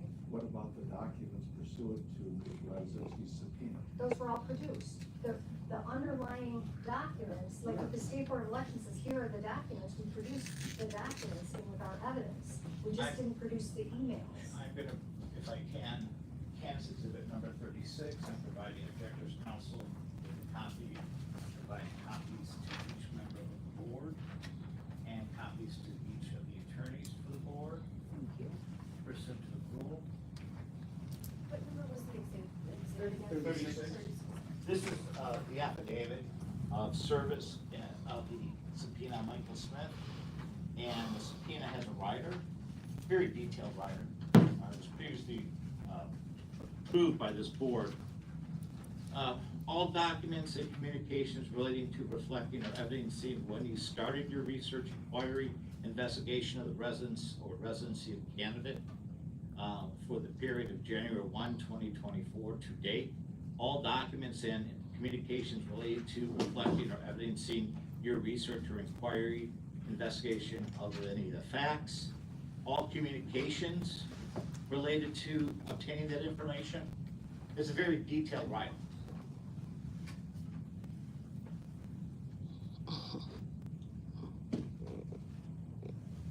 And some of the stuff we didn't have documents responsive to.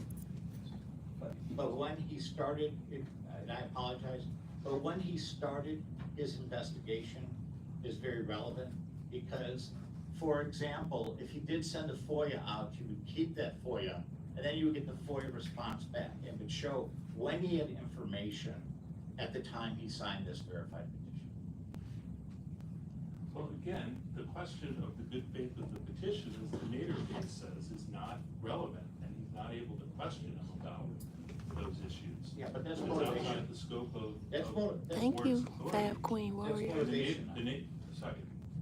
The Nader case specifically says that a subpoena cannot be used to bring someone in to testify what they did to compile the objection.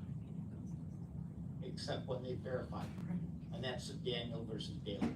But Daniel did not involve a subpoena. That was a question of a shotgun objection in a signature objection where the board said, well, the person didn't come in voluntarily and explain to us why this was a shotgun objection. There was no subpoena in that case. Yeah, there was a subpoena. The board issued a subpoena to compel the objector to attend and serve that subpoena.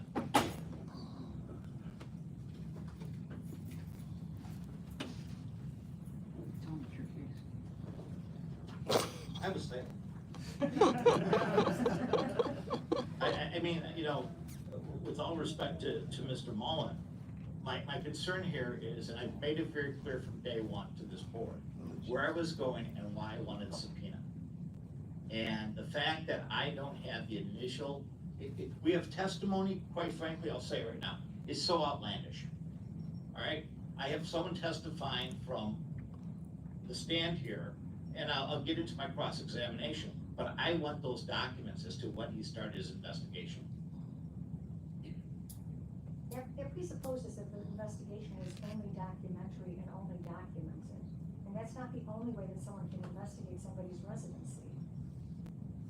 But if there are any documents related to it, that's what the request is for, as I understand it. Yes. Are we ready for the trust? No. No.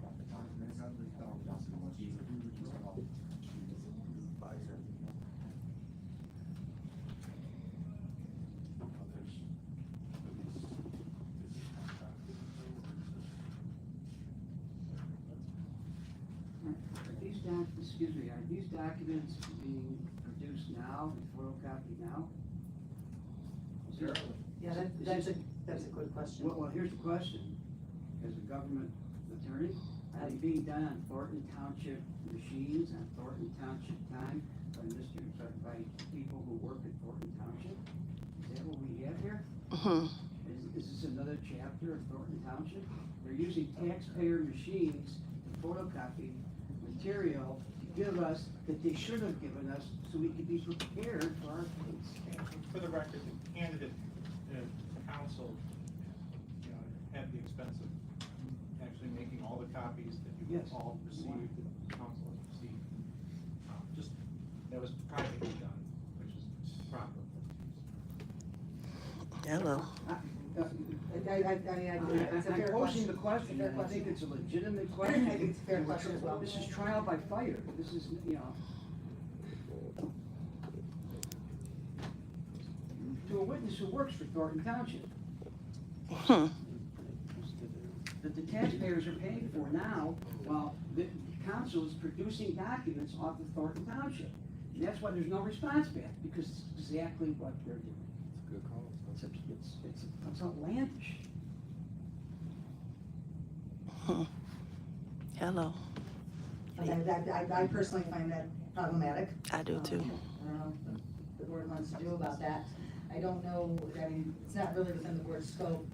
Yes, I got it. Really about, you know, the use of township resources per se for a privately funded objection, but I do not think that that's okay in any manner.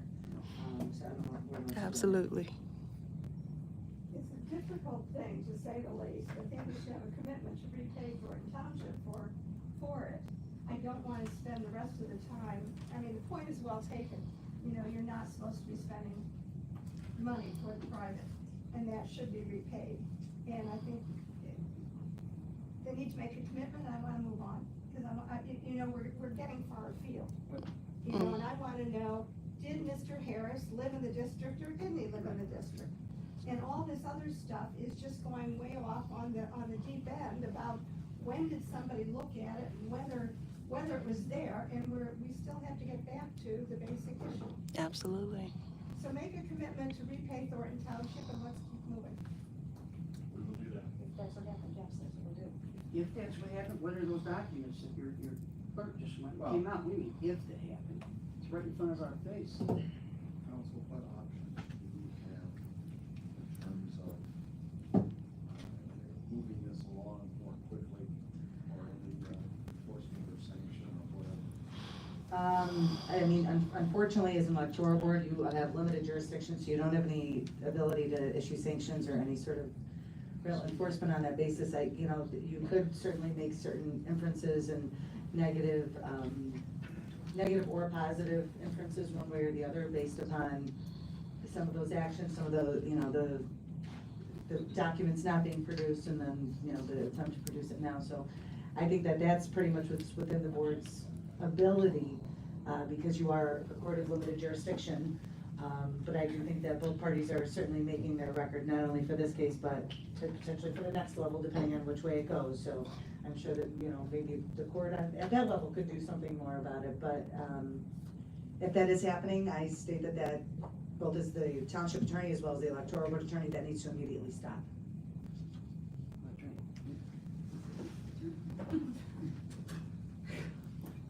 So that's my statement. If that's happening, it needs to stop now.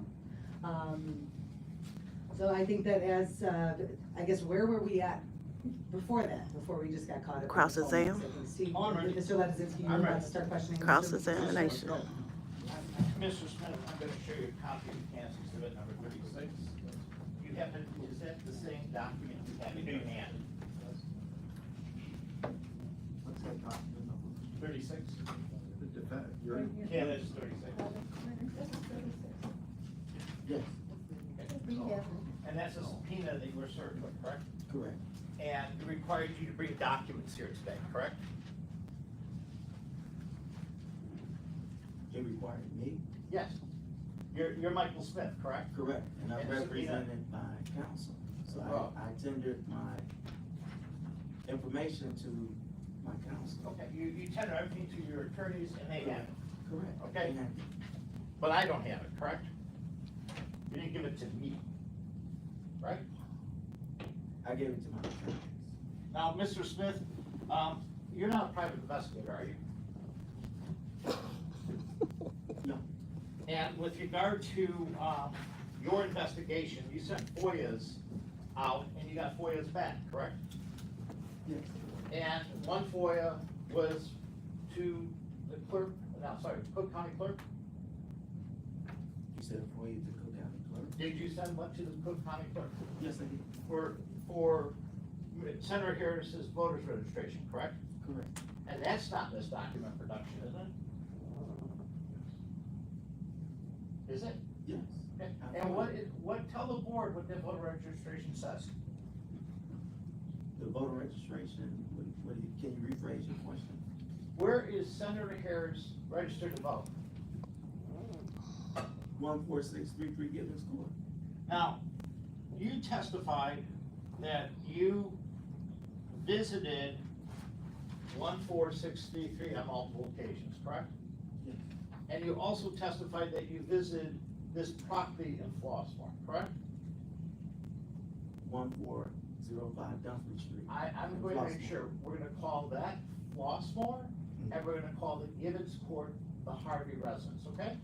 I just want to be clear with the record. So 1405 Dumfries Street and Flossmoor is the Flossmoor, then 14633 Gibbons Court is the Harvey.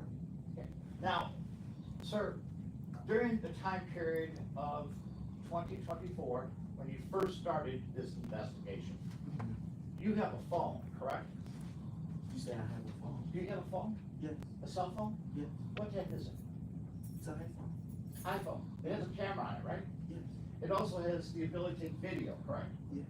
Now, for each of these times, you had your phone with you, right? Each time you visited the Harvey residence, you had your phone with you, right? Yes. Did you take pictures of each time you visited? Yes. Did you produce those?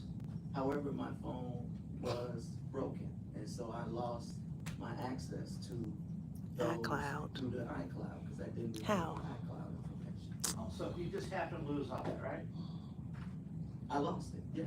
And the same thing for the property, the Flossmoor property, correct? You said for the Flossmoor, also. Yeah, that was all on my. You just happened to lose all those photographs, right? Yeah, well, you can't get back into your iCloud. Didn't save them to your phone? You can't. With iPhone, you can't save them to your phone. Everything's saved to your iCloud. So when you get a new Mr. Smith, phone, is it your testimony that you're required to save everything to the cloud when you use your iPhone? you have to. Thank when you. are I didn't see the getting and name. accessing another device. For the $5. It's not like an Android where it just automatically transfers over. Everything is sent to your iCloud. So I don't have access to that iCloud. I lost that iCloud. And I don't have the password.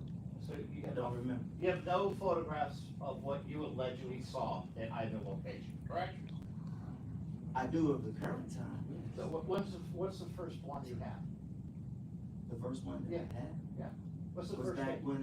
when I just talked about in December when I went. Okay, December of 2024 is the first time that you had photos. Yes, that I have in my phone currently. After the caucus. Now,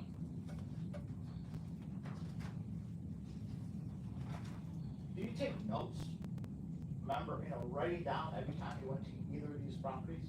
Do I take notes? No. And I have to tell you, your testimony, you're going by every 2 weeks, right? Mhm. Is that your testimony, sir? Yes or no? Yes. And the purpose of that is to show that Senator Harris does not live in Harvey, correct? Correct. And it's your testimony, you took no notes. No, I took no notes. Now, sir, where are you currently employed? You said, where am I? Employed. Where are you currently employed, sir? I'm at home. I work from home. Okay, who do you work for? I work for myself. Sir,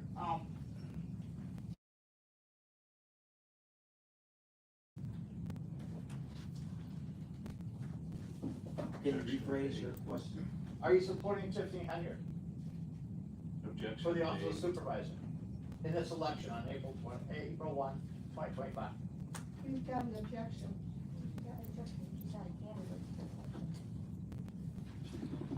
She has filed intent to be a write-in.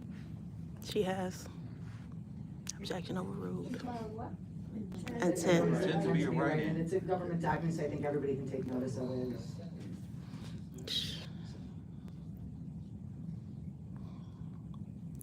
Do we need to rule on Yeah, or did we clarify? Well, I didn't, what is the objection? Just that, I think we then elaborated on the question. right, are we good or is there? Can we re-ask the question, because there were too many people talking and I didn't hear the answer. Mr. Ladazinski, could you re-ask the question? With regard to who you're supporting for the office of supervisor at the April 1, 2025 election, are you not supporting Tiffany?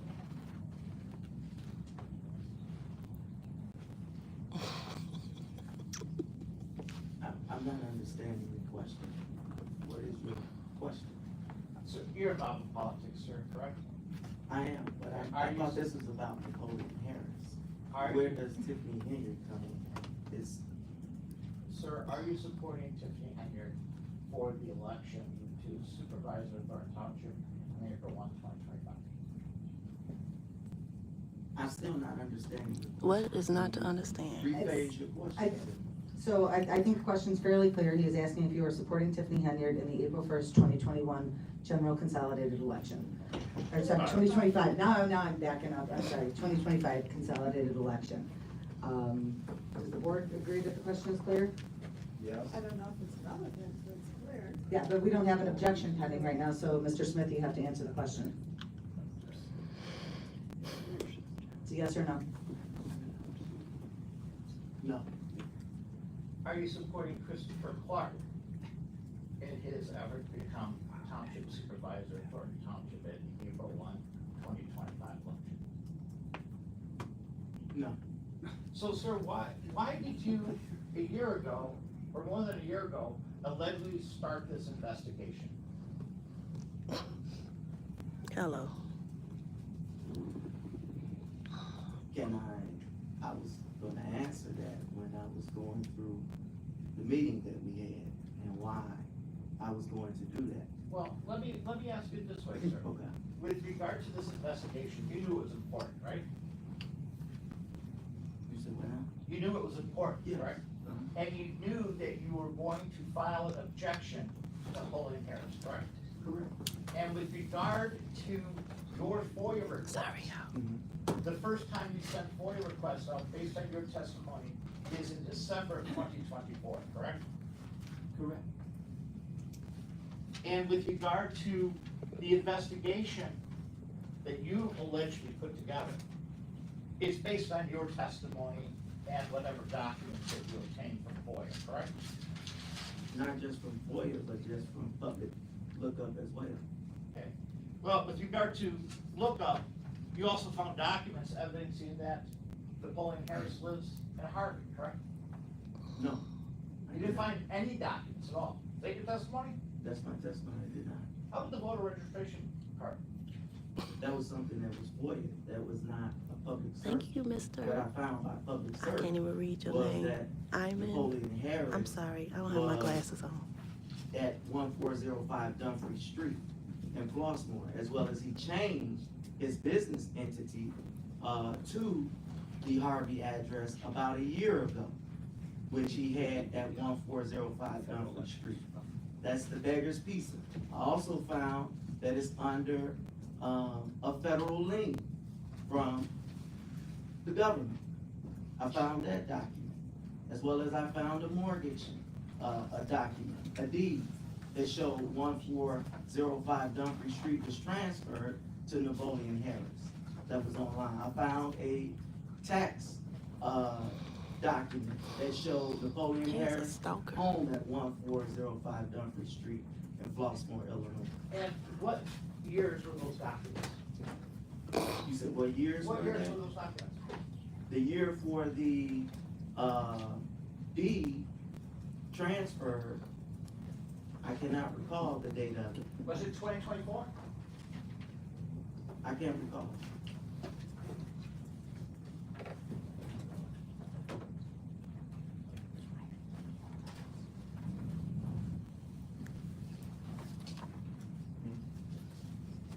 Sir, with regard to the information that you obtained from all your FOIAs and the investigation you did,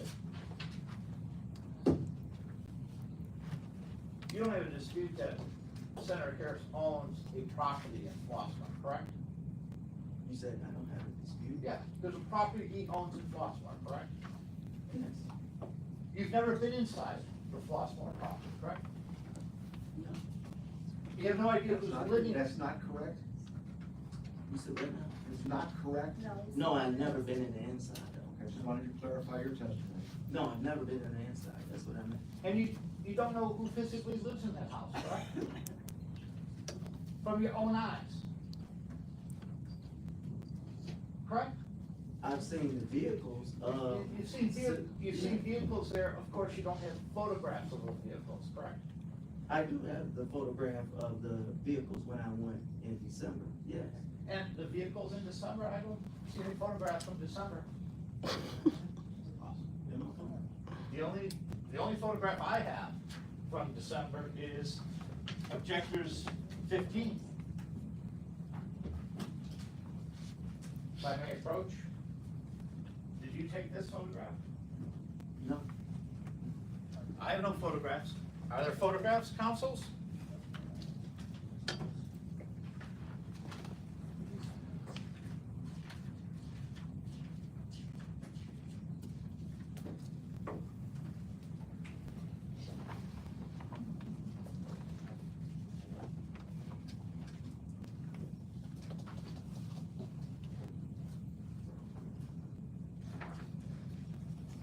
record, I would request at this time that council put in my hand this alleged photograph that he claims that he gave to, no, we are talking about the Flossmoor property, that's Hardo.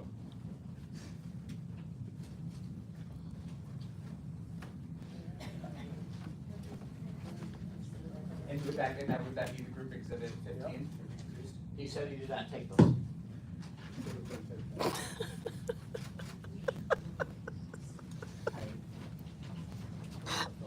Sorry. He getting cooked.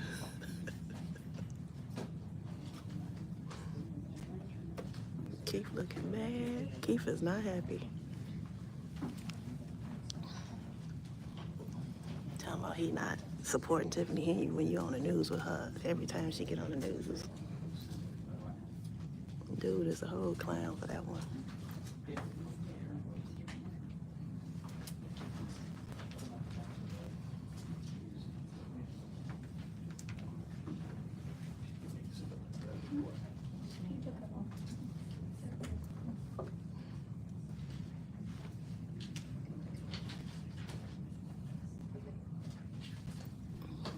He does not look happy. Y'all want him to be y'all trustee in Riverdale? I'm sorry, So let what me I have is, I've been tendered a document I'm gonna mark as Kansas exhibit number 48. 48?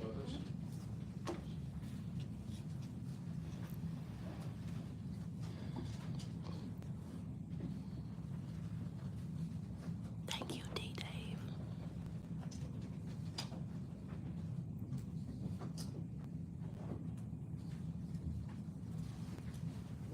I apologize, I do not have copies for everyone, as this is what was provided to me. That's just the last 3 pages of what was the exhibit. I think the first 2 pages were combined with it by mistake. Okay, so I'm gonna break this out as 48. You're labeling each page A, B, C, D. I'm just doing this one page it just provided to me. So it's 48, I'm tendering to the board, sorry. Copies for everyone. We have that as 15. With regard to Kansas exhibit number 48, Mr. Smith, is this the photograph that you took of the Flossmoor property, correct? Yes, this is one. Okay, and is your testimony this was taken on January 15th, 2025? No, What time was it taken? this was in December of 2024. Well, it says Flossmoor, January 15th, 8:12 p.m. Yeah, but I took a picture in December of 2024. Is this the picture you took in December of 2024? This is one of the pictures, but it wasn't done in January. This is the only picture I have Okay. that you took related to the Flossmoor home. Okay, is that correct? That you had, yes. You may have more, right? I don't have. Objection. I told you that. He What's that? produced everything that he produced to us, and you have more than one picture. There's more than one picture that he produced as So evidence. is it your exhibit 15? What's your specific objection? Because we're asking the witness to ask questions.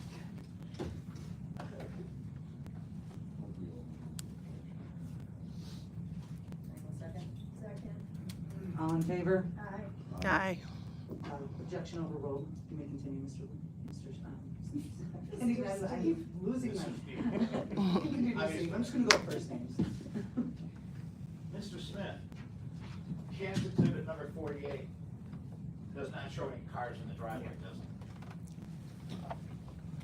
That's from that angle. But I don't have any pictures from you, correct? Showing these alleged cars you allegedly seen on any day at Flossmoor, correct? You have this picture here, but it's not that angle. There's another angle. It shows the car. Should have been Jim. Sir, I'm gonna show you what's been marked Thank you. as Kansas exhibit number 45. Providing copies to the board. board, copies to the board's attorneys, copy to opposing counsel, and Mr. Smith. Mr. Smith, do you recognize Kansas Exhibit 45 as one of the documents that you received in response to a FOIA that you sent to the Federal Elections Commission? No, I didn't receive any documents from the Federal Elections Commission. But you What was- FOIA'd the election. Yes, I FOIA'd, and what they told me to do was to take a look on their website, and I'll be able to find it. Did However, you find it on the website? I could not find these on the website. Do you recognize that document to be from the Federal Elections Commission? Yes, it says it's FEC Form 2, And who's that for? Napoleon Harris. And what's the date of that?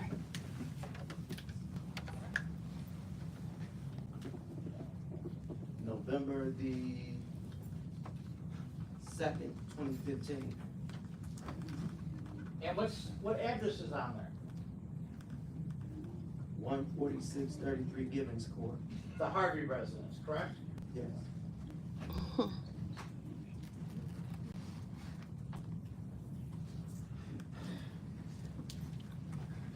Mr. Smith, have you ever been convicted of a crime of dishonesty? No. You've never been convicted of theft? No. You've never been convicted of stealing gasoline from the city of the village of Dixmoor? No. It's your testimony, you've never been convicted? That's my testimony. Were you fired from Thornton Fractional High School District? Objection, no votes. His character. Move the objection be overruled. Second. All in favor? Aye. I'm Overruled. opposed. I'm opposed. Okay, 2-1, overruled. Sir, were you ever fired from Thornton Township Fractional High School? Can you rephrase your question? Have you ever been fired? Let's start that one. Fired from what? A job. Yes. Were you fired for lying on an employment application at Oak Park River Forest? No. Were you fired anywhere for lying on a job application? No. Were you fired for failing to disclose past history at a school district? Yes. And which school district? 215. And what were you fired for, sir? Wasn't that I didn't disclose it. I was fired because they said that I could not work within a school that was in the Peter District of 215. That's why I was fired. And were you fired from 215? Yes. What were you fired for? So what was I fired for? What were you fired for? Because of an accusation that was later cleared up by the DCFS.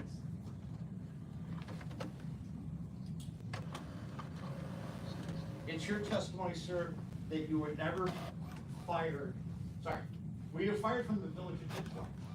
No. Were you ever criminally charged with theft for the village of Dixmoor? Any municipality?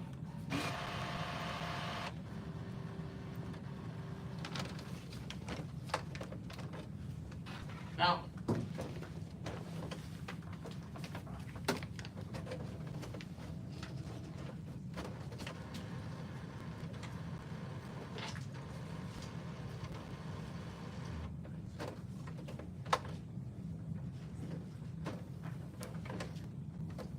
just, I think two last questions, Mr. Smith.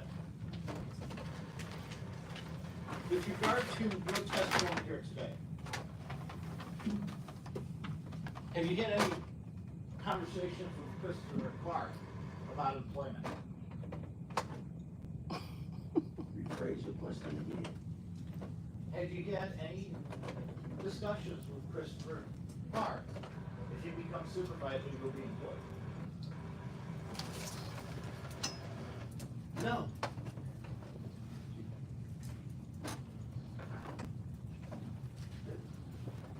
Final question, Mr. Smith.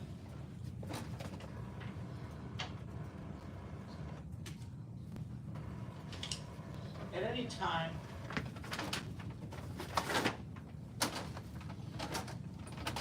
when you were involved in this investigation, the alleged claim performed, did you have anyone with you?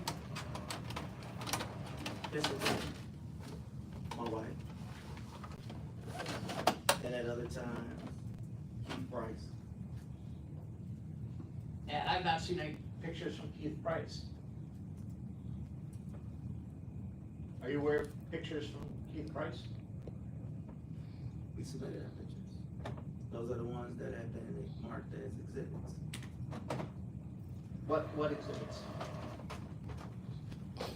That we, The exhibits, yes.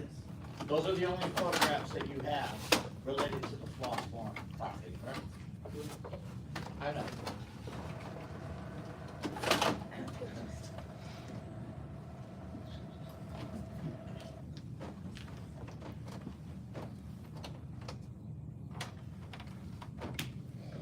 That's the noise, y'all.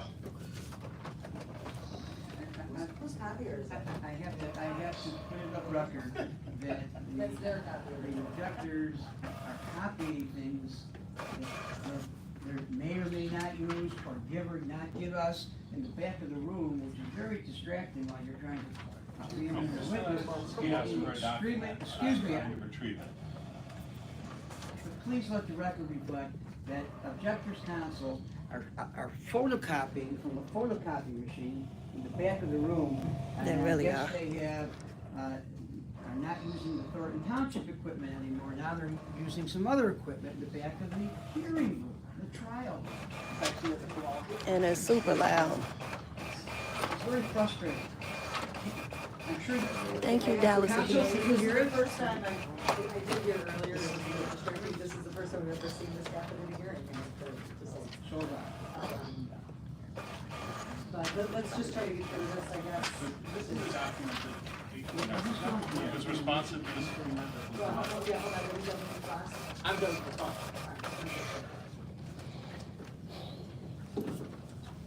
They are very unprepared. What's going on with this exhibit? We hope it's gonna be marked for something that's gonna be discussed. Okay, I can sit back down. Sorry, y'all. That was loud. For the record, I'm being handed plaintiff's exhibit number 5, which is the first time I'm seeing it. 5 already has a number, so. It sure do. My apologies. I apologize. I did see exhibit 5, but it's in a different form.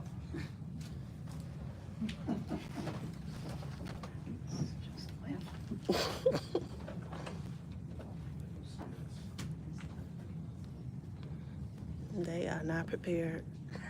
And I almost fell.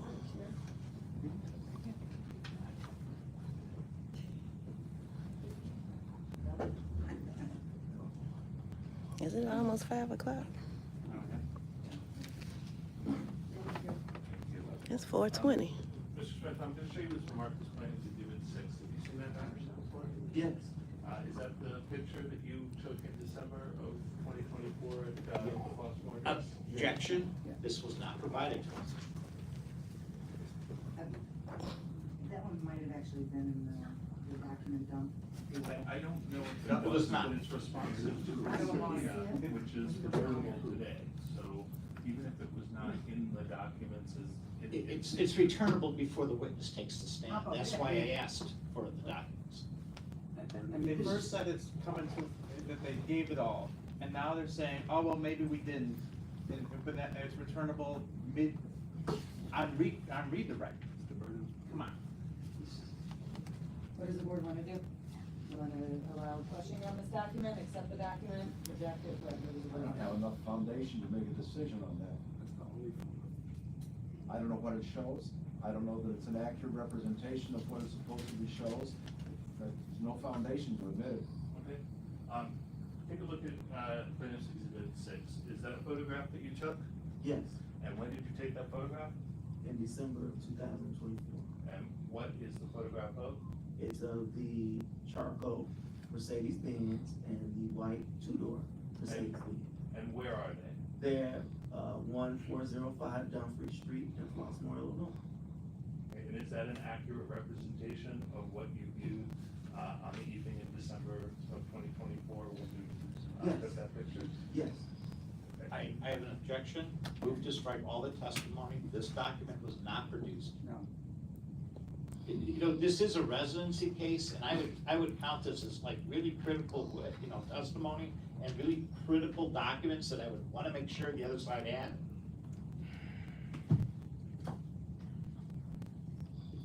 I'll second.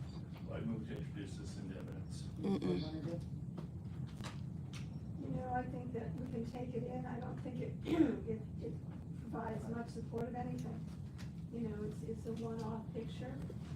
I have a couple of questions for you, sir.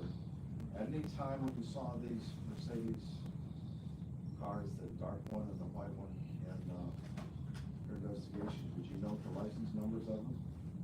No, you cannot, because it was. Not on this picture, at any time. At any time, you cannot because of the, way that it was, and I was not. What do you mean the way that it was? What does that mean? Because how you have to get into his property is like he's on a dead end. And so I was not going up He on was stalking. anybody's property. I stayed off because that is trespassing. When So I you will saw- not trespass on anybody's property. When you saw the cars you identified as seeing at Harvey, did you note the license number? Yes, I do. Okay. Mhm. What were the license numbers? I have it in my phone, of the picture of the car that sat in the driveway. In Harvey? Yes. And it was not a Mercedes-Benz, it was not a Cadillac Escalade. Thank you, I believe it was a Nissan Maxima. Do you can't read the license numbers on this picture, Exhibit 6, can you? No, How do you know they're the same cars? because I see that car all the time, that I have been over there several occasions. I've seen it at the Beggar's Pizza, sitting in the driveway. I've seen him personally drive that vehicle. I've seen him at the polls on election If you day, can't identify the license number, how do you know it's the same vehicle? because it's a black charcoal Mercedes-Benz, and it's a white Mercedes-Benz with 2 doors. Okay, I move admission of this photograph be denied. Thank you. I don't think the photograph matters, I think he's testified to what he's seen, and we give the weight to the testimony that we give the weight, it doesn't matter. So you've moved to admit it? Yeah. I'll withdraw my motion, I'll second that, I'll consider it for whatever way it may be worth. Okay, all in favor? Aye. Aye. Motion carries. Claims exhibits. It don't have no weight. Is admitted. Real quick before we go on, candidates exhibits 45 and 36, are you guys moving to admit those as well? Yes. I move to admit both candidates exhibits 45 and 48. 45 and 36, I think. 36. But the thing is, I thought you were limiting everything to 2023, and this was 15, is dated November 5 of 2015. Pardon? Candidates exhibit. What 15 is? Candidates exhibit, at the very top. Are you talking about 45? Yes, it's dated That's November 45. 2nd, 2015. Right, but I think that this was being submitted as number one in rebuttal, and Rebuttal to what? rebuttal to Mr. Smith's testimony.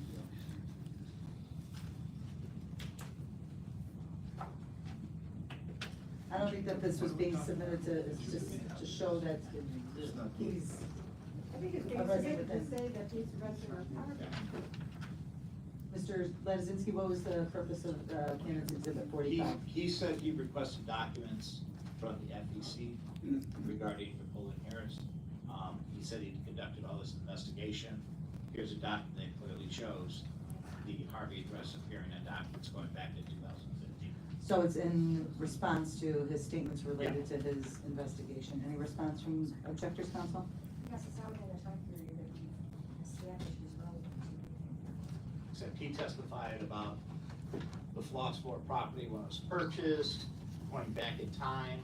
They've opened up this door now, and this was what my whole motion was about, is in a residency, if they're contending there's no physical presence somewhere, that means that he had to abandon something, okay? My argument here is very simply this, is that this witness comes on the stand and talks about what he reviewed, got public documents, he sent FOIAs that go back in time, and he's providing this testimony based on what he reviewed, and selectively omits documents that support my client's residency in Harvard. We don't have an obligation to provide documents that support his residency. He testified he never received this form. There's no foundation for this form. It's outside of the scope of the time period that the board has determined is relevant. Okay, so what does the board want to do? We have a motion and a second, but then, Member Asfel had pointed out that she felt that this was outside of the time frame. So what does the board want to do on this? Still wouldn't vote, consider it whatever way it may be worked. I'll go along with that. Okay, all in favor? Aye. All right, it's admitted. Okay, There's one question I have left for the witness, and I apologize. Well, I would object to that. The witness has been excused. no. No, he hasn't.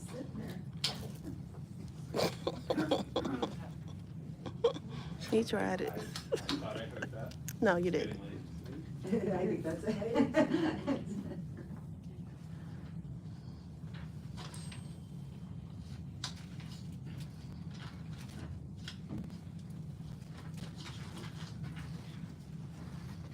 I'm gonna provide the board with the actual certified copy of the document, and I'll provide so it goes into the record.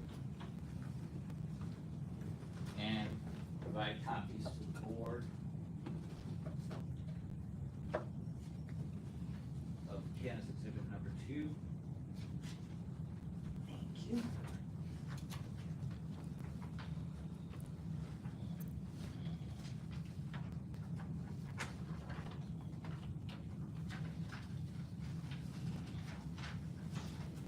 Check with council. And Mr. Smith, if you recognize this document.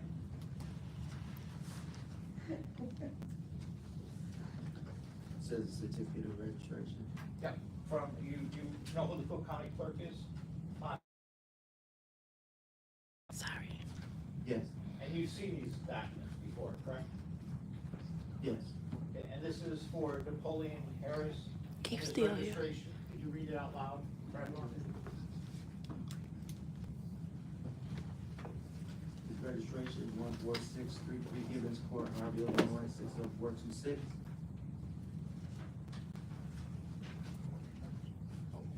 And also has his voting history on there too, correct? Correct. And it shows that he's been voting at that address, so let's just focus on the period of April 4th, 2023 to today's date. Well, I can't say that he's been voting here because we don't have the change history. The change history will show, by me doing objections a long time, they wouldn't give us the change history, which would show, the years that he changed his voter registration. That Because don't we know matter. at, some point, he did change his registration. He wasn't only here 1 year. since 1997, because those were not, built then in 97. Mr. Smith, did you request a subpoena to the Cook County Clerk for their exchange record? Did I request a subpoena? Yeah. No, I just did a FOIA for it. Thank you, Maria. I have nothing further. I would move Candace Exhibit number 2 into evidence. Any objection? Yes, objection is, it's a record that says it's for Napoleon B. Harris, and our objection is to Napoleon B. Harris III. There's no birth date on here, there's nothing identified, there's several different Napoleon B. Harrises, 1 through 4. This doesn't tie it into this particular calendar. So you're claiming a different Harris lives at the property in Harvey? No, I'm claiming this doesn't say that it's for Napoleon B. Harris III. That doesn't matter. You know how many Napoleon Harrises reported to live at that property? But, no. That's voting. Because relatives, they'd have different numbers, but at least one before the people. I move we accept candidates, exhibit 2 and Thank you. All in favor? Aye. Okay, so your exhibit 2 has been admitted. I will be obtaining, if this goes much longer, I will be requesting, the submission of a certified conviction for Michael Smith to present to the board. I would never would have thought that Mr. Smith would have, Perjured himself under oath. You have I mean, that I would say ready? present I do not now. have it ready. Okay, oh, okay. Look at God. Anything further from? That fool just lied under oath. Y'all see that? Okay, all right, anything from the board, from Mr. Smith? If y'all can't see, his temple is raising like he mad than a motherfucker. Excuse my language. Yes. He mad. And I'd like to say that I No, there's no question pending. This is not an open forum. You can speak in public comment if you want. I'll speak in public now. You're excused. Thank you for today. Yeah. Okay, next witness. Public comment gonna be lit.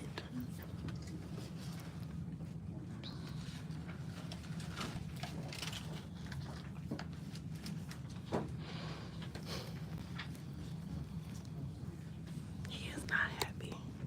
He gonna cry in the car.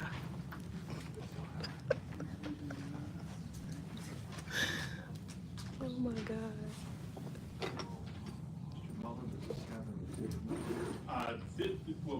We're asking to file this, Do you have a copy for a lawyer? They don't make copies to save their lives.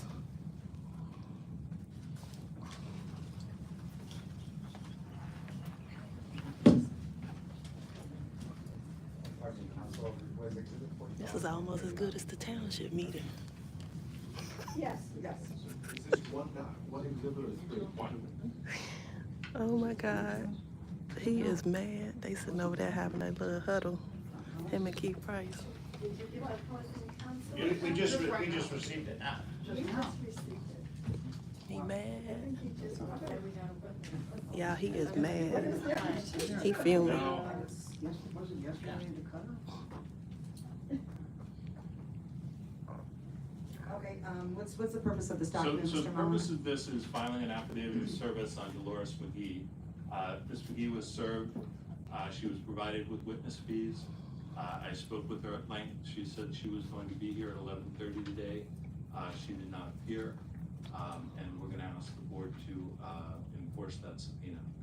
Who is she and what's the relevance of what She she would be is the testifying person that to? lives in 14637 Gibbons, which is the building that is attached to Napoleon Harris's alleged dress and harm. Board, what do you think? And just for the record, I can also state that Ms. McGee did call my office and she was, because everything was returnable to me, so that way, you know, just make things a little bit cleaner and easier. Ms. McGee did call my office on Monday or Tuesday, and she did in fact say that she did plan on being here. I don't know what happened, but she did say that she did plan on being here, just for the record. I just, you know, want to put that out there. But she did seem a little annoyed. So say that. But she did say she did plan on being here. Was she here? Was she? I have no idea. I have no clue what she looks like. She was not here. Has the They new know one it? called you? She would not give me her phone number. Oh, well, we have. I don't blame her.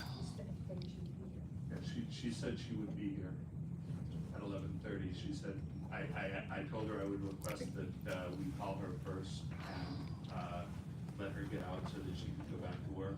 And she said she would be here, and she did not. What does the board want to do? Doesn't want to? They so subpoenaed right now, somebody where that we're at lives is next door to Mr. NAPO Right now, in the Harvey address. Objectors Council has basically requested that we do a enforcement of the subpoena, which means that I would need to go into court. Go into court, I would have to work over the weekend, and honestly, I'd probably have to have somebody else go into circuit court because I've got something else that's gonna keep me completely unavailable Monday. That, no offense to anybody, is more important than anybody here. But, that said, So the board, does the board want to go forward with the enforcement of the subpoena, or no? And again, this would require me to go into circuit court, ask the circuit court judge to enforce the subpoena that would need to be served again, then we need to get Ms. McGee here. But it all goes to whether the board feels that this evidence would even be probative of anything. So I think that's the first thing that the board needs to see, it's, you know, do they think that having this individual come and testify is going to demonstrate something based upon what objectors counsel has said? I'd like to hear from each counsel as to what they think this witness would testify to, so I can determine how probative it might be. I think that's fair. So Ms. McGee owns the property at 14637 Gibbons, which is attached to 14633. She has owned that property, she said, for 13 years. I showed her a picture of Mr. Harris. She said she had never seen him before.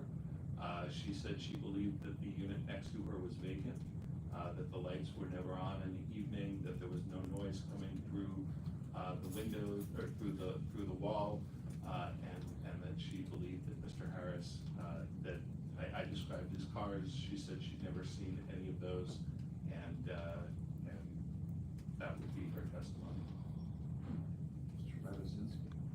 First of all, with regard to this document, we filed all our affidavits in service of our subpoenas. We've identified them as exhibits. What is really troubling is now there's an affidavit from Mr. Mullen that he wants to be a witness in this case and testifying in this case, which is totally inappropriate. They had their chance. You know, this investigation based on Mr. Smith's testimony has been going on for over a year. And the first time there's a conversation with this witness is after they issue a subpoena. I find it troubling. And, you know, no one will talk to you before the subpoenas. You know, it's not unusual. And, you know, I was there, you know, 36 hours ago. She said she was gonna be here, had a long conversation with her, made sure that she, you know, had been served, that she had gotten the check. They filed their certificates of service this morning by email. I needed Ms. Kraft-Hepper to notarize it because I couldn't find a notary. That's the only reason it was not filed earlier today, because I went to the notary place on my way to the office this morning, and the notary was not there. You know, their affidavits of service were filed with the board this morning. So I find my difficulty with this is we are now at 4:40. Oh, wow. Yeah. This hearing's going to 5 o'clock. And with regard to these witnesses that they claim they have under subpoena and people won't talk to them, I find it very difficult to believe when the attorney was able to simply tell someone from the city of Harvey to show up and talk about water bills without a subpoena. They, you know, the one thing that's very clear, they have no investigator disclosed as a witness in this case, and that's how you prove these cases. Is there an investigator? Will Major, he's the one who got deposed today and can't be here. Well, that's about service subpoenas, not about the investigation. Absolutely. So what we have here, and I'll go back to it, is malicious mischief. We have Michael Smith's testimony, and now they're saying, well, I've talked to this witness, and this witness is gonna say this, but this witness won't come in. I already know there was another witness here earlier that had to leave because he's not gonna sit here for 5 hours. You know, that witness probably has more benefit for us than Mr. Smith did. And I think that an affidavit, I hate to see you having to go to court. I hate to see what happens to drag her in here. Can an affidavit, if we can receive an affidavit from Mr. Harris, why not from a witness? I hope we get. I don't know that she would give it. The problem with an affidavit is there's no opportunity to cross-examine. Right, but that's the same problem we have with Mr. Harris. If he's not I haven't coming, seen an affidavit from Harris. And we would be objecting to that, we will because of that. because of our inability to cross-examine him. You would agree that they have it, but I don't think we could. So it's a two-way street. That's right, and Judge, and respectfully, you have rules. Rules allow for affidavits. We produced affidavits of the neighbors, not of this lady, but of other neighbors. That's what electoral boards do. You have affidavits. This is not a court of law. Close, but not quite. But you have we produced our affidavits, we stamped them all, we gave it to them. And again, I hate to keep haranguing this, it's this trial by fire here. Again, using Thornton Township material to, Yeah, you made that point. thank you, sir. And that is not using Thornton Township material. Excuse me, all those documents were on photocopy machines from Thornton Township. Please. I have not seen the affidavits you just referenced. And under, Because they haven't put on their case yet. under Yes, Rule that's 10 fine. of the board's rules, under Rule 10 of the board's rules, you've adopted rules, and they say if a party does not respond to a subpoena, that the board has the ability to require the person to be here. That's what we're seeking. We have a case to put on, we have a burden of proof, we have served subpoenas, and the people haven't responded. So the whole issue about affidavits later, you know, we chose not to produce an affidavit of this person because we believe their testimony needs to be there. And I agree with the comments from the bench, that what's good for the goose is good for the gander. If we want people here to testify, they have the ability to cross-examine. Thank you for being a Senator Harris should be here, so we can cross-examine him. And we have serious concerns about the affidavits that they have produced, and we will be producing rebuttal witnesses who actually interviewed those employees. It's Michael Smith. Michael Smith. Michael Smith's gonna come back and tell you. Michael Smith, Nate Fields, and Keith Price. Yeah, that's. Malicious mischief. Yeah. I don't do nothing malicious mischief, Ladizinski. Okay, all right, now, go back and forth. So it gets back to. The board, It gets the back, board is talking. it gets back to, if any person served with electoral board subpoena fails to honor it, comma, the electoral board may seek judicial enforcement of the Okay, subpoena. please stop now. Otherwise, I'm you'll not be talking to removed. you, I'm talking. No, to you're talking, Keith you're Price. interrupting the I'm proceedings. talking to Keith You Price. will be removed. Enough. Leave the room. So it's a may, and the question is, Look at them. I hate to see a citizen being dragged in here, but I don't know what the other options are, if there's another option such as. We don't have to force it. I don't think her testimony is going to be what you're looking for, considering she won't come in. Well, I think it could be. It could be, she just doesn't want to. Right, so she's not gonna say what they want her to say. No, I think she could say what they want her to say, but she either doesn't want to, or she's afraid to, she doesn't want to be involved. I mean, you know, there are other reasons why she may say exactly what he says, but she doesn't want to be in that situation. Can we table this until I hear the candidate's evidence? Our position is we're gonna be moving for directed finding. That's why we need the ability to actually put on our case. We have the burden of proof, we have witnesses we've served who have not shown up. But, so, you can't have the testimony both ways. Mr. Smith testified that he started this investigation over a year ago. His testimony, he's a party, he's a plaintiff. We have no documents from that investigation, but he said it. All right, so what have they been doing for a year? What have they been doing? Nothing. Hello.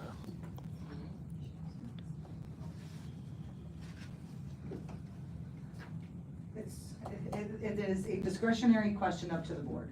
So, Rule 10 provides that if any person served with an electoral board subpoena fails to honor it, the electoral board may seek judicial enforcement of the subpoena as provided by law. So this is completely up to the discretion of the board. I do understand both sides of both arguments. So it's really what the board feels in its discretion as the finders of fact and A matter interpreters of law. procedure. If we decide we want that subpoena enforced, it is going to be at least a week, I would guess, before anything can be enforced and done. Because you prepare a our motion Monday. Well, no, my daughter's having surgery Monday. Well, your colleague can. And, it would be probably Wednesday at the earliest before we can get before the judge. Correct. And take several days before somebody could serve the court order if the judge ever enters one.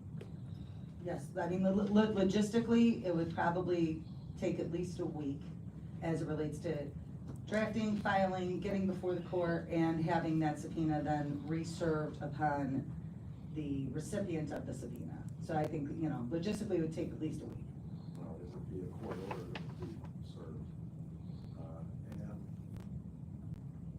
what is the drop dead date for concluding the deliberations here in terms of the rule and getting something to the county for finalizing the ballot? I don't know that offhand. Let me see if I can find that really quickly. Yeah, I believe early voting begins. In let me another just look. case, the state's attorney said February 25th. February 25th, that's right, I knew it was around mid to late February. That's when early voting starts? No, That's the date she said the judge had to rule. So it's got. Yeah, early voting. Got an on the ballot or off the ballot decision by February 25th. So if I may, this actually came up in one of our other cases, and where Maurice Bakuza did check in with Mr. Nally, and it said that the clerk is printing the ballots by February 20th, 2025, and I have an email if needed. February what? But 20th, 2025. Right, but they don't print all Thank you. ballots at once, right, so they can hold up. And then the mailing ballots are February 26th. Yeah, they can hold up, and it's all done electronically now, so they can have everything typeset. And Marie said, Mrs. Mancuso, the state's attorney, said the 25th, I believe that was in one of our cases. I could show you the email. Okay, well, so sometime between the 20th and 25th, so either way, it's right around the corner. Yes. I think that we can all agree that, If it's between the. time is 20th pretty, If it's between the 20th and 25th, that tells me we have to assume it's the 20th. I would say that that's a fair assumption, yes. And just for the record, early voting in Cook County for the April 1st election, according to the Cook County Clerk's website, does start March 17th. It goes from March 17th to the 31st. But obviously, there's stuff that needs to happen before that. You know, the ballots need to be printed, they need to be programmed, overseas ballots need to be sent out, military, exactly. So that's, I think that those are the dates that they're referring to, is the date of finalization, so that the Cook County Clerk's office can start doing all those things and get all the people that have requested a mail-in or a overseas ballot or absentee, so that they can get their ballots. So getting back to the idea of going into court, you're saying that, it would be Wednesday before you could go in. So we're talking about, it bothers me that she doesn't show up. And so there's a question as to, it bothers me that she doesn't show up, it bothers me that the sheriff is gonna go in and do something. You know, so I'm tossed either way. And then the question is, how many other witnesses are there who would testify to the same thing? She is our only witness from Gibbons Court. Well, she's the only one from Gibbons Court, but she would be testifying, she's never seen him there. Are there other people who would be testifying either that they've never seen him there, or they've only seen, you know? No, Well, she's, we have other subpoenas, like Nina Graham. We have other subpoenas also that we're seeking to enforce, not just this one. Miss Graham was available. She's not well, but she's available. I mean, she's available, if she's We were not told showing she up. was going No, this is the issue of your subpoenas and someone dropping off a check.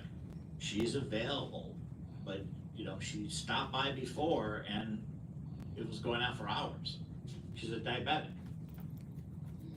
So she's available. They could have had her. Wait, I thought you said that she wasn't here at all. I didn't We didn't know know she that she was here. And she did not go back in the witness room. She showed up at the building. Yeah, she, in her car. Well, we were not told that. She did not appear for purposes of testifying. If she was here, then I would suggest we find a time when she will come back to testify short of going to court. Can she come back today? She can be here in 30 minutes. There. And she's one of the objector's witnesses? Or your wife? But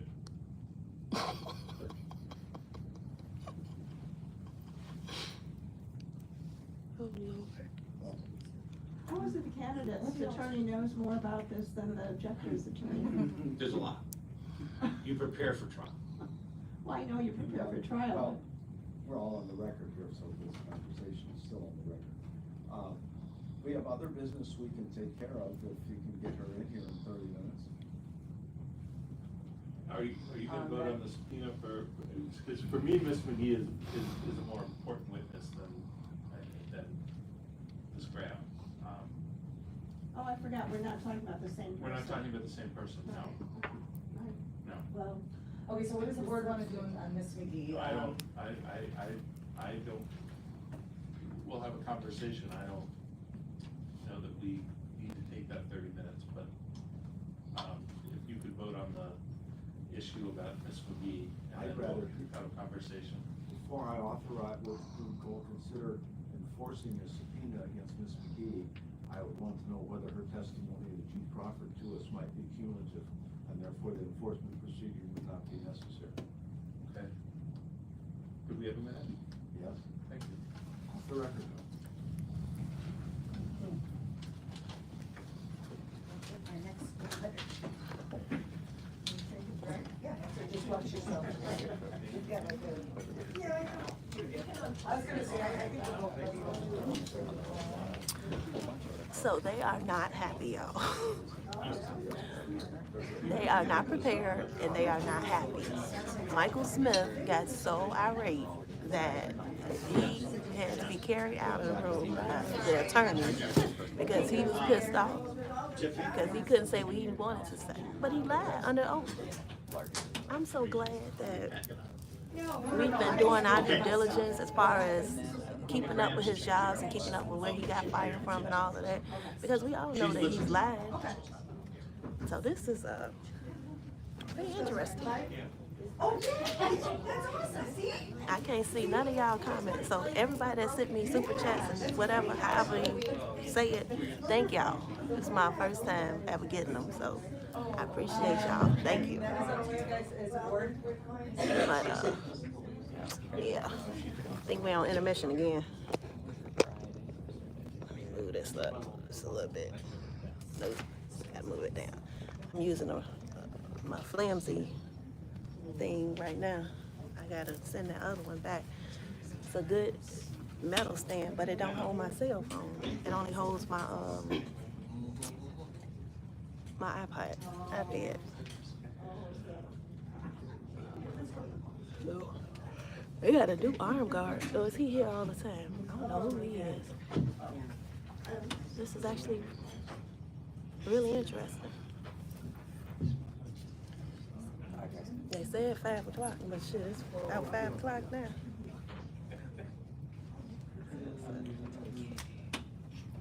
$4:55. It's that many people in the chat. Oh my God. Let me put my glasses on. I can't see shit. Nothing.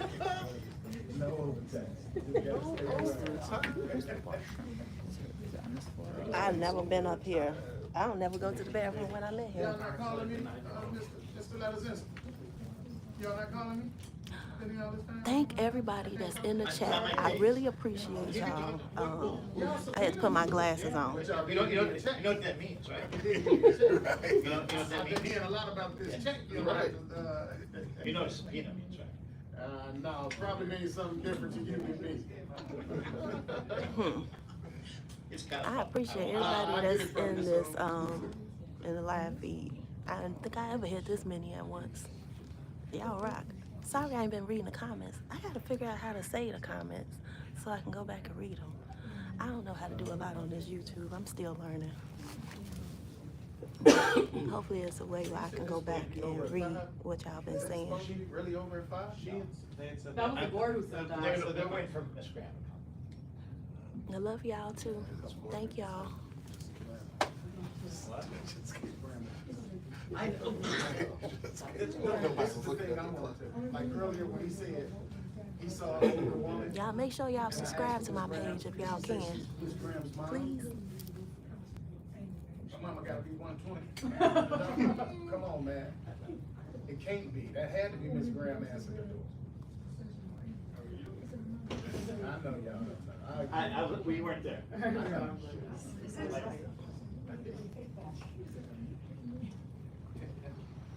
All right, the attorneys are back.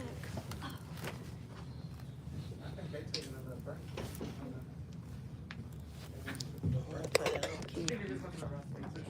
Yeah, we saw them all out there. We had a big conversation with them about the maritime case.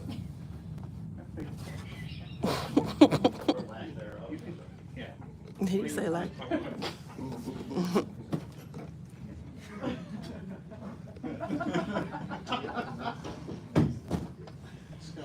What? If you look at any of the social media. I got my you talking about the glasses? I got these from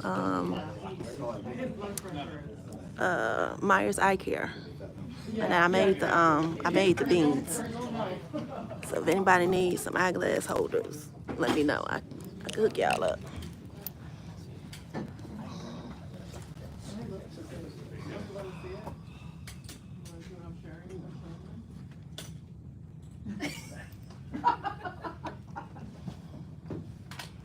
I can't believe I've been live for this long. Yeah, I don't need to see this. Yeah, that's why I don't do social media for that reason. I go on once a week. I don't do it at all. That's probably Very smart.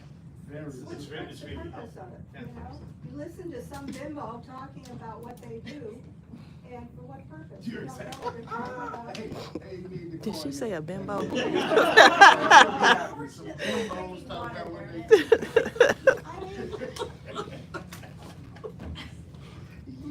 I trust my mother and she passed away, so. Right. I'm just trying to figure out who answered the door. And see anything about it.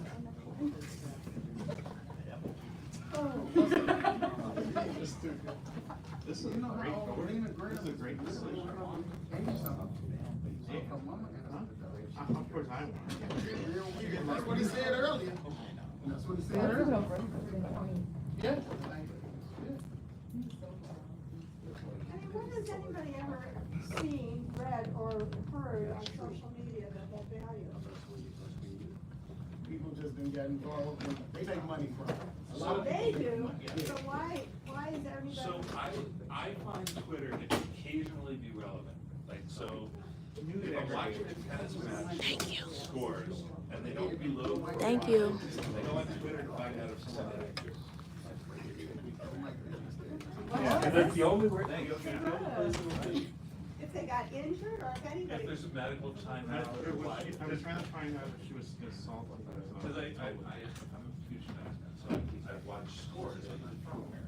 And then you'll see it, and you'll be like, why hasn't it updated? Does it project the last?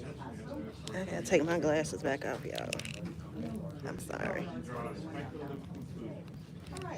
But I deleted Twitter, so I don't. And I signed up for that. Tuesday. It's 5 o'clock. Yes. Shit, it's almost dark. I got here at 11:15. I feel like I done did a whole work day.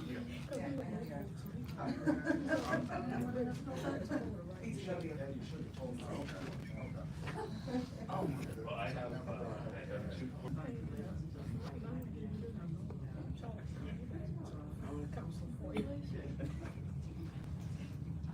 We haven't even got to the other side of their witnesses yet, just so y'all know. Yeah. And they said 5 o'clock. It's 5 o'clock now.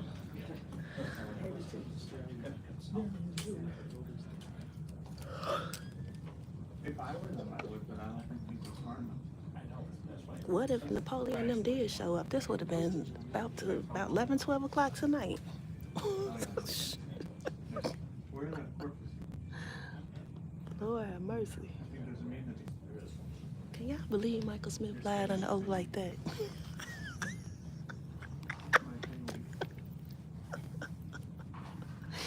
Oh my God, that was so pathetic.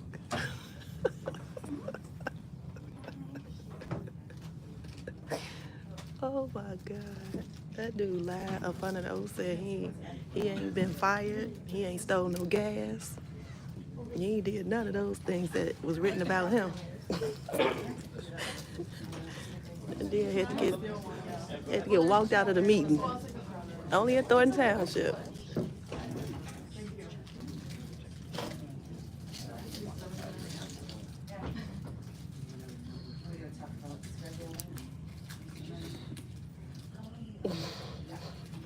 Right, and he lied about not supporting Tiffany. You right. We're just gonna ask that the board grant that motion, but just so you know, I got Board Kirby to do that in a day. Oh, really? The last time I did this was like 2 years ago, and she did it, I called out in the morning and she had it issued by 3 o'clock in the afternoon. Oh, really? Did it all by phone? Well, I there's a woman, Kelly, who's our clerk, and so I just emailed her and I said, hey, I need to enforce an electoral board case, and, she, Well, we'll see what the board decides, Yeah. but that's good to know for the future, because my experience, well, I haven't, yeah, I did it 2 years ago, but I I think that lady really wanted Napo to come so she could see him. I think she was a fan. But then after you guys go on and talk about this, your. She really wanted him to be cross-examined. It was rent change, you have nothing more to say. Good idea. It's getting really cold out. Big wind. Temperature shock. Oh, yeah. They're gonna Lansing Journal leaving. I'm supposed to be going skating tonight. Oh, she goes, and then you can go back on. Where's that? Oh, it's outside. That must be, that must be. Yes, yes. Okay, we're gonna go back on the record, but we're gonna take something a little out of order. Earlier in the meeting, we did talk about 2 decisions that needed to be issued in 2 other cases. Mr. Price, wait, don't go anywhere, I gotta give you a copy of decision. So we wanna go ahead and give these decisions. So, the first case is Soup 01C, and this is, the written decision of the board. This matter was dismissed, so if the board members could sign. The printing for some reason. Y'all know I'm only gonna do content. I ain't skating tonight. Your name's on the other side. If I fall Printing got a little. in this forehead, please. I'm not going back into surgery for no skates.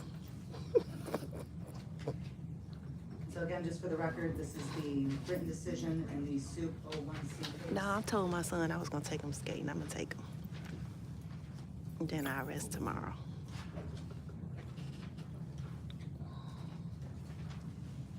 I'm not skating no way. When I get there, I'm gonna sit my I'd like to ass get a motion down. to approve the final written decision in order. So move on, 25 TOEB Trust, Soup 01. Super 1. Second. All in favor? Aye. Motion carried. It was denied anyway. Okay, the next one we're gonna do, and we'll do that, parties, if you would, Mr. Price, you represent, this was the pro se one. So I need you to acknowledge a copy, a receipt of a copy of the decision. Verbally, or I gotta sign? No, you just gotta verbally say, I accept I accept service of the receipt. decision. I accept receipt of the service of the decision. Thank you. And then if I could get one of the fully executed ones to give to Mr. Price. Thank you. There you go. Mr. Price, would you also mind handing Mr. Ledezinski one? Anybody with him? No. Okay, Mr. Ledezinski. I acknowledge do you receipt have- from Mr. Thank Price you. cordially. Yeah, you can keep a copy. Yeah, his stuff was I need- denied. Yeah, I need a copy for us. Okay. I don't think so. Yeah, there's still some, I see like. Oh, yeah, we got it. Okay, the next one we're gonna call is trustee 01C, and this is the objections against George Baker.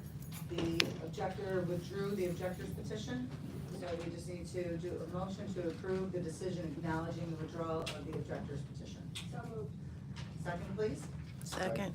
All in favor? Aye. Motion carries. I'm practicing in case I do run for trustee one year.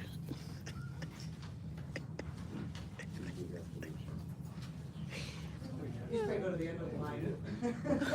This one sucked.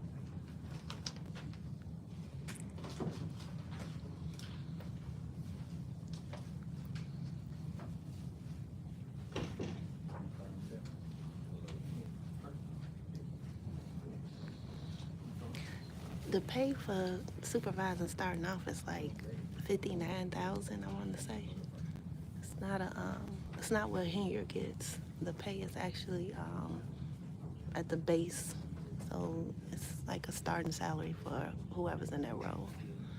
The longer they stay in that role, the more the pay rate is increased.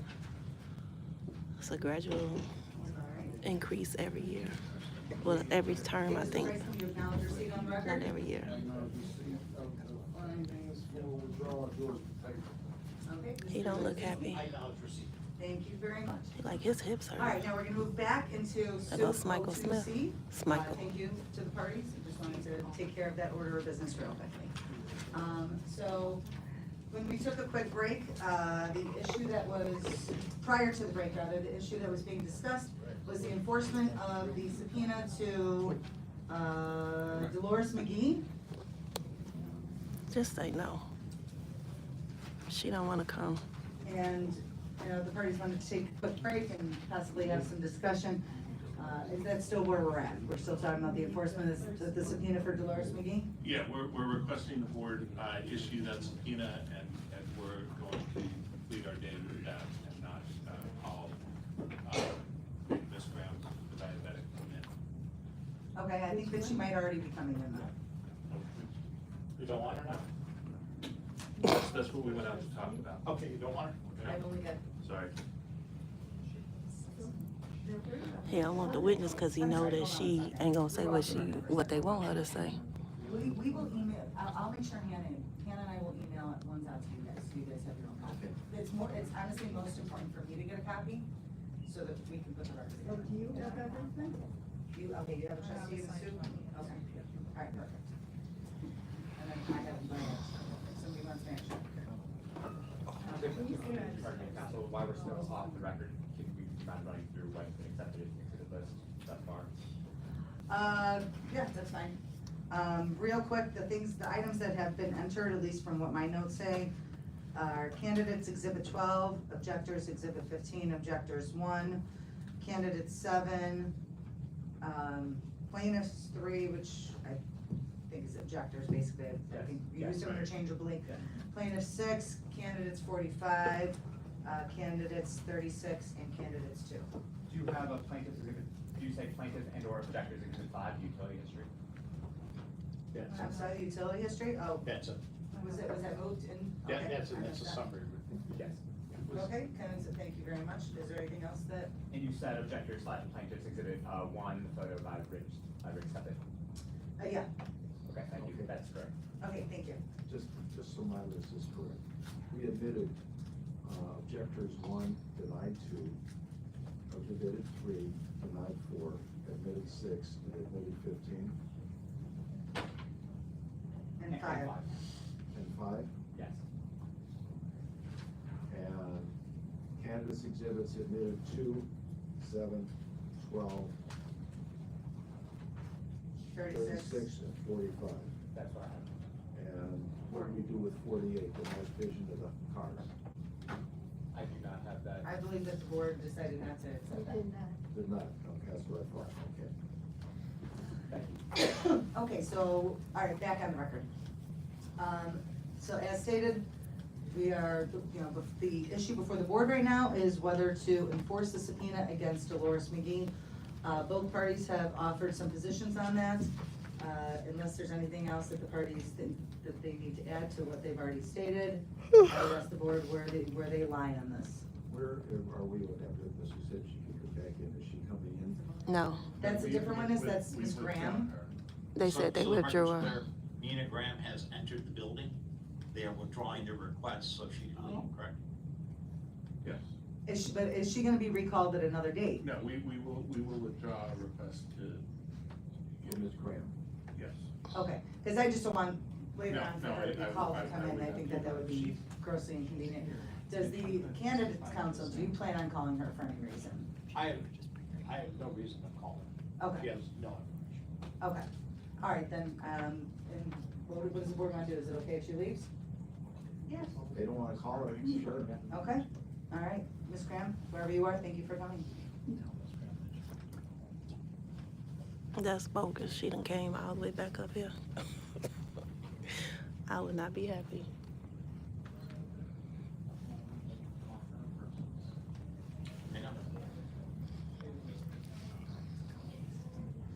So, we were told that Nina Graham would know information about where Senator Harris lives, and so they're withdrawing their request. Yes, that's what we're, okay. Yeah. So Ms. Graham is not gonna be called. Other than the subpoena you want us to seek enforcement of, how many other witnesses are there likely to be? Zero, this is your last one. Oh, wait, is she here? Okay, no. What? McGee is your last one, right? Yes. Mr. Lazinski, you envision how many witnesses? I envision moving for directed finding. We can't do that until, if we enforce McGee's subpoena. Right. So I can't tell you how many. So I think the board has a few options, obviously. One option is to send me to court to enforce the subpoena. That's certainly within the board's wheelhouse. The other option is to deny it and say no. And then I believe that they would rest. And then the burden would then shift over to the objector, I'm sorry, to the candidates. Or the other option, I think that, the board can just, take notice as to what it thinks that, based upon the representation of the parties as to what, Ms. McGee was going to testify to, and see if that makes any difference. So, and it's completely up to the board, but I just want to lay out what I think your options are. And there be any stipulation as to what her testimony would be? The problem is, she's what, 90? I believe she's an elderly lady. That's all I really know about her. And we have no idea what she knows, what she doesn't, we know nothing about her. I've never seen my neighbors, Is she elderly? my new neighbors. She didn't Chris, seem I'm elderly elderly or and working. confused to me at all. So I don't know. Well, he said elderly, not confused. Well, he did Maybe say she compared didn't to know what him, was going he's on at elderly, all. but not She, us. no, she didn't. So there's no chance of a stipulation between. I've not interviewed her. I mean, I interviewed every witness that we've tendered, including witnesses that they tendered that are not here for a reason. I have no idea what she's gonna say. Well, I go back to, it sounded like she would say something relevant. In which case I would go to enforce the subpoena. I'm opposed to enforcing this subpoena just because of the timing. They just expedited election cases are just unlike that. I mean, whatever evidence you can enter, and what you can't, you can't. This is like 2-week delay. Yeah. I seem like I'm gonna be the tiebreaker. So, Mr. Mullen, or Erwin, I've got a question for you. how much of what you envision her testimony being would be cumulative of what we've already heard? I don't believe it would be cumulative at all, because none of the witnesses that have been called thus far actually live on the block that Mr. Harris claims he lives on. So, she's there every day, and at all different times of the day. 9 years in the unit attached to his purported residence. My grandma don't go outside. Then I'll vote for enforcement. No. Okay, so we have so let's take the formal motion in second, so we've had discussion, so Member Osfeld, are you making a motion to enforce the subpoena? Yes. As requested? Yes. And specifically for Ms. Dolores McGee and, I will second it. okay, all in favor? Yes, Yes? no, All right, I was gonna say any opposed, so we've got a 2-to-1, related to enforcement of the subpoena. Then what do we do for scheduling down the road? simply because I'm the one who suggests we enforce it, and I won't be here next week. You know, but, I'd say Monday the 10th. What do you need to motion?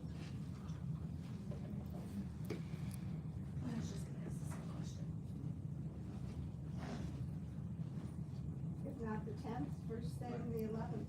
I cannot do it on the 10th. I have to read a book to a class of second graders that morning. And how is that different than this?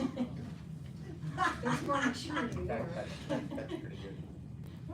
Let me go off the record while we're. Absolutely, yeah, let's go off the record to discuss scheduling. So are The 11th I cannot at all because I'm in arbitrations all day. So you're out the 10th and the 11th? Yes.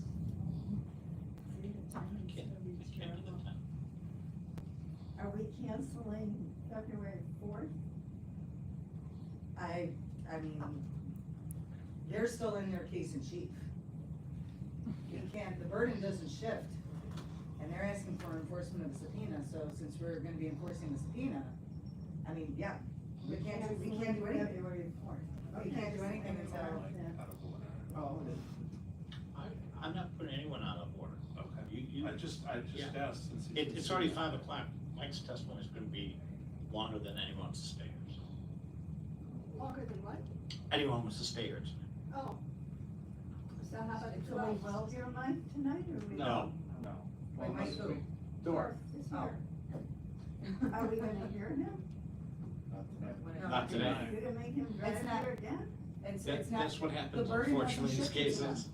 The burden hasn't shifted to them, they do not have to do anything right now except respond to everything that the candidates or the objectors are putting on. And perhaps we'll It's the stipulate as objectors. to what If Judge Ward Kirby rules as quickly as you indicated, Mr. Mullins used on other occasions, we could keep the afternoon of the 4th. I don't, that would require her to rule. Immediately. So And that's then you service get, subpoena. yeah, and then to get the. No, we'll cancel the 4th. Yeah. I'm fine with the 10th, 11th, or the 12th. I know you're not, but the 12th is fine with me.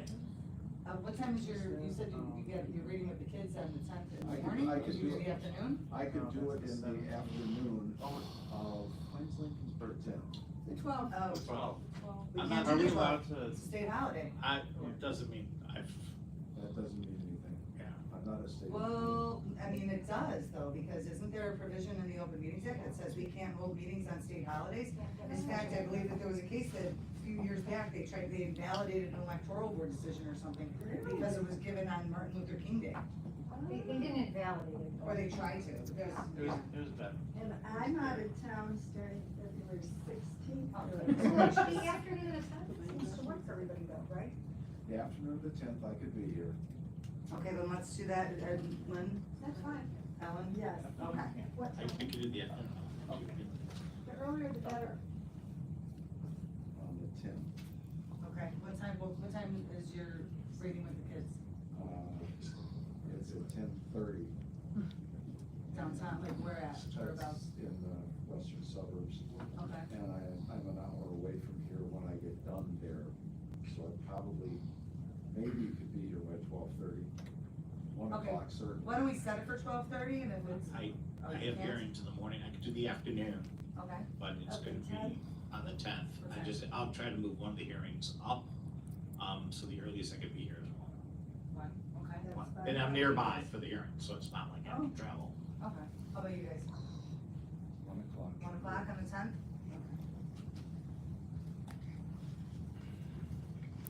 Okay, 1 p.m. on the 10th.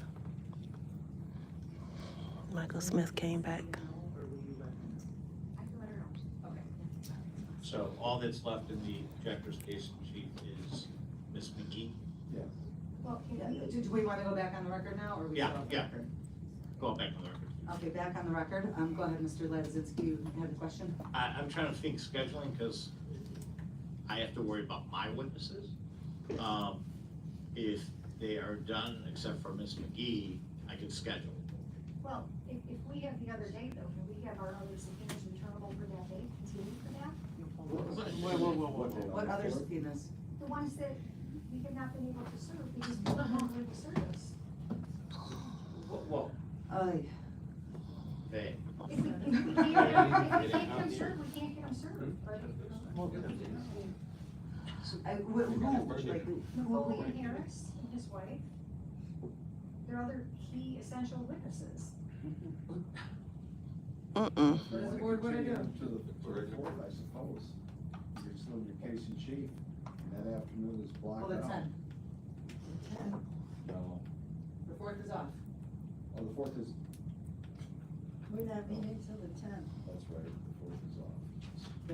Yeah, but it, Well, that calendar year.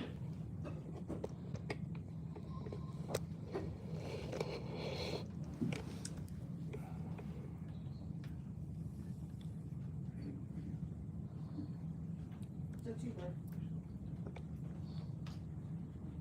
Well, I never saw the proof. I'd still like to see that service was attempted and failed. And we will get that for you. but, so here's the problem I'm having with this, is that this trial was scheduled to start. Okay? The subpoenas were returnable. It's clear, and now I'm starting to think that all that went on today was to delay this, because I really didn't hear much relevant probative testimony. At all. And that's what my concern is here, is that they didn't do what they're supposed to do this. If you recall, we were doing one of the hearings with one of the attorneys for the objectors in Springfield, because she was down there on government business, meeting with township officials. Mr. Harris's schedule is pretty well known. Okay, I just they just want more time to do what? Well, if you're referring to me, I was speaking at the Illinois Association of Park Districts Conference in Chicago. I wasn't meeting with township officials in Springfield. But we have subpoenas that we have permission to have issued. We have a continued hearing date. There's no prejudice. This is a party who would be significant testimony, in our opinion. If we can get them, we can get them. If we can't, we can't. And again, this was the day for trial. It was. They have said, and we will sit here, I'm happy to finish this tonight if they want to do that. But we're accommodating the objectors in trying, and now the board's going to enforce the subpoena. It's fine. But that's an accommodation. They've indicated and said that this was the last witness that they had. That was it. And then now magically that we're gonna have a new date and we're canceling a date that was going to be for the issuance of the final decision. That's what we scheduled February 4th for, and that's why respected member Oswald didn't need to be here, because it was just gonna be writing, signing the final decision. And now we're kicking this out to February 10th. And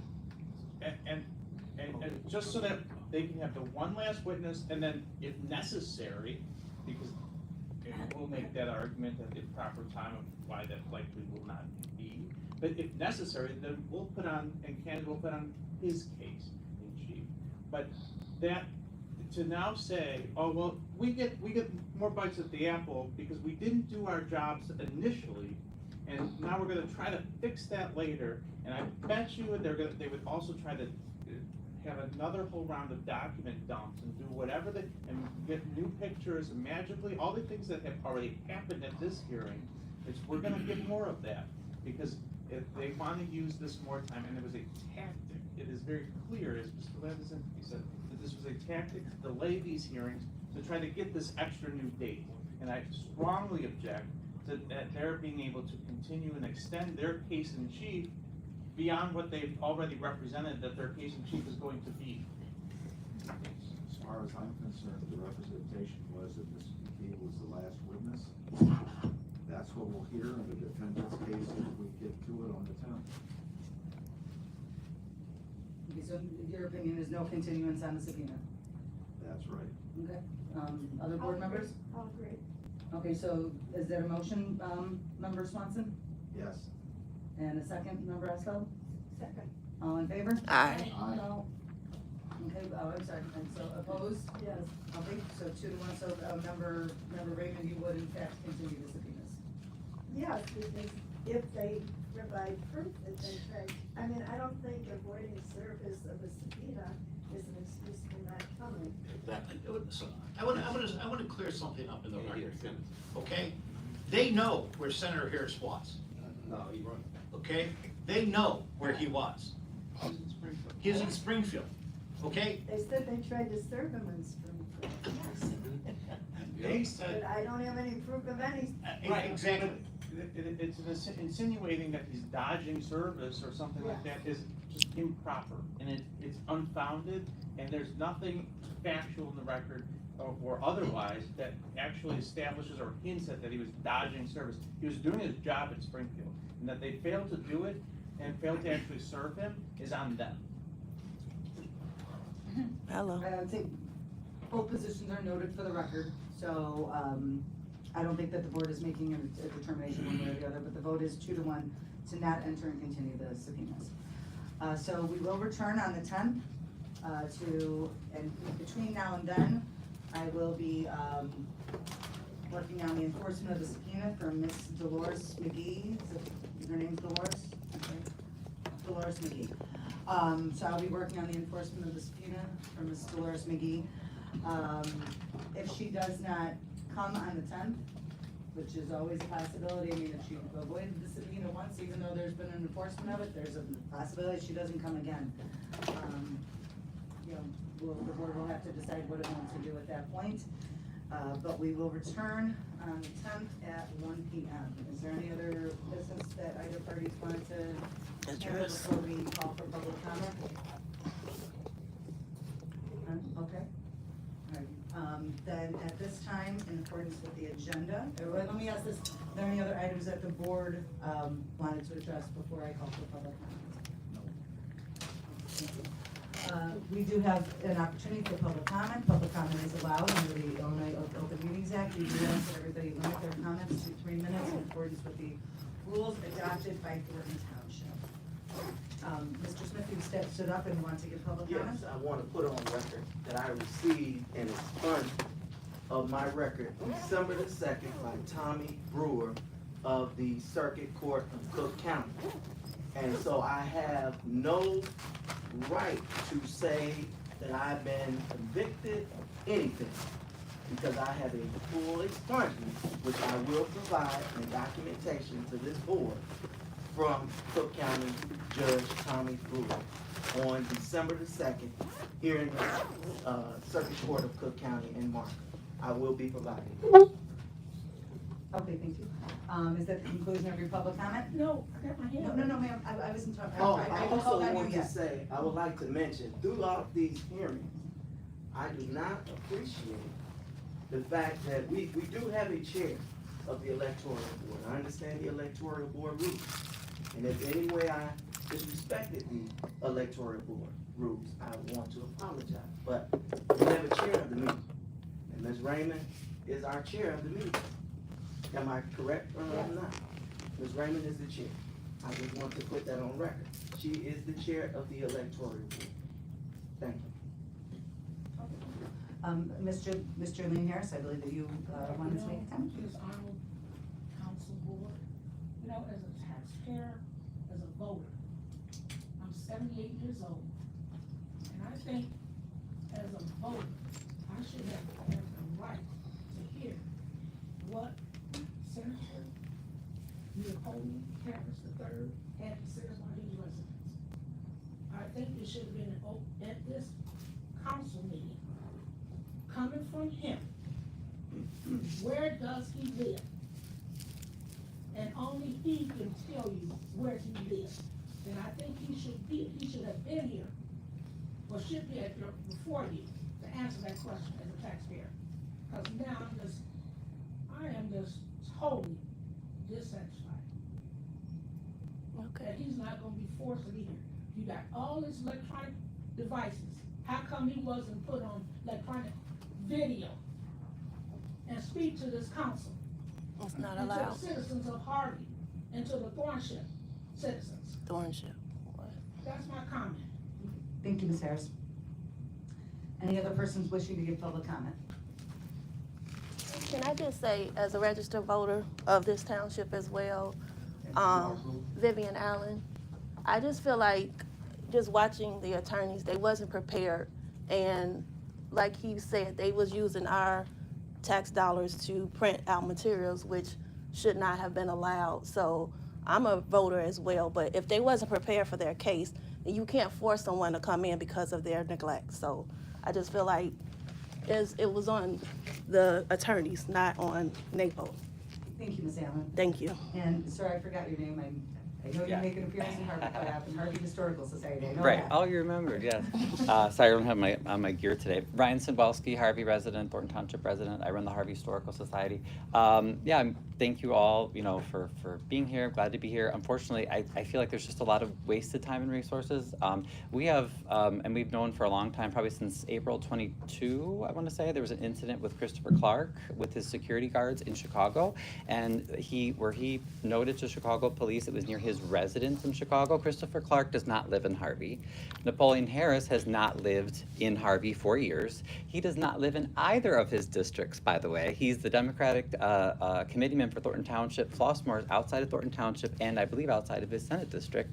So that is the great irony, is that it is indeed possible, because Mayor Clark doesn't release finances for the city of Harvey, that our taxpayers could have been paying these lawyers this whole time. It's very possible, because he doesn't release them to us. He actually has arrested me and others who ask. So the irony is that they're both duking it out. I hope they both get knocked off the ballot, because neither of them live in the district.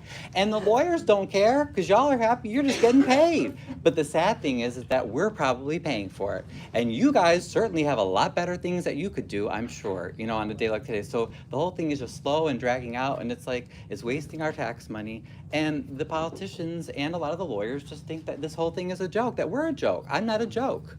Like, we have residents being killed, freezing in the streets. We don't know where our money is going. These are serious issues. You all go back home and you probably have communities that are pretty chill. But I guarantee you, in this township, it is rough and tumble. It's rough and tumble. And these politicians, it's just all a game to them. But I guarantee you, neither Clark nor our Harris live here. And neither of them really want to do good for the township. So I just had to get on record to say that. And thank you for your comment. I am. Well, school district. Just one thing I did want to know for the record, and I neglected to say this before we started public comment, is that public comment, it is required under the Open Meetings Act. We do have to have public comment for every board meeting, electoral board is included. However, the board cannot take any statements made in public comment into consideration in its deliberations. So the board cannot make any of those, it appreciates your comments, but it can't take it into consideration from anybody as it relates to the merits of the case. So I just wanted to make sure that was clear for the benefit of the public. There being no other business before this board today, I would suggest a motion to recess until the 10th.